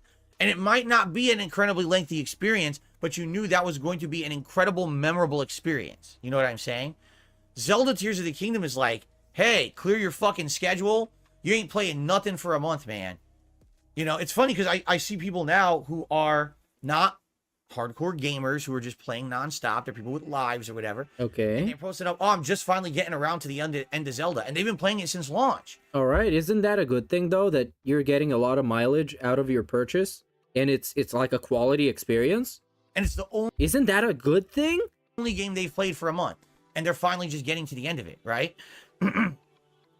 So, listen, I get it. At the same time, I really do feel like we're getting to a problem where these games are too long. I don't want every RPG that I play to be 100 hours. Why is it that Zelda, Diablo, Final Fantasy are all coming out within a month and they're all going to be 100-hour games? How does anyone play them all? It's an RPG, yeah. Well, you don't have to buy them all at launch. You just buy the ones that you decide that you can afford and you want to play. You decide for yourself. You just get more options. That's always a good thing, isn't it? What is that mentality? What is that mentality? Who's designing a game like that, should you not look around you at the gaming landscape and say, okay, well, I know my game's 100 hours. It's an RPG. I'll release my game in February because I know Final Fantasy's coming out in June. And by the way, Diablo should come out. What if it's not ready to release in February? Out in like October and spread them out. Now, oh, let's all release in a month and now cut into each other. Right? That's just ridiculous. And he should know better. He should know all this shit, but I have no idea at this point what he's trying to do. I don't know. It drives me bonkers. Oh, he doesn't even know either. That man says Final Fantasy 16 is 35 hours long. Now, is that just the main story? Or is that the entirety of the game, including side content as well? I'm curious. I should actually look into that. But yeah, like, you know, that's my situation right now, you know? Like, I understand people are frustrated with the Zelda playthrough. So am I. I really wish I could have played it more last month, and I could have put more focus on it, and I could have been less scatterbrained, and maybe I would have remembered the lightning mechanic, and maybe I would remember what a cooking pot looks like, and maybe I would actually care more to learn the building and puzzle mechanics of the game. But to me, it's like, I'm enjoying it when I play it, but not being able to focus on it, I don't think I'm ever going to enjoy it as much as someone who could just sit there and play it for 3 weeks. You know what I'm saying? Okay. No, it's a no-brainer. This game will be in my Game of the Year countdown. It's that good of a game, right? Which is hilarious, because if you listen to the fucking TikTok idiots, they think that I'm like, I hate the game or something. They're just morons. That's what they do when they take something out of It sounds like you're listening to the TikTok idiots, not me. For personal gain. I haven't even seen the TikTok post. They make everything look bad. But to me, like, personally, I'm loving the game. Every time I play, I'm like, oh, I get to play Zelda tonight. Last night I had a lot of fun exploring the Goron town. We're riding the mine carts around. We actually went to an optional cave by accident and stumbled upon a shrine. Cool. Let's go in the shrine. Let's do that. That element of exploration and surprise and wonder of a big open world is a huge positive for the game. But at the same time, I'm dreading that the rate that I'm playing it, people aren't going to care that much, you know? Okay, well, that's why people that actually care about the game and are passionate and are really excited to play the game, they played it, they couldn't get enough of it, and they finished it as fast as possible. Those, you know, all those streamers that are actually excited to play it, they did it. And they play like fucking, what, 10 hours a day. Hey, you guys, I'm making a Zelda marathon. I'm going to play it all day. Developers made Zelda a content-rich game. I just can't. Yeah, I just can't. You just can't please him, man. It's like he expects everything to be catered to him. It's crazy. Can we see the 9 million viewed post? Now, that's a little bit of a problem. Because on the Poems Twitter, those get deleted because they got media in them. And that used to get copyright striked by a specific person who is a DSP window licker. So we can't actually see the actual post. And I can't just drop everything to play Zelda. There's other games. Because it had a video in it. You know, I want to play Street Fighter 6. I'm craving Street Fighter 6 right now as I talk. He's craving it. Then play it. Why are you not playing it? Why are you bitching about people on TikTok instead of playing it? Craving Street Fighter 6. I want to play it. Sounds really simple to me. It sounds like all the issues that he cries about are really simple. You feel like playing the game? Play it. Go for it. Why not? I want to play a new character today, right? But no, we got to do the podcast. We have to. The boss is telling me I have to do the podcast, you guys. If I don't, I'm going to get the deduction from my pay. So that's the thing, like in the gaming landscape, come on. It's just about one game, one genre, 100 hours. If they're going to make a 100-hour game, they got to make it worth your while. Sorry, but I'm sorry. In the month of May, I didn't see the benefit in dropping Jedi Survivor and Final Fantasy V and Oblivion so we could just play Zelda for 3 weeks. And I mean, it's Final Fantasy V. Come on. In Oblivion. It's Oblivion. Then never go back to those places. Came out, what, 15 years ago? Oblivion. The Elder Scrolls 4. Oblivion. And Final Fantasy V. You couldn't drop those to play the hottest game of the year? At least one of them. Playthroughs because other new games came. The hottest Nintendo game of the year, right? That you're super excited to play. You can't get enough of it. You love it. You can't drop 2 ancient games so you can play that. Came out. You know what we can't do that. I'm saying? I don't know what you're saying. Of course, the other thing is that I can't win because if I only, let's say, for example, someone just suggested in the chat, why don't you only play 2 games at a time? Okay? Only play 2 games at a time. Okay. Well, as of now, I'm playing 3 to 4 games at a time, and I'm already getting tons of complaints. Why didn't you play this one? Why didn't you play that one? Right now, I'm getting complaints. Why didn't I play the Lies of P demo that came out the other day? When would I play it? Right? I'm here 6 days a week, full-time, streaming for you guys. You can play it for 2 hours and do a preview of it, basically, and get through, like, the first level or whatever. It's a demo. How long can it be? You can finish it within 1 stream. And it can be like a new, fresh piece of content. And you can hype up your actual playthrough of the game. It's really simple. It's really simple. If you approach it from a perspective of somebody who actually cares and has some kind of passion. Or some kind of business sense. Now, when am I going to play the Lies of P demo? Right? What about Amnesia the Bunker that just came out on Game Pass? When am I going to play that? You see? There's just no way you can play everything. These days, there's so many games coming out at a rapid pace, and unexpected things that pop up out of nowhere. I can't do it all. You know, again, back in the day when I started as a YouTuber, things were very different. There actually weren't that many game releases. And of course, back in the day, it was much different. You could, on one hand, count how many game releases were coming out. But you used to play way more games back then than now. He used to stay until like 3 o'clock at night to record videos and upload them, which I respect him way more than what he's doing now. Which is just talking about how busy it is instead of being busy. That's how it was. Now it's like there's always a million indies, Game Pass games, full... It's like a dude who's constantly on a smoke break complaining how busy work is. And he's like constantly outside smoking. Retail games, half-priced retail games, there's like 27 games a week. And you have to sift through the pile of games to figure out which ones are the ones even worth playing, and then which ones would fit into a streaming schedule and which ones people want to see. It's tough. It's so very, very, very, very different from everything that it used to be. And I think a lot of people don't understand that. I think a lot of people are still living in the past. Well, I don't understand why Phil... I think you are. Since you're constantly talking about the past and your past glory, I think you're the one living in the past. That's kind of how it sounds like to me. Can't play this game, this game, this game, this game, this game, and this game within a 1 month period, be good at all of them, master all of those systems, not make fun of the game or have a criticism for the game. It's like, what are you talking about? What planet do we live on? It's just not possible. Yeah, that's obviously unrealistic because you jump to the extremes of what people expect from you, and you can never attain those standards. You can just do your best to do the most of it, and you're not. You understand? So anyway, I want you guys to understand, I'm doing my best. I am.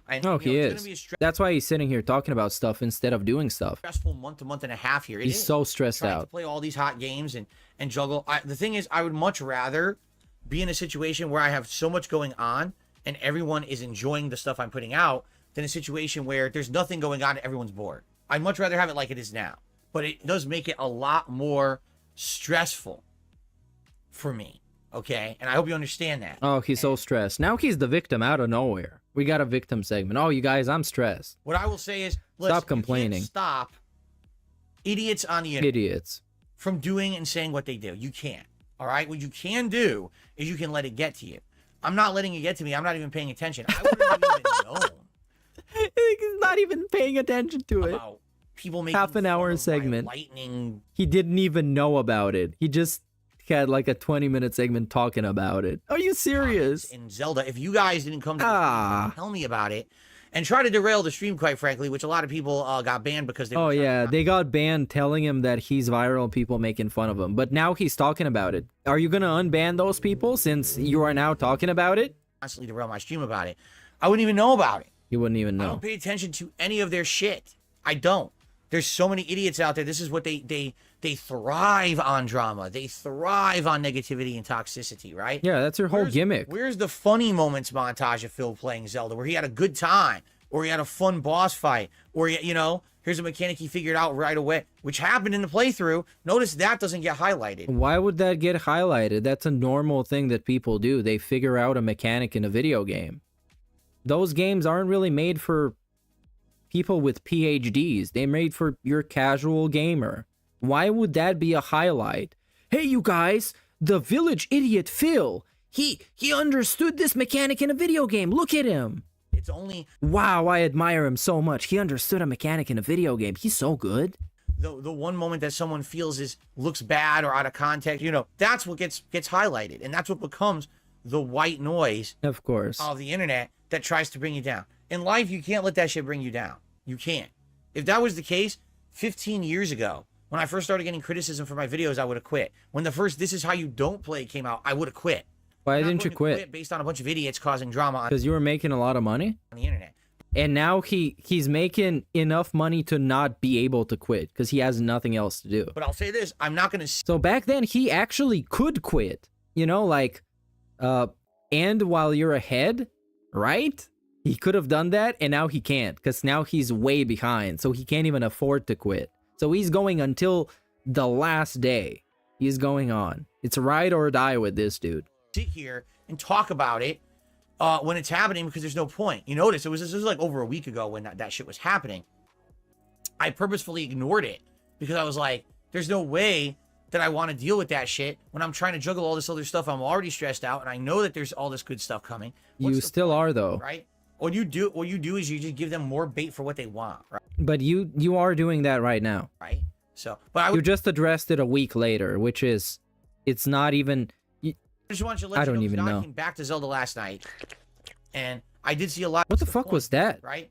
What you do is you just give them more bait for what they want, right? Listen to this. But I just want you to let you know because now I came back to Zelda last night, and I did see a lot of attitudes. I got some comments. It was like a licking sound with the playthrough. You know, I made some weird ASMR comment during the Zelda playthrough last night about the lightning bullshit.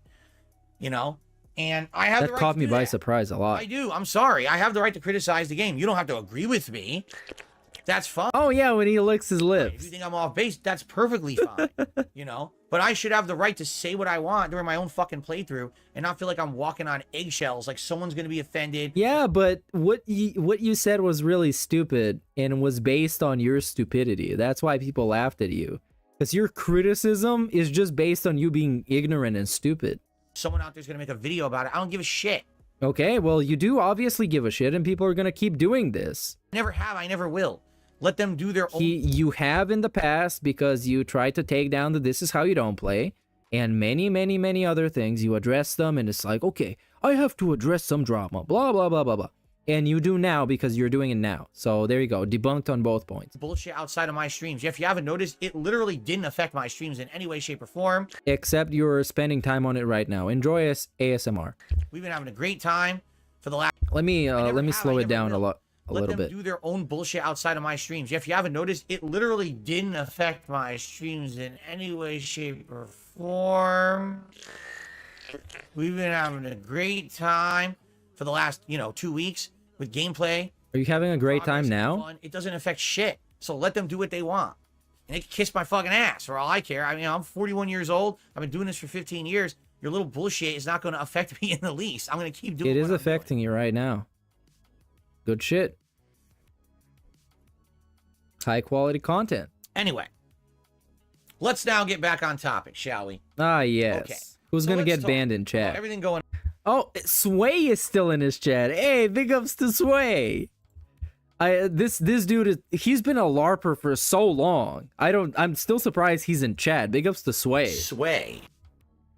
Sway says totally not affected in his chat, and somehow he's not even banned.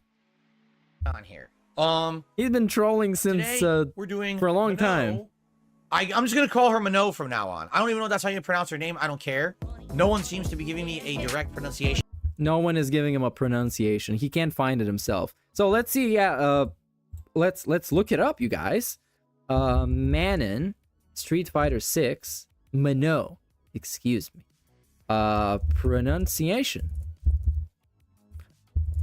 Thanks for the suggestion, YouTube. Character introduction. Are they gonna say it now? Prepare. Ah, they don't say it. They just show her face. Yeah, let's just look it up on the Google machine. The right way to pronounce it. Oh, from fuck. Reddit is on strike right now. We can't even find it. So I guess we'll never know. Bleh. Anyways, it's a Minot, like a French person would say it.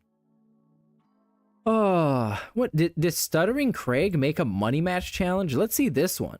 It's very interesting. Low to the super chat saying first to 10 money match with side scrollers. What? First to 10 money match with side scrollers.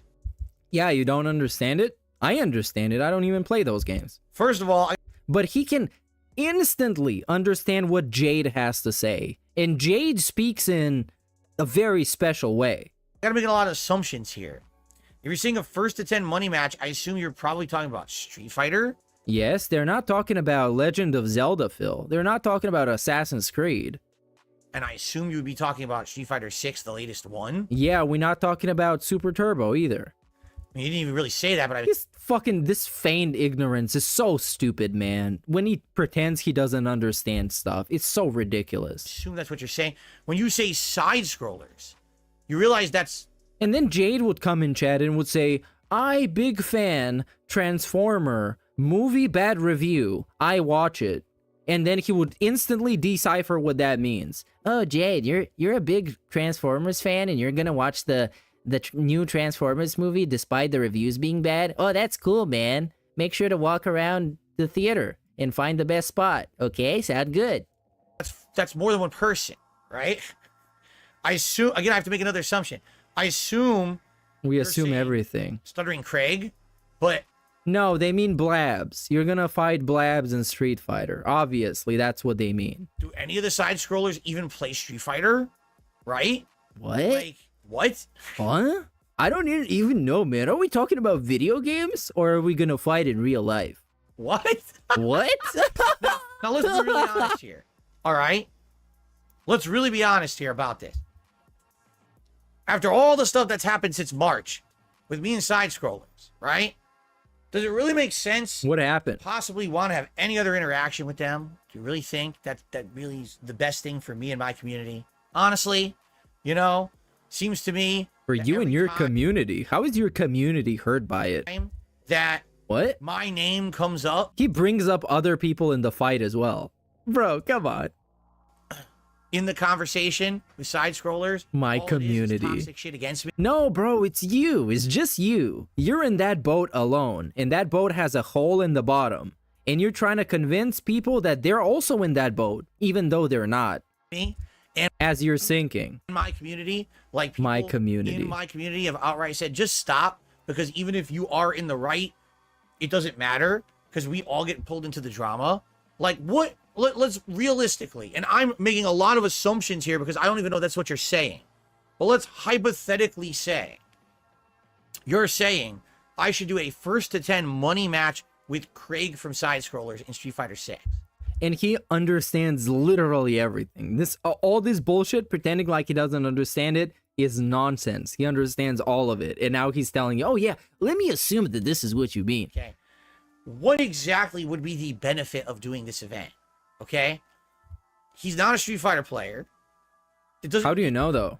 Maybe he can beat you. Who knows? What if you lose? mean anything if I beat him, right? At all. It means absolutely nothing. All right. My viewers don't care about it at all. My viewers don't care about me seeing me play a non-Street Fighter player in Street Fighter, right? Who cares?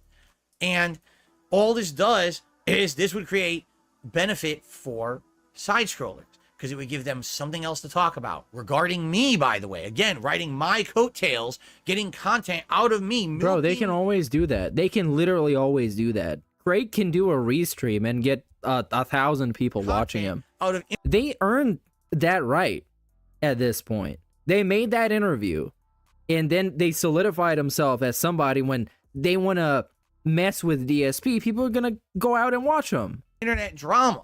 Yeah, they clapped your cheeks and you didn't even know. He didn't even know. It's like Rick Ross. I put something in her champagne. She ain't even know it. I'm quoting that. That's not something I did. Correct? Am I correct? Don't get the wrong impression of me, Blabs. I'll be a straight up guy for you. I promise. That's what it would be. It would be 1,000,000% benefit on their side because now they can talk about it. They can hype it up. Oh my God, will Craig stand a chance against Phil? Will he even win a round, or will he actually surprise everyone and dominate, or whatever? Right? Build up drama or whatever. But who on earth, from my side of the perspective, would give two shits about that? These guys have already absolutely positively milked every drop of attention, money that they get out of the one interview I gave them, right? They have for 3 months milked the shit out of it. So what makes you think I want to give them anything else? Here you go. Charles said exactly right. They're just going to get thousands of dollars or more super chats from your hater. Oh, you see what Charles actually said was they'd get another $20,000 in super chats. 20,000. Exactly right. Oh, dude. Why would I do that? Why would I do that? I'm not going to be getting that. Entertainment, dude. Aren't you in the entertainment business? I guess not. I'm not going to be getting any giant benefit out of it whatsoever. There's nothing on my end of personal benefit here. All this would be doing is taking time away from me, putting out meaningful content for my audience that wants me to continue to play the games I'm playing. Why would I give two shits about that? Right?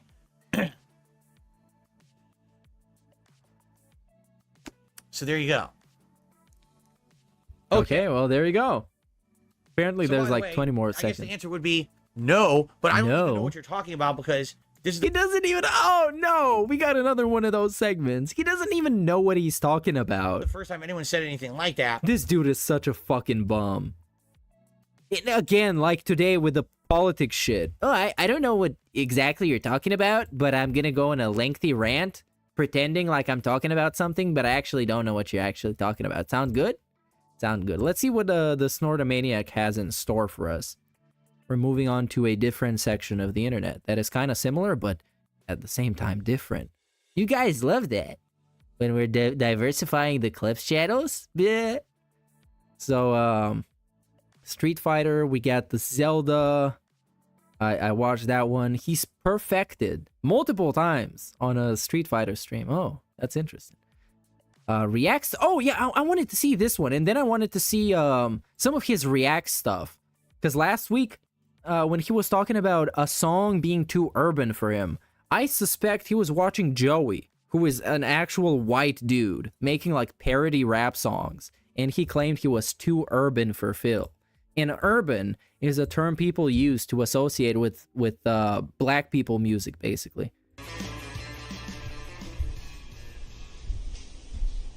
So we're watching a fish tank. What is going on here? This is one of the final days of fish tank, because you can see AirsoftFatty got that weird haircut. And that was like the last few days of fish tank was when everybody was just like going crazy. They were just doing random shit. Week 5, 3 fish remain. The final act. Snitch equals ban. John returns. Josie holds immunity. He has no idea what's going on. Shitty drama show. Some kind of shitty drama show. Notice how he instantly hates it. Instant. Because he doesn't get it. He doesn't even know what this is. He hates it. Why is there shit all over the floor? Just look at this room. Looking for that cup? There's junk all over the floor. Yeah, it's like the Burnell household. Like trash, and there's a gun or something. What is going on? What? There's a gun? What the fuck is this? What? Is he gonna start shooting?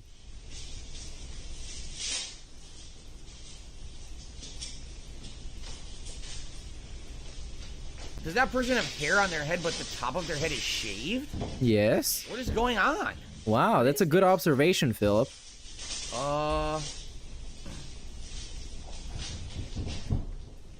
I'll see you later, Willow. I am incredibly confused. Friar Styles is Canadian Kurt. Yeah, I guess. Yeah, Jay, it's it is pretty crazy that one person has so many channels based around them, like actual channels. Like my channel is just about this dude. That's just how it is. And there's dozens of them out there. And I think Pixar is appropriately rated, because it's rated as one of the best detractor animation channels. So yeah, I think it's pretty appropriately rated. What the fuck is happening? What am I watching? According to this is Rocky Stream, but then over here it says chat 6. Letty hates hearing that Simmons book, Please Gather the Fish and John, for reading. This is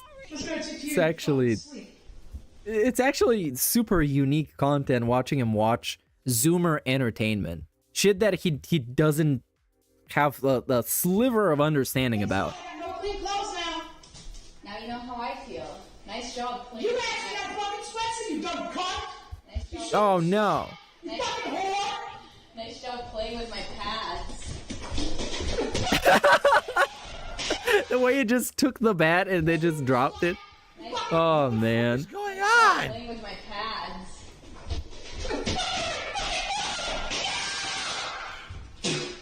Oh wow, he spit on her. Is that allowed? I guess so, as long as it's towards Letty. That's what you were gonna do to me. Yeah, I'm also surprised he didn't skip this altogether. What the? Yeah, look at this room. Oh, that's not even the worst part. Man, the living room at some point, it was just like an actual war zone. It was so bad. Don't fucking spit on me.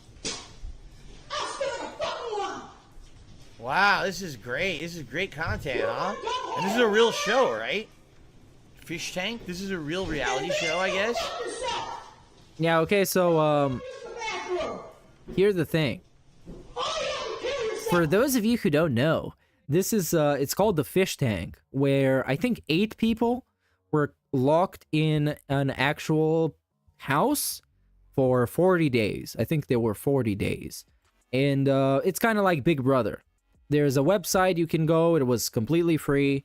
You can log in. You can scroll through all the cameras. You can watch them in real time, 24/7. They had to do some random challenges and stuff. And in the end, you win money if we actually survive. And people were really hype about it. What the fuck?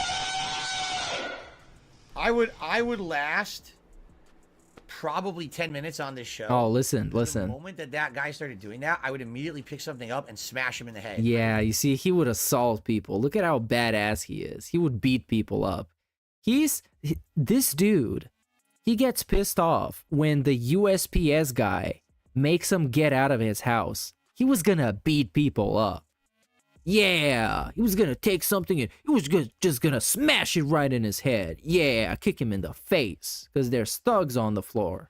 Here, I was like, all right, I'm off the show. Bye. At least I got to bonk this fucker out. Yeah. There's absolutely no way He I would beat his ass. This is badass Phil. Bye. Guy who's crying about people on the internet hating him and saying that they're kids and that they ruined his life. Yeah, he's gonna beat people up in a real life scenario. Boosh, just take him right out. I guess I lose because this is a reality TV show, right? Where you're supposed to survive living with these. I wish he had the same energy when people in real life actually wanted to beat him up, like when Jaha and Viscant wanted to beat him up, and he was crying about it and told them he was an alcoholic to make himself look as pathetic as humanly possible, so nobody with any sense of self-respect could actually dare to punch him, because then it would look like you're beating up an actual child. In a house or something. I would be the quickest elimination in the show. Like, what the fuck? I don't know what's going on.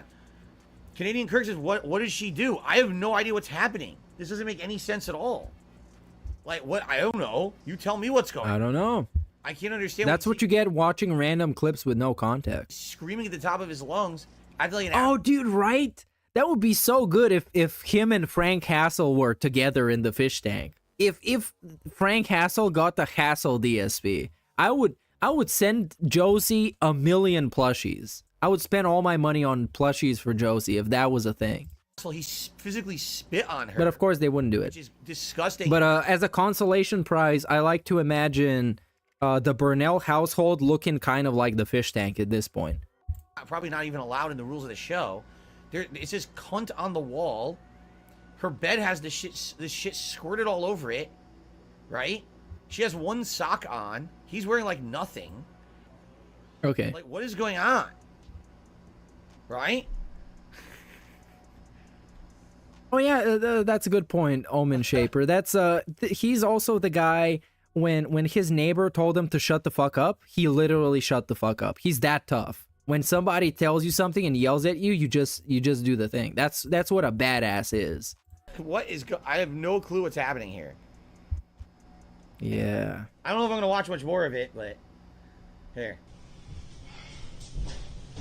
What the fuck? So let's go watch some of the React, but it hasn't come out yet, has it?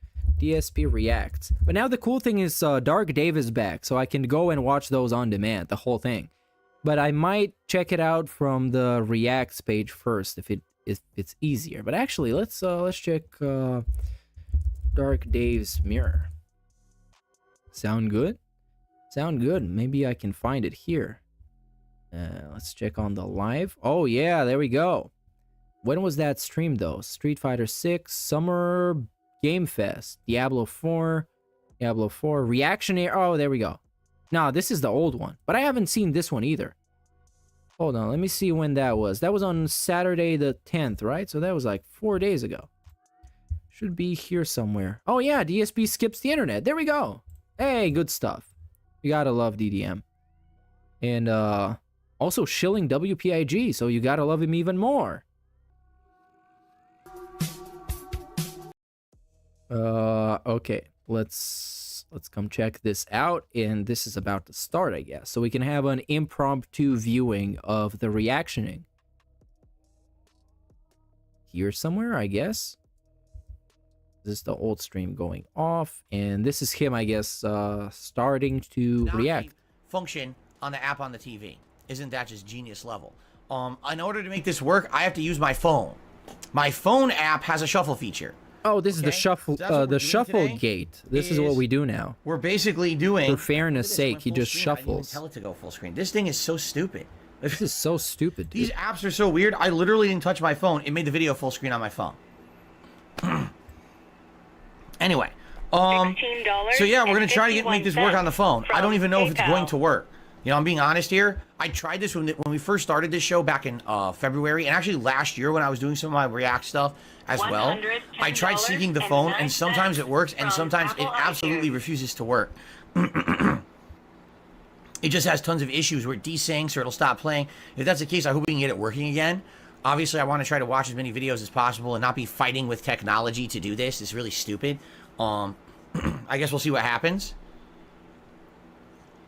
Okay, let's see what happens. So, oh, I can actually skip through this dog shit. Let's get to the actual reacting. The submarine that sank like a train. I'm not interested in this. Let's move on to the next one. Let's run the good old Skipinator. So you got wipe him. And skip. So he watched how much of this? His time was You know, I think it's really that, right? Oh, he watched the whole thing. He watched the 5-minute video. Maybe he skipped a bunch, but I also did.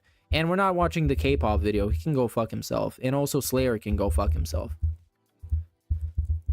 Alright, we're skipping. And we tripping and dripping and whipping and sipping. I'm drinking. And I don't know, something else. Let's see what is next. What makes him so interesting and why do we're talking about Batman. Very nice. What makes Batman special? Celebrating 82 years of Batman. Well, wow, that's crazy. He started telling you the videos he's watching. That's insane, dude. He's evolving. One day he's actually going to be a normal streamer. 12 minutes long. I don't know if we'll watch the whole thing. But that day is nowhere close. I appreciate it. Why does he infuriate others, which is very clearly mirrored in the universes that he occupies, very much being looked up to by some and tolerated / disdained by others, just like in the comic book community, where there are many who are very tired of this character as well. There is a lot to unpack with Batman. I do not have a script today on this. I usually don't, but I usually will do some kind of bullet point thing. However, I just wanted this to be natural. Oh, so it's like DSP. I have a lot of experience and love with and for. I would say in some ways this character made my career, if you even want to call it that, or my channel, or whatever you want to call it. This character... His channel is called Degenerate J. Okay. I guess he has a lot of Batman content, huh? Brought many of you to my channel. Is that why he's a degenerate? Introduce a lot of you to new characters, new things, and new ideas. So we all owe this character quite a bit, just in terms of our own personal experience with him. If you're someone is that anime? I got a question again. A lot of questions today. Is that animation a standard animation that YouTube provides for everyone to use or something? No. Because I've seen it on so many videos we've been watching. The whole subscribe with the bell. I mean, I don't use that. I never have. I never will. I'm not going to put that shit on my video. But a lot of people seem to use that. But it's the same animation, right? Is this an animation everyone reuses? Or is it something that's provided by YouTube? I don't even know. It's just weird to me that it's like the same animation. Well, okay, let's actually check it out. YouTube, subscribe, green screen. Okay, let's see it. And is it this one? Was it this one? Hey, it's this one. It's literally this one. Well, there you go. We found it. Big ups DSP for knowing literally nothing. Same animation, right? Is this just a common animation? What a fucking god. Or is it something that's provided? So there's have very mixed feelings on Batman, not in terms of loving him, but in terms of just, you know, personal crap. There is a lot of stuff with Batman that I absolutely adore, which I'll get into here, and things that I think make him special. And I love him to death. And on the other hand, a small part of me that's petty and yeah, right. It took me a lot to find that. I had to scour the entire internet, such as the very first entry on the YouTube subscribe green screen search. That's crazy, man. I had to put in so much work.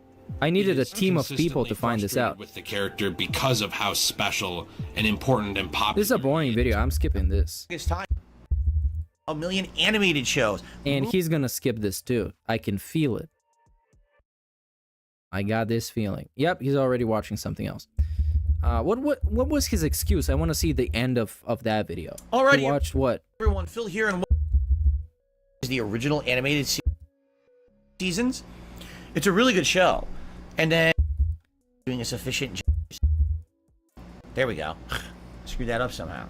Okay. Anyways, this is just so filled with like DSP filler. I can't even find the point where he Was very stops watching the popular at video. one It's so point, obnoxious. but What is this? How do you tell a cocktail from a wrestling move? Let's see this one. oh boy. Welcome everyone to Now hold on. Before Oh my we god. get play on this, College Humor used to be huge, right? Like they used to be a giant website and YouTube channel. I haven't heard anything out of College Humor in the longest time.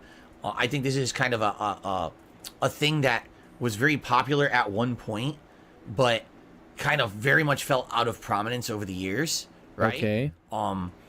Let's see what this one's about. Some of these are funny and some aren't. For what I've seen, they're kind of hit or miss. Some of them could be good. The other thing is, most of these are old. So this one's almost 10 years old. It's probably going to be dated. I'm curious what it is. This is, can you tell a cocktail from a wrestling move?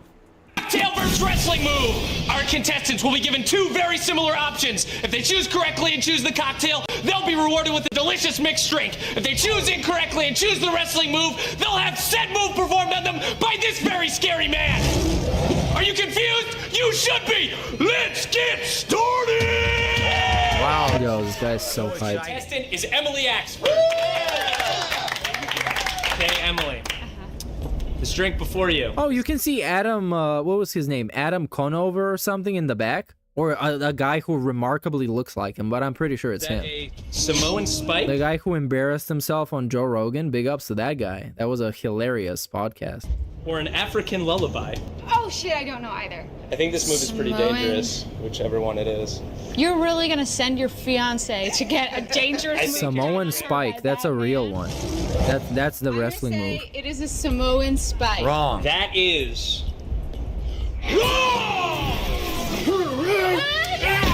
That's a choke slam. That was not a Is Samoan this spike. delicious Yeah, because it would fucking break her throat.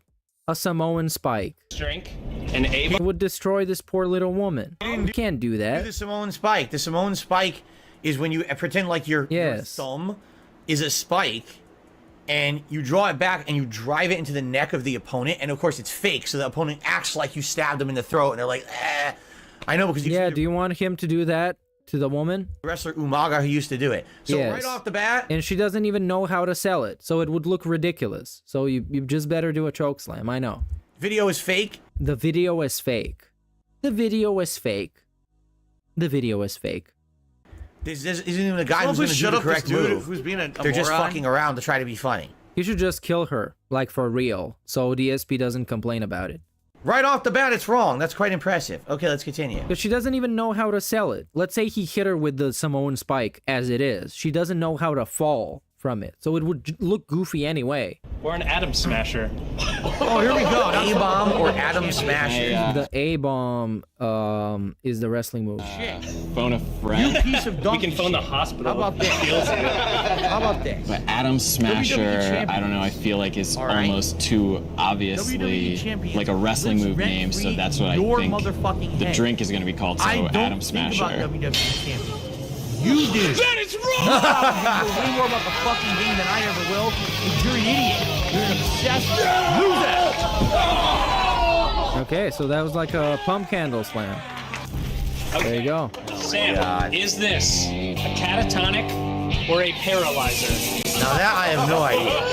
I'm thinking the paralyzer is the wrestling move, but I don't know. I'll go ahead and take that paralyzer right there. That is correct. Oh! Very nice, I'm surprised. This one was real, the rest of them are fake. You're pushing your luck. This wasn't really real until now. Is this an Alabama slammer Nope, that's the move. or an Alabama slam? The Alabama slam is the move, dumbass. Alabama Came up with the moves slam presumably is the from move. The Alabama That slammer is the information drink. doesn't help me. I'm gonna say Alabama slammer. Is the drink.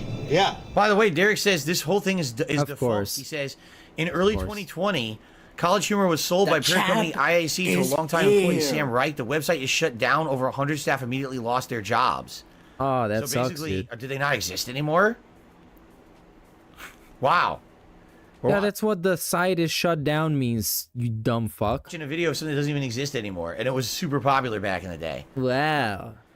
So the move is that You see how smug he gets? Because he still exists. Even though he barely gets by. He barely gets by, but he's smug as fuck. Oh, I still exist, but they don't exist. Look at how big they were. They're not even real anymore, but I am. Alabama They all got laid off, and now they probably work at a fucking gas station somewhere because they're fucking losers. And I'm here, not being a dork, and I do what I love for a living. You got it. A piece of the drink was the slammer. Oh, sweet relief.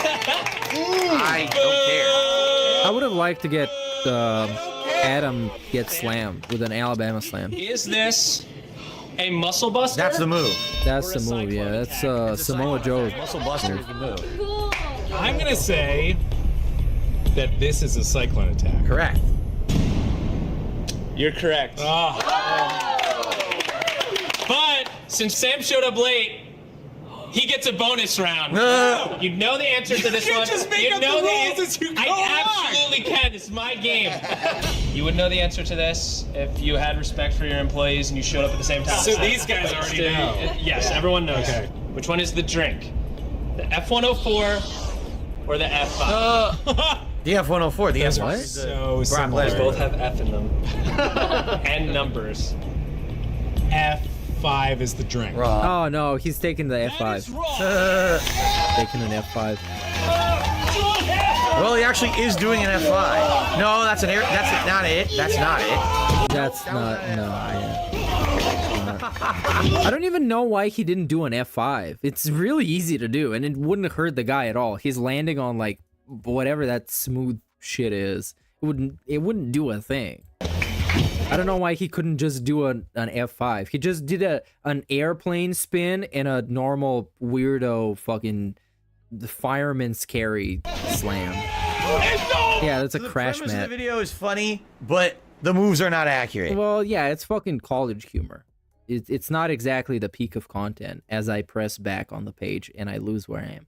I guess I'm here. Let's move on to the next one. Oh, it's the pastor saying the N-word video. Referenced in the Twisted Metal Shut the fuck up, dumbass. clip where I was doing commentary. Oh no, we're not watching Game Street Fed. Fighter Tekken. What is the So here phone we go. song? This thing right here, it's letting all the fellas know Phone song. what girls wanna do. You know, go through that phone, check it out. Damn, I've been so scandalous. If I say I've been cheating, can you handle it? Now she all in my face like, who's the bitch? And the look in your eyes so devilish. All down, kinda shake this body before she soon and soon and connect the dots. And just like that, she bout to pop because the cheese so loco. She got guns in the trunk. Now it's like what? Guns in the trunk? What? Time to move my butt. I think I say it again. She got guns in the trunk. Now it's like what? She said, let me see that phone. That gun looks really realistic.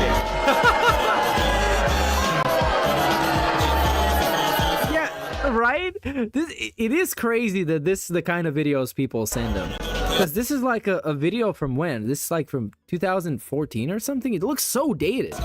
And it's like, it's okay for a YouTube video. It's a fun little spin on the thong song. Bitches in the video. But it's like, you want DSP to watch this? And he pops when he gets to see a dude do a cartwheel. What? Yeah, you know, most bootleg cartwheel ever, but at least he didn't fall. Thank you. Now what the fuck is the procedure when you gotta Phone. I remember the whole beat, and I remember the original. Yeah, okay, go fuck yourself. There is no way. Wow, this video is over 10 years old, too. Yeah, there is absolutely no way this is legit. This is completely made on purpose. Well, we'll listen a little bit more. That is so fake. That's so fake. What is fake about it? Okay, this is the it's not even a debate, but this is the conundrum that we had on That Being Said last week, where we couldn't even figure out what he thought was fake about this. Let's do it.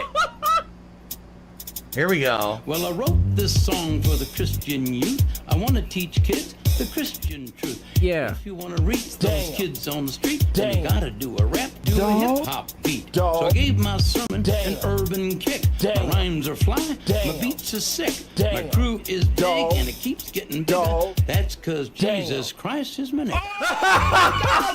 What? No, this is bullshit. No, this is bullshit. This ain't real. No, this is fake. This is what. There is no fucking way that's real. What does it mean it's fake? No, that was 1,000,000% fabricated. Come on. No, it's There's actually no way. it's Wow, this actually video's over real. 10 years old too. Yeah, As in, I don't even know what real and fake means in this context, right? Because, okay, let's see. When was Rappin' for Jesus filmed? It's a 2013 music video which has 85 million views, whatever. It was purportedly written for a Christian youth outreach program in Iowa by Pastor Jim Kolerick. Very nice. And his wife, Mary Sue. It's a very specific name. But is generally thought to be a hoax or parody. Is it, though? Can we find the source? Pastor Jim Kolerick. Okay, is he a real pastor? Can we find that? Can we validate that? Pastor Jim Kolerick. He got a Facebook. Let's bust open that Facebook in a private tab. We don't get Mark Zuckerberg be lurking. No, that's a fake. That's a troll page. Because, I mean, it looks like this. I can't even show you. Okay, let me see this. Jim Kolerick. Yeah, look at how this looks. It's a Facebook page. He educated the world about the Christian truth sometime in the late 90s by rap. I guess that means rapping. Or it can be something else with the rap, but hopefully it's not that. And then we got a bunch of like thug life, like actual thug life edits. So it seems like a parody page. Y'all need to keep rapping, is what Kayla Norris said 3 years ago. And this is a pretty epic picture. Anyways, can we find him for real? He's got an IMDb, which is pretty crazy. And he has been billed as the composer for Pastor Jim and the Mary Sue Kolerick, rapping for Jesus. Man, they're very proud of this. So we got a Reddit post. Is this Reddit still up?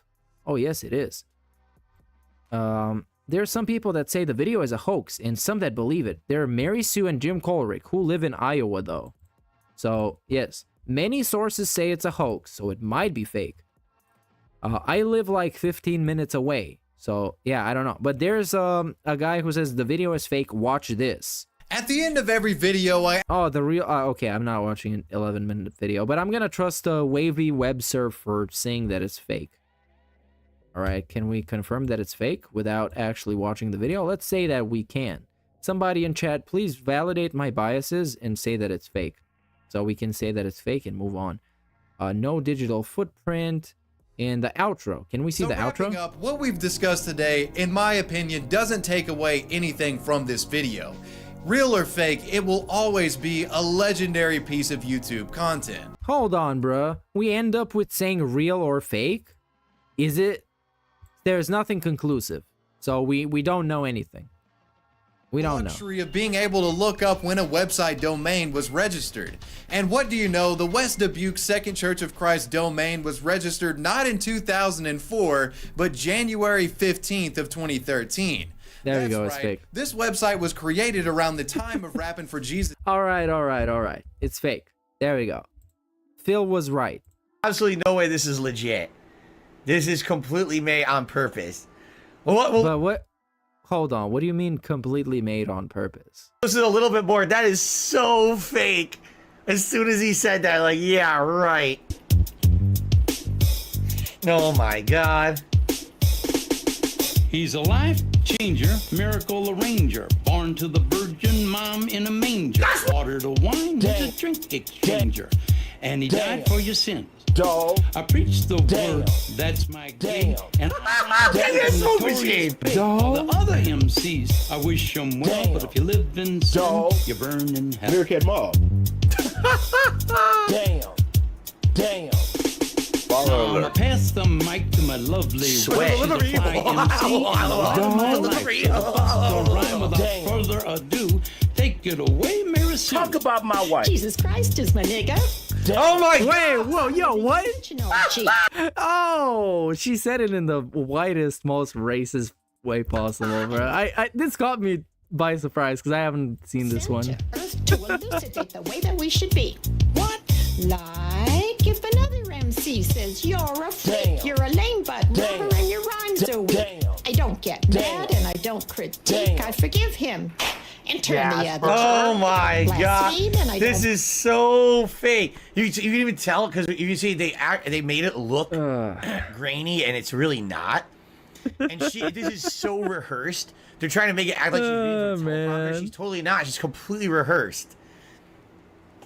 Oh my god, I think I've had a. What do you mean it's rehearsed though? What does rehearsed mean? It's not a freestyle. They obviously wrote it down. They then recorded the song, then recorded the video. What does rehearsed mean? It's so like crazy even trying to figure out what he's trying to say. I've had enough of the fakeness. The oh fakeness. My god. It's obviously like they. All right. They. Well, thank you. What? Whoever submitted that was good for a laugh. But now, ladies and gentlemen, now we get to the main event. Okay. What is the main event? Random order.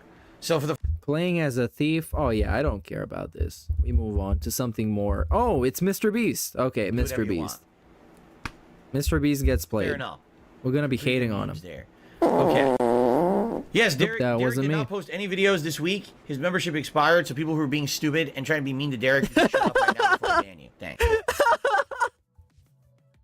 Dude, we did it. Derek, the fucking king of freeloading. His membership expired, so he couldn't post any more videos. Oh. Okay, let's continue. LOL. So that was random. Let's see what's the next random submission. Laughing my ass off.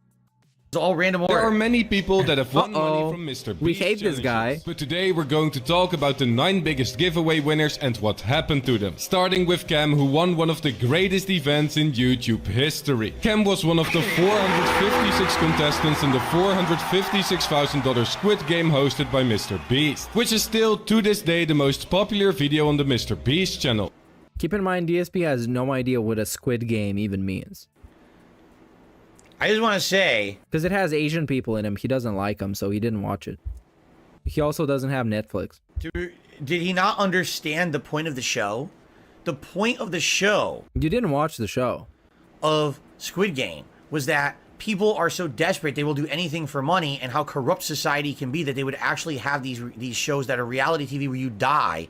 Like No. the point No, of Squid that Game wasn't the point. was saying this is what you should not do because this is too extreme. No, that wasn't the point. The point was that those people were so in debt that they basically couldn't live.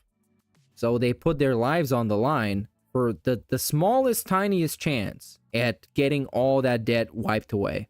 That was kind of the whole idea. It was like people like DSP, basically. So what does Mr. Except he got people throwing money at him, so they're not like DSP. Beast do? He creates Squid Game in real life. Now, I'm pretty sure no one died, but I think you see someone miss the point. You watched the show, you understood what it was, and then you did. But you didn't understand what it was, though. Anyway, this would. You actually didn't understand what it was, because he's telling you what he thought it was, and it's not that. Be like watching Jurassic Park, right? It's like the simplest shit. That's why it was so viral, because the point of the TV show was very simple. Is that at some point you get into so much debt that you're crippled and you can't live your life in any capacity without being strangled by debt every day. So you're willing to forfeit your life for the smallest chance that you're gonna get out of this debt. And the whole story of what Mr. Beast does is just a fun reality show. That's all that it is. He's not killing anybody. It's just a reality show, and he's giving away money, as Mr. Beast does. Jurassic Park is it's a cautionary tale about science going too far, and then you immediately went out and you cloned dinosaurs after seeing the movie. That was a good idea. Let's do it. Like, anyway. And Cam initially thought that it was already too late to get in. Jimmy posted a video on TikTok in which he said that if he gets 10 million likes he would recreate Squid Games in real life. And well, Mr. Beast, being the massive personality he is, achieved this with ease and made another TikTok in which he would grab random TikTok followers out of the comments to compete. Now you can already guess that a lot of fans were interested. And with over 1 million people replying, it seemed why is DSP salty at this? Possible. What is bad about get this? in, but not for Cam. Cam, because he left a comment 2 days after the video, already being incredibly late, saying, "Hey, am I late?" To which he shockingly got a response a few minutes later from the man MrBeast himself. Jimmy told him to follow him, which he did, and not long after he got selected for Squid Game and eventually got flown out to the set. Cam made it throughout all the games, and ultimately won the entire competition, taking home $456,000. Oh, was the last challenge a musical chair? After he won, he immediately got old friends coming back to him asking for money, which he obviously ignored. And also got fake accounts claiming that they won the money, which even got news articles featuring the wrong person that the sponsor of the entire event congratulating the same fraud. However, Cam could laugh about it, and even befriended the guy who impersonated him, all while continuing his content grind on TikTok and Instagram. Also, he said that he would spend the money on building his future, helping his family and friends, and giving back to the community. However, Cam wasn't the only person who won $500,000 from Jimmy and spent it responsibly, because back in September of last... Oh, so that's it? Alright, that's good. That's good to hear that this guy who had like on a freak chance that he was even allowed into it, he did well and was responsible with his money. That's good to hear, right? Okay. Are we gonna give some credit to MrBeast or no? Just criticism. Yeah, Sean Hendricks got... When it comes to MrBeast, we're just shitting on him. Put in just negatives, no positives. To a circle for 100 days by MrBeast. Sound good. Giving him the chance to win $500,000. He faced terrible weather, a marching band all night, fireworks, clowns, the constant sound of a ringing alarm, and missed his family. But rejected offers of $100,000 and wow, they gave him the whole Waco treatment. God damn. $250,000 to get out of the circle early, which also resulted in his house getting completely destroyed. However, once the timer struck 0, a huge celebration followed, and Sean was reunited with his family to collect a massive $500,000 check. After this, Sean hopped on social media to talk about his accomplishment. Yeah, that's pretty wholesome. A proper meal after canned food. I wonder what Dave has to say about it that sucks, that I haven't thought about that sucks, but he thinks it sucks. First purchase, which was a new John Deere cap after his old one got covered in powder from the celebration. He got a ton of positive feedback from fans, which inspired him, and Sean slowly got more involved into the world of YouTube, as he visited Vid Summit and got more passionate about content creation. So this is when he decided to also launch his TikTok channel, and started posting videos about his life and the aftermath of the MrBeast challenge. His first TikTok showed that his wife bought a new dog while he was in the circle, who got a fitting name Jimmy. Then he posted skits about the event that would go completely viral, shared an incredible holiday, confirmed that he still had the penny from Ryan Trahan, and revealed his day-to-day life on his farm. But the whole experience didn't just make him a massive MrBeast fan, because he also became the full-time director of development for MrBeast in the same month that the video got uploaded. So he hired him. Good shit, yeah. MrBeast, he won the contest. See, this is what I was actually going to say. What were you going to say? This is obviously some weird stunt to make money and get attention, correct? Bro. Like, that's how MrBeast operates. And then he uses that money to do further video content and do other philanthropic things. What if he was a good employee? He displayed good qualities and the guy hired him after that. Are you fucking serious? Do we really have to get this fucking cynical? Really? But what I was gonna say is nothing can be fucking wholesome. Nothing can be positive. Everything is the system going up against you. They're trying to mess with you. They're trying to fuck with you. They're trying to scam you. They're trying to get the upper hand. It's almost like DSP sees the world working like this because he works like this. If this guy, very interesting, for a whole month had to be in this circle and they destroyed his house and shit, do you think $500,000 is enough to recreate his life? You know what I'm saying? Was that his house? That didn't look like it was his house. I don't think so. So I think what ended up happening was he probably recreate his life. Was like, so if this is real, even $500K, you know, how am I gonna do? And it probably they said, well, if you're a serious hard worker, I'll hire you. Bro, are you fucking demented? Are you fucking brain dead? Was this actually his house? I want to replay this to verify if this was actually his house. Oh, so that's it. $100. He faced terrible weather. Last year, Sean Hendricks got put into a circle for 100 days by MrBeast. He got put into a circle by Mr. Beast, right? So that's not his house. Giving him the chance He got put into it. to win $500,000. He faced He got the chance. terrible weather, a marching band all night, fireworks, clowns, Okay. the constant sound of a ringing Ah, that alarm, ain't his and fucking missed house. his family. But rejected of Dave, how fucking dumb are you, man? He even almost gaslit me into thinking, hey, that might actually be the guy's house. They destroyed the guy's house. Who would fucking agree to this? For the chance of getting a $500,000. The chance. of development for Mr. Beast in the same month that the video got uploaded. So he hired him.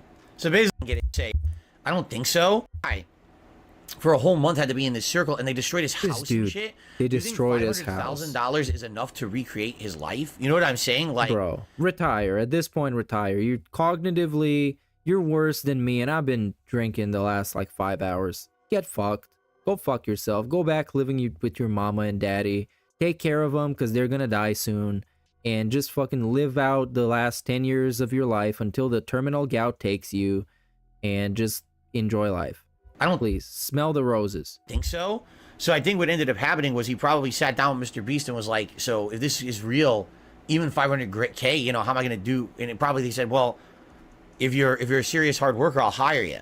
And so that way, not only are you going to get the short-term money, but long-term, you know, stability in your life. Because I'm sorry, like right now, if someone said, if we glue you to a circle for a month, but you're going to lose your house, I'd be like, what are you, fucking stupid? He didn't. No. What? I'm not going to lose my house over 500K. You're a moron. Like, that's idiotic, what you're telling me, right? Yeah, they didn't do that. But if That would be pretty crazy if somebody told you that. They didn't do that. you're going to be a long-term job or whatever, that's going to pay a lot of money over time as well. That makes more sense, right? Anyway, let's continue. Sean seems to now have his dream life and announced his Yeah, and also $500,000 is short-term money. Well, for DSP, everything is. first big purchase on TikTok. Like for him, his standards are so wildly different from the normal person's standards. He lives in his like dream, like Barbie doll lifestyle. Weird shit. Like for real. He's an alien. A few months ago. That's why he's so fascinating, because he's genuinely an alien. When he talks to you about like a big amount of money, he doesn't mean anything that you might think is a big amount. He means for his standards. A beautiful house in North Carolina. You might be a random fucking dude and give him $1,000. He's gonna forget about it 2 days from now, and it's already gonna be gone. It's gonna be spent. They still have the farm in Oklahoma, but are now officially moving to that new house. And Sean has built a very successful career out of his opportunity with Mr. Beast. Yet he hasn't been as successful as Bella and Della. All right, we'll watch this. Well, I'm not going to watch the whole video. We'll watch this next part, and then we'll go to the next video. But, okay, interesting. Again, I don't know anything. I've never seen any Mr. Beast content. I don't know anything about this. This is me first exposure to any of this. So... from Della Vlogs. Bella and Dylan were already running a successful YouTube channel for a few years before they got into a Mr. Beast video, as they currently have over 1 million subscribers, but made an extra $500,000 when they won the Willy Wonka chocolate factory built by Mr. Beast. In January of 2022, Jimmy uploaded a video titled World's Most Dangerous Escape Room, in which he announced his new snack company Feastables and the following challenge. 10 random bars are going to have a mystery ticket inside of them, and if you get this mystery ticket, we will fly you out to compete for a chocolate factory in one of our videos. So, as expected, people began buying these in bulk to find the golden ticket, with YouTubers spending crazy amounts of money to get involved. In reality, why would anyone want a real chocolate factory? So you can sell it for money. Somebody gives you an actual, like a real estate. If you don't need it, you can rent it out or sell it for money. Like, don't have money. You know, they're giving you a asset that costs a lot of money. Why would you want it? Because it costs something. It has some value attached to it. If you're someone who's in the industry, I don't have money to do it. I don't have money to do it. I don't have money to do it. Who already knows about running a business, or you know what I mean? Like if you're, or yeah, you can make chocolate and sell it if you want to use it. Already have the logistics, the infrastructure, employees, and you know, okay. Oh, I just want to win a chocolate factory. Like, what are you gonna do with that money? I really do. Yeah, dude, where am I gonna get all these Oompa Loompas from? What? It's fake. It's a fake chocolate factory. Doesn't even have a river of chocolate. What? It's fake. Money. How are you gonna run it? Bills? Do you know anything about running that kind of a business? Do you have resources? Do you know anything about Oompa Loompas? Resources to make that chocolate factory operate? Excuse me, what? Employees? You know what I'm saying? No. Press up on the D-pad to get rid of the red sell bar. I'm on my phone. Somebody's gonna buy it and turn it into a, I don't know, something else factory, or they're gonna destroy it and do something else. There's no but you're gonna get money for it. D-pad, Mr. Whiskers. Yeah, there's no D-pad. Sorry. Anyway, kind of weird, but let's see what happened here. And Della Vlogs had the same idea. They spent $1,000 on Feastables, which gave them a lot of No, I'm entries not into doing the night contest. stream. There's And no only chance. 15 days later, they received a package from somebody that works for Mr. Beast. No freaking way. And Nit went to the chocolate factory. Wait, what? Why are you an idiot? Why'd they give it Yes, to them? Dylan was now Because able to compete when for you the have factual chocolate evidence of factory something, and ultimately constantly won the thrown in front of your entire face, thing you by ignore it, impressing choose to none believe other something than else, you're an Gordon idiot. Ramsay in the final challenge. What? Right there. Oh my gosh. It's a 7 out of 10. Congratulations. Oh my gosh! That's it? Now Jimmy eventually bought the factory back from him for So if you're gonna be an asshole, you're gonna be $500,000 since treated the like an maintenance asshole, you're alone gonna be would shown cost the him door. $100,000 per year. Exactly. Dylan and Bella used this money to instantly do a $5,000. What do you mean exactly? Yeah, Mr. Beast saw this coming and he just bought the factory for a bunch of money. Like, okay. Giveaway, tipped a total of $5,000 to He says exactly like he caught him. He got him, you guys. Pizza He busted this whole case wide open. delivery guys, and even bought a farm. They are still uploading to this day, have donated over $6 million to charity due to Bella being a self-made millionaire at a young age, and are currently documenting their infertility journey. But a chocolate factory wasn't near. So the whole thing was fake. They didn't need the money. What? They didn't keep the factory. They didn't run the factory. The entire thing was a publicity stunt and staged from the get-go. She was already rich. They didn't need it. They didn't earn the tickets. They were mailed the ticket from Mr. Beast. Oh, I'm gonna kill myself. You know what you get to be the content people watch. It really does. Like what? Literally, this just admitted the whole thing was fake. They were mailed the ticket. They didn't earn it. They were already successful. They were already rich. They didn't keep the prize nor operate it. So what was the fucking point of any of this? Besides millions of views to make money, right? Let's be honest here, because everyone watched the videos and it made Mr. Beast and all of them a ridiculous amount of money. Man, people are stupid. I'm sorry. Anyway, all right. Well, Like, going through life, looking at everything that happens in such a cynical way, that must be trash. I would say the randomized playlist. That shit must, like, the how fucking toxic he must feel, like inside, internally. That must be crazy, working, man. Correct? It certainly seems to be working so far. Those were videos that were... Because, like, I wouldn't even say I have hatred for this guy. Because I've dehumanized him to such a point where he's not even a real person for me. If I'm gonna hate on somebody, you gotta be, like, a real life person that I get to see on a regular basis. Or something like that. He's just, like, a guy in a screen. He's not even real to me. But him, like, the hate that seeps out of him is unreal. It's crazy. We're probably near the end of what was submitted, and we watched them first. All right? So, that is excellent. Thank you for watching. We're going to continue. Oh, yes, that is excellent. Go fuck yourself. Let's move on to something more excellent than this. Let's watch some, what is next? Some skits?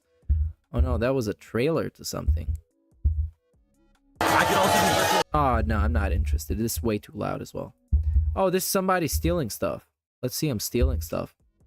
I like stealing And stuff. so now they have a sequel. Like 5+ years later, they're making a sequel. It's coming out soon. Oh, it's a sequel Because, to I guess stealing 'cause that's stuff? soul. I guess not. How is he doing live? Is he getting clapped? Is he getting violated? Oh no, he's reading tips. Someone sent you a payment via PayPal. I don't know how. How long has he been reading tips I for? didn't see an option for them to do anything else. PayPal app tells you directly when you receive money. It's been like 4 minutes. Log in manually. Bruh, he's been talking about PayPal for 4 Log in manually. manually. How else would I find out? Well, Wow, that's dog shit. And he's at 63, which, I don't know. Fuck him. It looks like we have another one of the gas station encounter videos. Someone's going to rob a gas station. Ah, yes, Here we the go. gas station encounter. Again, I Let's didn't go. choose the order. For This the is New random York select Knicks, now, guys. Number 7, Carmelo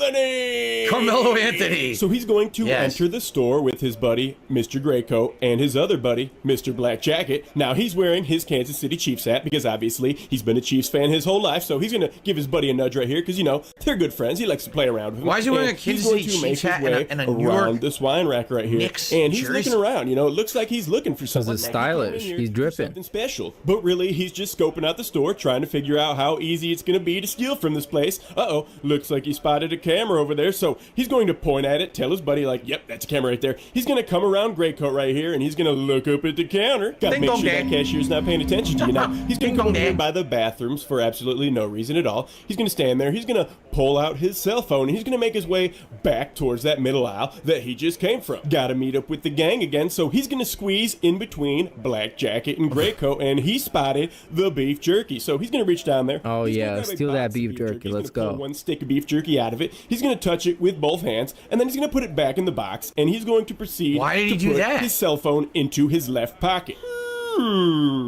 What do I want to steal? So he's still trying to figure that out. Meanwhile, Yeah, Graycoat it's so is weird. still on You the look at phone, the jerky, holding you onto put a the pack jerky of cheese back. crackers, and Black Jacket. I love how this dude is acting like he's talking on the phone. And he's pretending to be listening to something, but he's obviously not talking on the decided phone. he didn't want to buy anything, so he made his way back outside to the car. Ding!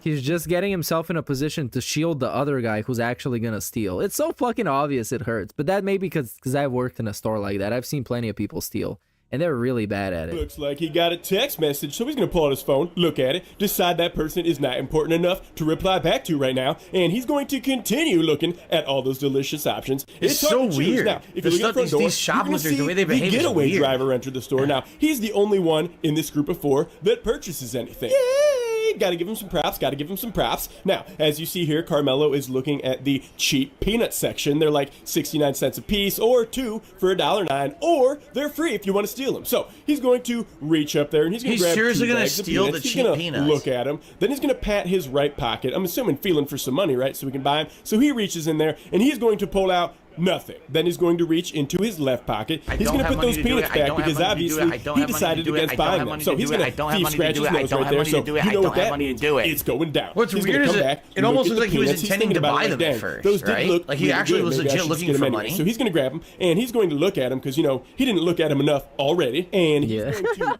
keep looking at them. He's going to glance up at the counter, do a little spin around, trying to figure out what Look at these dudes are so bad at stealing, bro. Because when you steal shit, you gotta be fast. You gotta be lightning fast and really confident. So it looks like you're not even doing anything, you know, anything suspicious.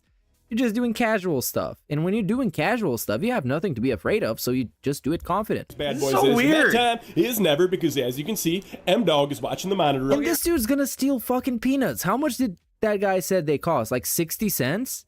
Sometimes they just be stealing shit for the culture. I understand. Last week when we watched a video like this, people were like, well, some people just can't help themselves. They're like maniacs, right? No, that shit is bullshit. That's like, this guy is barely anybody like this that exists. Just a weird that can't help themselves to steal. Weirdo. Like, he didn't go in there. It doesn't even look like he went in there with the intention of stealing. Like, it looked like if he had the money, he would have bought the peanuts.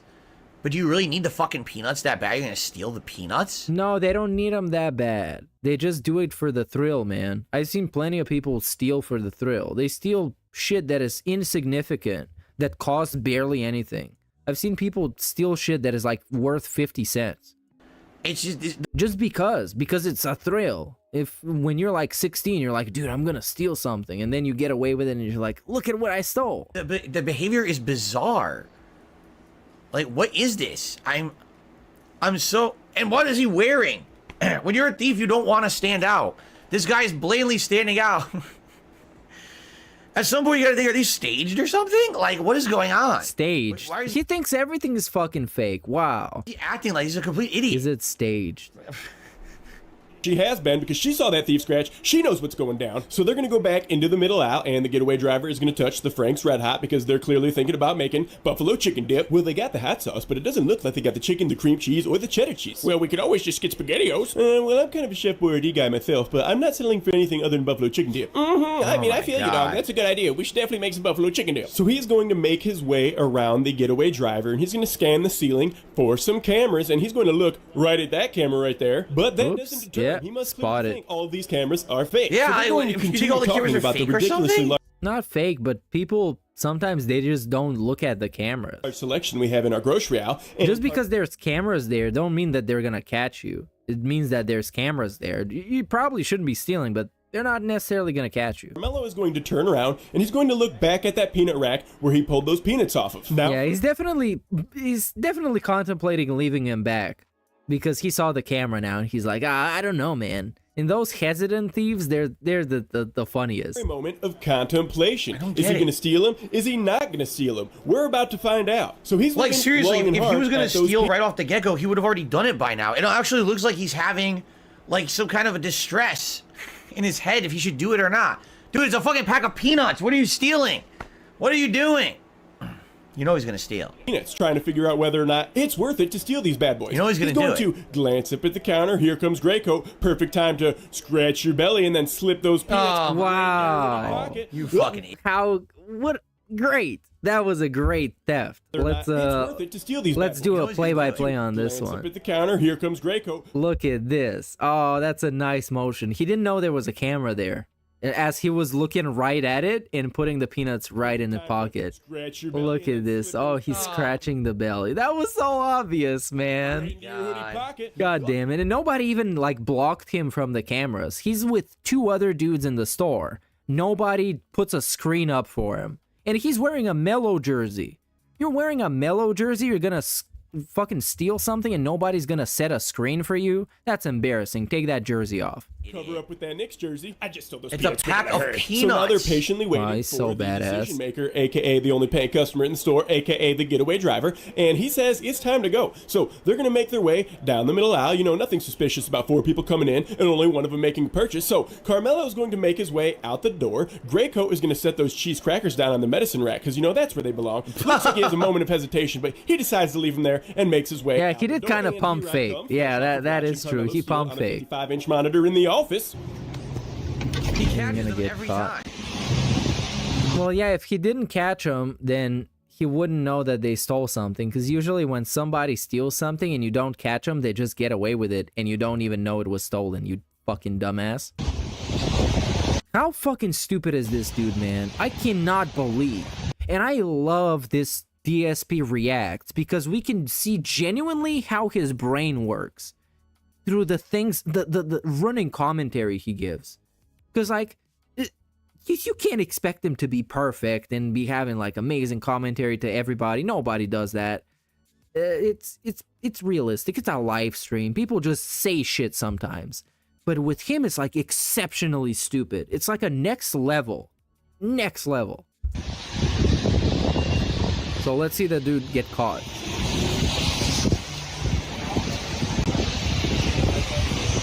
Well, I got the license plate. Now you're fucked. You're fucked? Are you for real? You fucked from a bag of peanuts that cost 60 cents? They're not gonna call the cops on him. At least where I worked, you would just beat the shit out of him and just like let him go. You're not gonna call the cops on somebody stealing like 60 cents. Alright, you guys are waiting for the police. Yeah, you're waiting for the police. Oh no, they're actually gonna call the cops on him. You guys are thieves. I don't know how many of you stole, but he 100% stole. What do you mean? You 100% What do you mean? stole. You're a liar. Yeah, you lifted up your jersey, put it in your hoodie pocket. Lift it up. Lift it up, your fucking jersey. Lift it up. You want to bet? Lift it up. That's what I thought. Alright, I got your plate. They're going to be contacting you since you're the driver. I have everybody's face, so you can either wait for the police, because he's a fucking liar in the back, 100%. Wow. He got them caught out, dude. Steal, 100%. Steal from where? From here? What do you think? Yeah. I was sitting in the car. Yeah, I'm not yelling at you. I'm yelling at him. Alright, well, he stole 100%. So if nobody else stole, you're fine, but that fucker stole 100%. You're not gonna make him take it out? I don't know what No? you wait. Not even gonna do that? Because like we can bust him right on the spot. Just tell him, yeah, if you didn't steal anything, just check your pocket. Check the pocket of your hoodie. Come on, do it. You didn't steal anything, right? Show me. And then it's gonna be your problem. And then he got busted. Alright? I'm gonna let you guys decide what you want to do. But no, we can't do that. Just know you're gonna be on the internet. Alright? If you know this thief, if you know this guy, let him know that he needs to turn himself into the local authorities. But wait, he got away with it? They didn't even like get the cops? He called the cops on him for peanuts that cost 60 cents. But they didn't even wait for the cops, so nothing actually happened. Can properly have him. He just stole peanuts and got away with it. And then he got put in a YouTube video. Hey, if you know this fucking idiot who stole a bunch of fucking peanuts, bring him to the cops. Call out the cops on him. Charged with theft for stealing 2. So, bro. At this point, in truth, I doubt he even bothers the police. You know what I mean? Like, he's doing this as a why way to would get you do popularity that on the internet. Oh my god, and again, oh, this is so obnoxious. Everybody does everything for popularity. Everybody is out to get you. Trust no one. They're just trying to take advantage of you and use you and abuse you and then throw you out like trash. This is 4.1 million views he got on this video. So, these thieves are actually giving him popularity on YouTube. He's probably making tons of money on these videos. Yeah, dude, right? He's making so he's like, bajillions let him steal the peanuts. It's fucking 60 pesos. cents. And I just made probably thousands of dollars on my video, right? Because I mean, let's be honest. I mean, what is he supposed to do, right? Because this is America, right? Because down here, we would just beat his ass. And he couldn't complain because he's stealing shit. And as compensation for not calling the cops, we would beat his ass. I think that's fair. And everybody in the interaction can kind of understand that that's fair. So we just beat his ass. And then he leaves and we get the product back. And that's kind of fair. Everybody understands it's fair. And when you steal something, you understand that you're going to get your ass beat if you get caught. So there's this kind of thrill. Because in this case, the cops didn't come. The guy didn't even return the peanuts. He didn't even get outright busted. I mean, he did, and on the camera, you can definitely see he was stealing, but nothing bad actually happened to him. This is a gas station attendee or whatever. Would you really be contacting the police because a kid stole a pack of peanuts? Like, no, of course not. No, that's kind of silly, yeah. The police won't even show up. Literally, the police won't even show up for shit like that. They don't care, you know? Huh. Interesting. Anyway, let's continue. Let's see what's next. Bags of peanuts. Guess what? It won't play the next video. Oh, no. So this is I a can play Street it Fighter instead. 6. Oh, no, we're not. I do not give a fuck about Zangief. We can skip this. Nah, what the hell? And then Mortal Kombat. I definitely don't care about this. Oh, we get to this chick eating stuff at McDonald's, which is kind of fun. I've watched her videos in, I don't know, what was it, like Super Mario World in Japan? McDonald's new high. It was like an interesting thing to see, but you know, it's just like a YouTube video. This is actually a new meal. Hainanese chicken. What in the hell is Hainanese? What is that? I don't know. Let's look it up. Hainanese chicken. Is that? I don't even know. Hainanese chicken. It's from, I don't know. It's Asian stuff. Woo! So this McDonald's, I think a lot of McDonald's are doing this now. So you don't even talk to a person. It's pink inside the bones. And you either use your phone or use your card to order from the screen, and then they just put your food on the counter. Like you literally never speak with a human. Right? A lot of them are doing this now. A native or inhabitant of the Chinese island of Hainan, says Garrett. Oh, there's a Chinese island of Hainan? That's why I didn't understand. Okay. So this is what you get. It's like a combo. What the? Wait a minute. They have waffle fries over there? What the shit? I never seen waffle fries at McDonald's. Yo, I would like to try waffle fries. Damn, I want waffle fries. From McDonald's. If they're any good. Crispy Hainanese chicken burger. Yeah, they call them crisp cut fries and just waffle fries. That looks good with seasoning. A banana pie? I've never even seen a banana pie at McDonald's. I've seen apple and cherry. I've never seen banana. Cold beef frappe. Cold beef black coffee with condensed milk in Singapore. So is this a Singaporean thing? It's a Singaporean deal, Ooh. Yeah, this girl is cute because she likes everything and she has these cute reactions to everything. Strong coffee, not diluted. And I mean, it's just her trying like McDonald's stuff. That's just the video. He has nothing to add to this. What's think of the normal frappes? They have very nice. Crisp cup fries. These don't look bad. Yeah, for real. You can't even hear what he's saying. We talked about this on That Being Said last week. Because like you legitimately can't hear what he's saying. It's like he's actually in the McDonald's but far away from the camera. Did he say ding dong die? No, that was the Dork Dave soundbite. It must have been. Right. So is this a Singaporean thing? It's a Singaporean deal. Oh, right. It's like almost, bro. It's like racism for him is like a reflex. It's astounding how fucking racist this motherfucker is, and it just comes out. He can't even contain it. Because this was him. It wasn't a soundbite. It was like, oh, great. Strong coffee, not diluted. It's crazy, dude. He's like a 40-year-old dude who's gotten massive trouble for being racist in the past. And he basically... Let's get a replay on this and make sure it's him. Because it made sense in the context, right? Because she reacted to it. And then he was like, oh, it's great. Cold beef frappe. Cold beef black coffee with condensed milk in Singapore. So is this a Singaporean thing? It's a Singaporean deal. Oh, right. Yeah, he did it. Strong coffee, not diluted.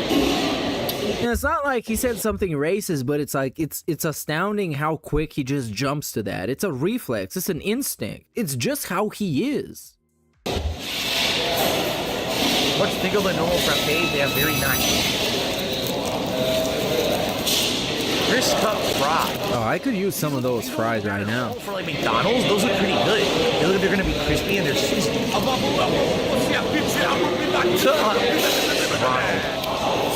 That's the only remnant of Ronald at McDonald's right here. Yes, right. I don't know why they're not calling it waffle cup. Right? No, it's waffle cup fries.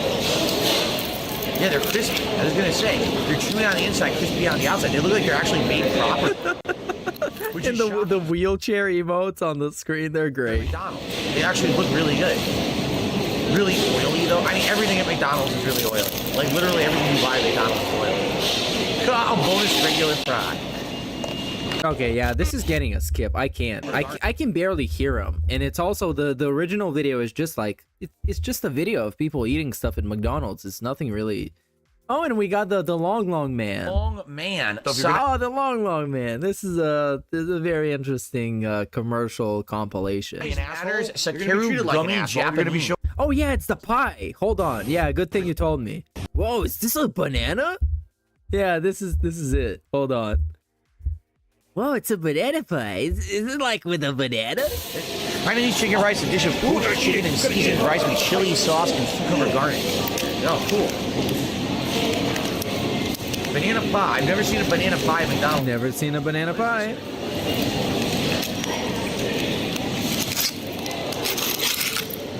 That looks exactly like the apple pie. Super deep fried. Whoa, crazy. It's almost like it's an apple pie with a banana instead of an apple. That's insane. That's a wild idea. They should make more of them. Gross.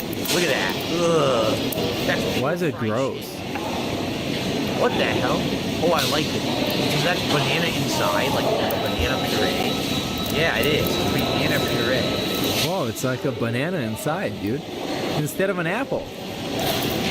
It's like a cream pie, but instead of cream in my wife, it's a banana inside of an apple pie. That's crazy. McFlurry, brown sugar milk tea with McFlurry. Oh my god. Oh, is that banana? I wonder. Okay, I wonder if it's actual ice cream over there. Because here. Oh, is that ice cream in the ice cream? You'll never see McDonald's. Is the floor made out of floor? I don't know. Let's move on to the next one. The long man. These ones are good. Sakeru gummy Japanese. You're gonna be shown the door. Okay. Let's see. トールさんが避ける組咲いてる時の顔が好き。そうもっと長く見てたいな。This is gonna be all sexual innuendos, isn't it? Yeah, look.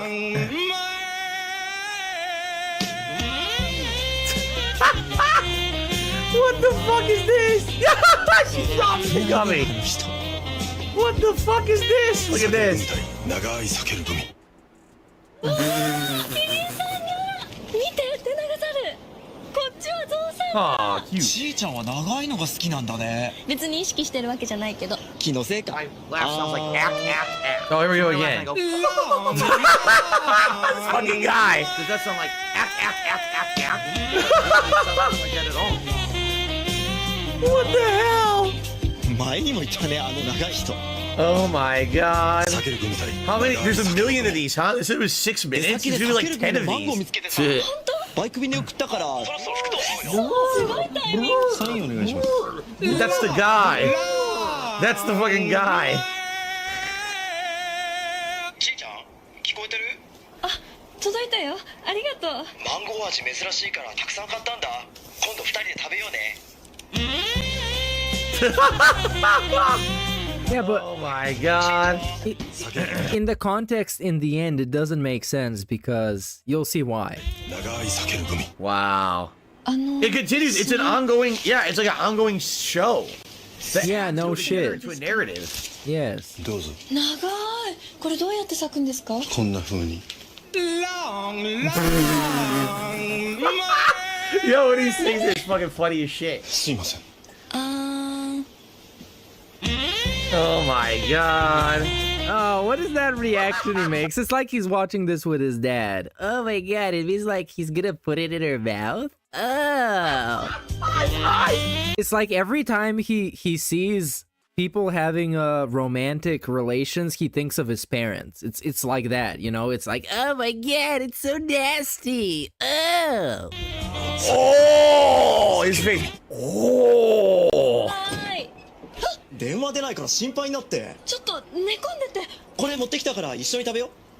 今日は。Uh-oh. Uh-oh. He sees the evidence of the guy. What the fuck? Look at this. What the fuck?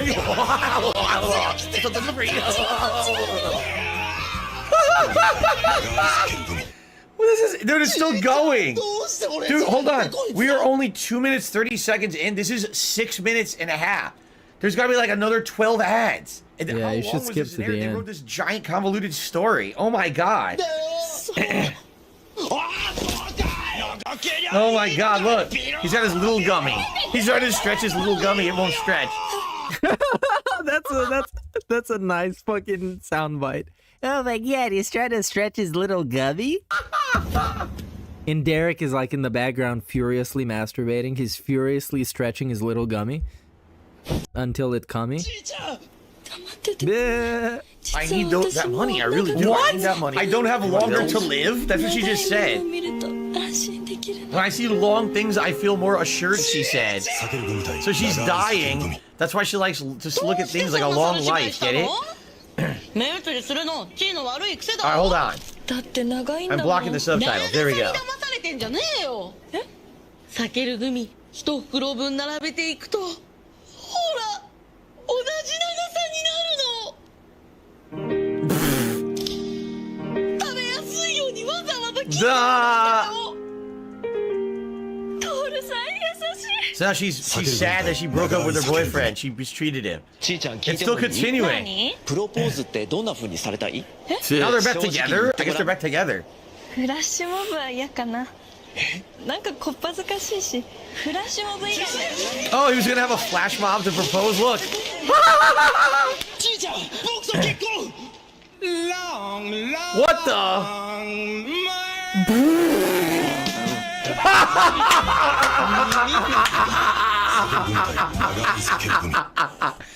No, that was great.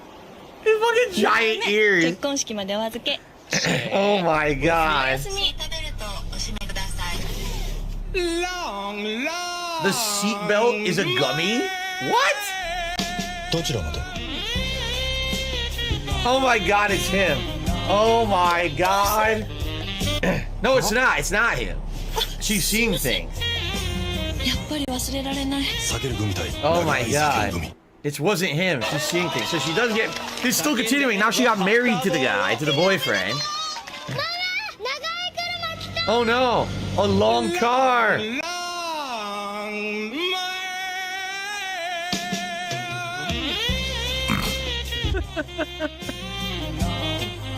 How is he doing in Street Fighter? Oh yeah, he just lost. Let's go.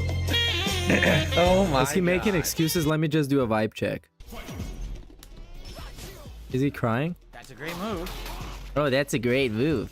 Dropped, he just mashes and counter hits me for a giant damage combo. Yeah, he cries. He cries big style. He cries long man style. It continues. 私長い間あなたの Small dick style. トールさんごめんなさい私のことは忘れて Wow. 分かったでしょ Wait, they're already married. 女なのああもうやだどうしていつも俺の前に払われるんだよ Now the plot twist. Just watch this, dude. It's crazy. Whoa, what the? Huh? Huh? What? What? Oh my god! He likes You're just like me! He likes him! Oh my god! We were fooled the whole time! It was always him he was after! It was him in the suit! Oh my god, they said we're gay boys and we're gonna make love to each other tonight. Oh my god! 僕らはきっと分かり合える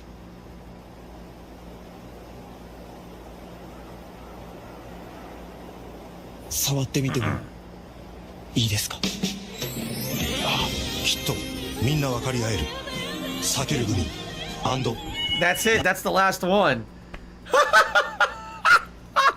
Oh my. All right, what's next? Let's get to the urban style song, and I think I'm gonna end it for tonight. Let's see the urban style song. What is this? What are we watching here? No, we're not interested. I put their pictures up and No, we're not interested. fuck you What? Wait. This is gay porn. Right. I guarantee. So interesting. He's literally watching gay porn on his stream. That's incredible. Let's check this shit out. This is an interesting one. Okay. Oh man. What the holy hell?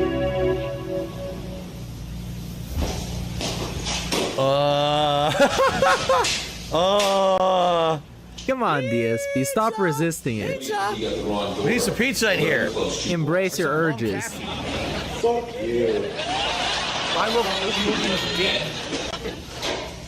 Maybe you and I should settle it right here on the ring. Oh yeah? I can't hear what he's saying. It's too echoey. There's a delivery.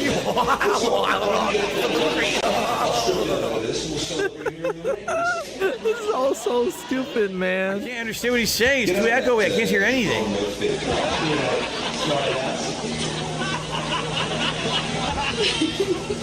What the fuck are we watching? What is this shit? Oh, you can't tell this is gay porn? Why are they in their underwear? It's the most obvious thing ever. What the fuck is going on? What did you guys submit for me to watch? What the hell is this? Alright, I think we've seen enough.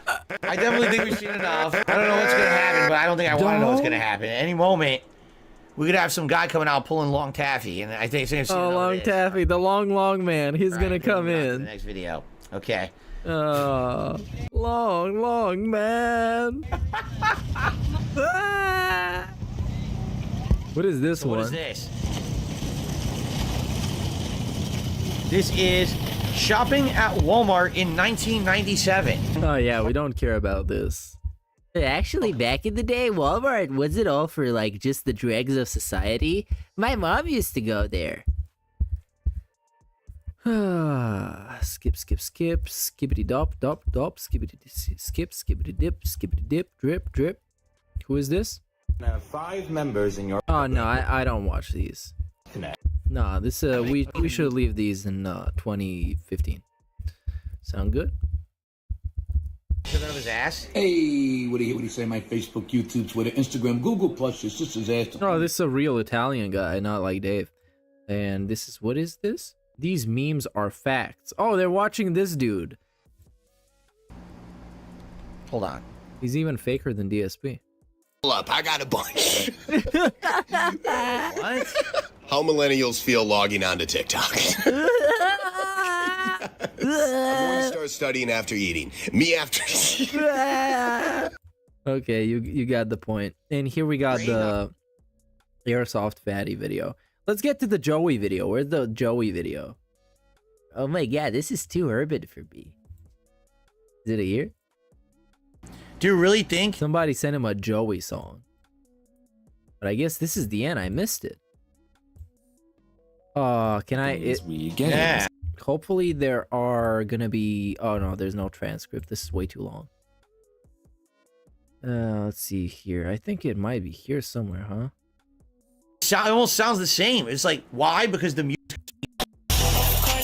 Oh yeah, this is it. It's not Joey though.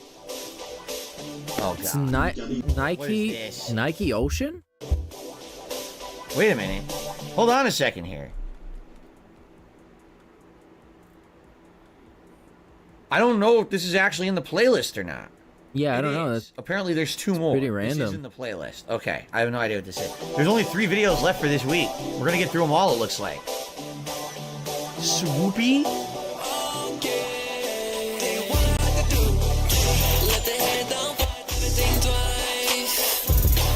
This sounds like the music we listened to a week or 2 ago, doesn't it? It almost sounds exactly the same.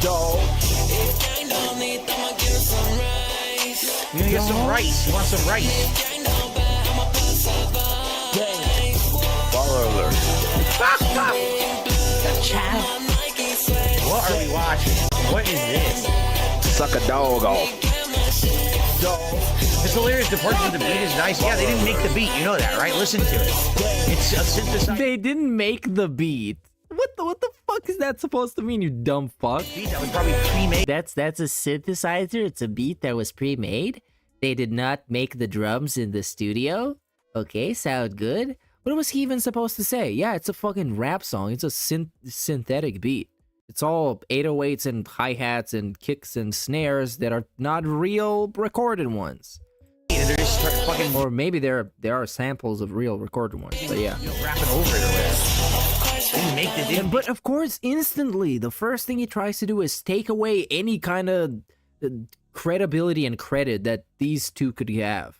And like, this is not a song that I like, but it's a fucking song. It's something that somebody made. And there's some credit that is supposed to be given there. But immediately, first thing he says, yeah, that's not a real beat. You guys can tell, right? I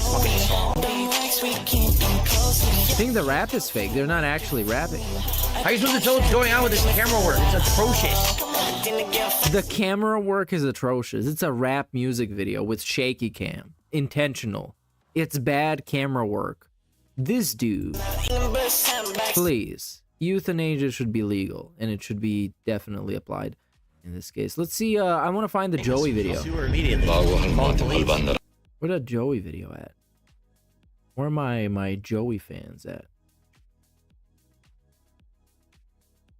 We're looking for it. What is he doing a clown mode for? Huh? Everybody else Stimmy's hitting but mine. What's up? Hey, look at his name. Stimmy Circles. Huh? If I check my account again and I'm not stimulated, somebody getting eliminated. Somebody. I'm popping the trunk on somebody because what's up? They're getting angry. Okay, I have many questions. Why is the voice so high-pitched? It's very, very annoying. It sounds like someone sucked on a helium balloon, right? Or, you know what it sounds? Oh, no! You know what it sounds like? Fred. No, go fuck yourself. This is it. This is the end of the stream. Fuck him. And this bullshit. This fucking stupid. He hit me with a fucking Fred joke. Are you fucking serious? Are you for real? Are you really? This is it. Big ups. Yeah. Oh, 3:51:35. Okay, we got a timestamp. Since you bothered to find a timestamp, I'm gonna honor you. Big ups, Killer Grooves. So it's 3:51 for the Joey. Must have been a really short one since I didn't find it. Oh yeah, there we go. It's Joey. Hey, big ups. Marlon Dubois. We're gonna close out with this one though. Guy making a sandwich. I have no idea who that was. Some guy making a sandwich. Yeah. What the hell is this? Pfizer? Damn. Marlon Dubois featuring Joey. Pfizer. What the hell is this? It's my life, but it's hard to decide. When I look up and I really think I don't know. I've been all these places that Oh, this is about COVID. brought me to the post. Recollection, baby, tell me what I don't know. Last night boiled down to a photo. Girls on my dog say Sweat? And if I call, I know you'll be here in a flash. I just wish that I could see you in the flesh. Yeah, I wish I could see you in the flesh. With a new vest. But my own songs, I don't need promo. Give her a pill, and that's it, because you're just gonna waste our time again. What is he talking about? I'm trying to understand what they're singing about. Everything for some change. New pain led me down a new lane. In the garage, we all thought Bruce Wayne. What? Joey ported 2 and 2. I don't know what they're saying. This is too urban for me. I don't understand what they're saying. I'm way too white. I don't understand it. Yo. I'm way too white. It's literally two white dudes. You have them on the screen. They're on the screen. I'm too white for this. I need a translator. This is great. When I pop in tags, I feel so ping. No. When I pop tags, I feel so ping. I need this as a voice clip. This is so good. This is great. When I pop tags, I feel so ping. No. When I pop tags, I feel so ping. What the fuck did he just say? When I pop tags, I feel so ping. What does that sentence mean? I need someone to just translate this for me immediately. When I pop... We're getting a new song. Pop tags. Tags, I feel so ping. He's popping tags. Explain that right now. I want a translation. I have no clue. He's popping Hogan's.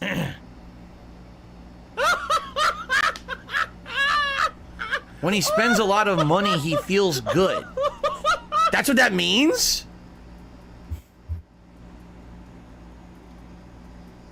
Pop tags means taking tags off of new bought clothes. Bro, no way. No. This is the most boomer I've ever seen him. With this little cuck smile on his face. Oh yeah, poppin' tags. Guys, what does poppin' tags mean? Huh. Oh, yeah, interesting. All right. But do you know that that's not even a real beat? They didn't actually make that beat. You can see it's all synthetic and fake. So that's not even real. I don't... What is... So ping means you feel good? Ping? Isn't ping the brand from freaking Dead Space? What? Where did that term come from? Ping means very appealing, attractive, or impressive. Used as a general term of approval. Speaking of which, this stream has been very ping, Mahomes. So I'm about to go pop some tags, and I'm gonna skirt out of here, bruh, and skirt. Sound good? Sound good. Big ups.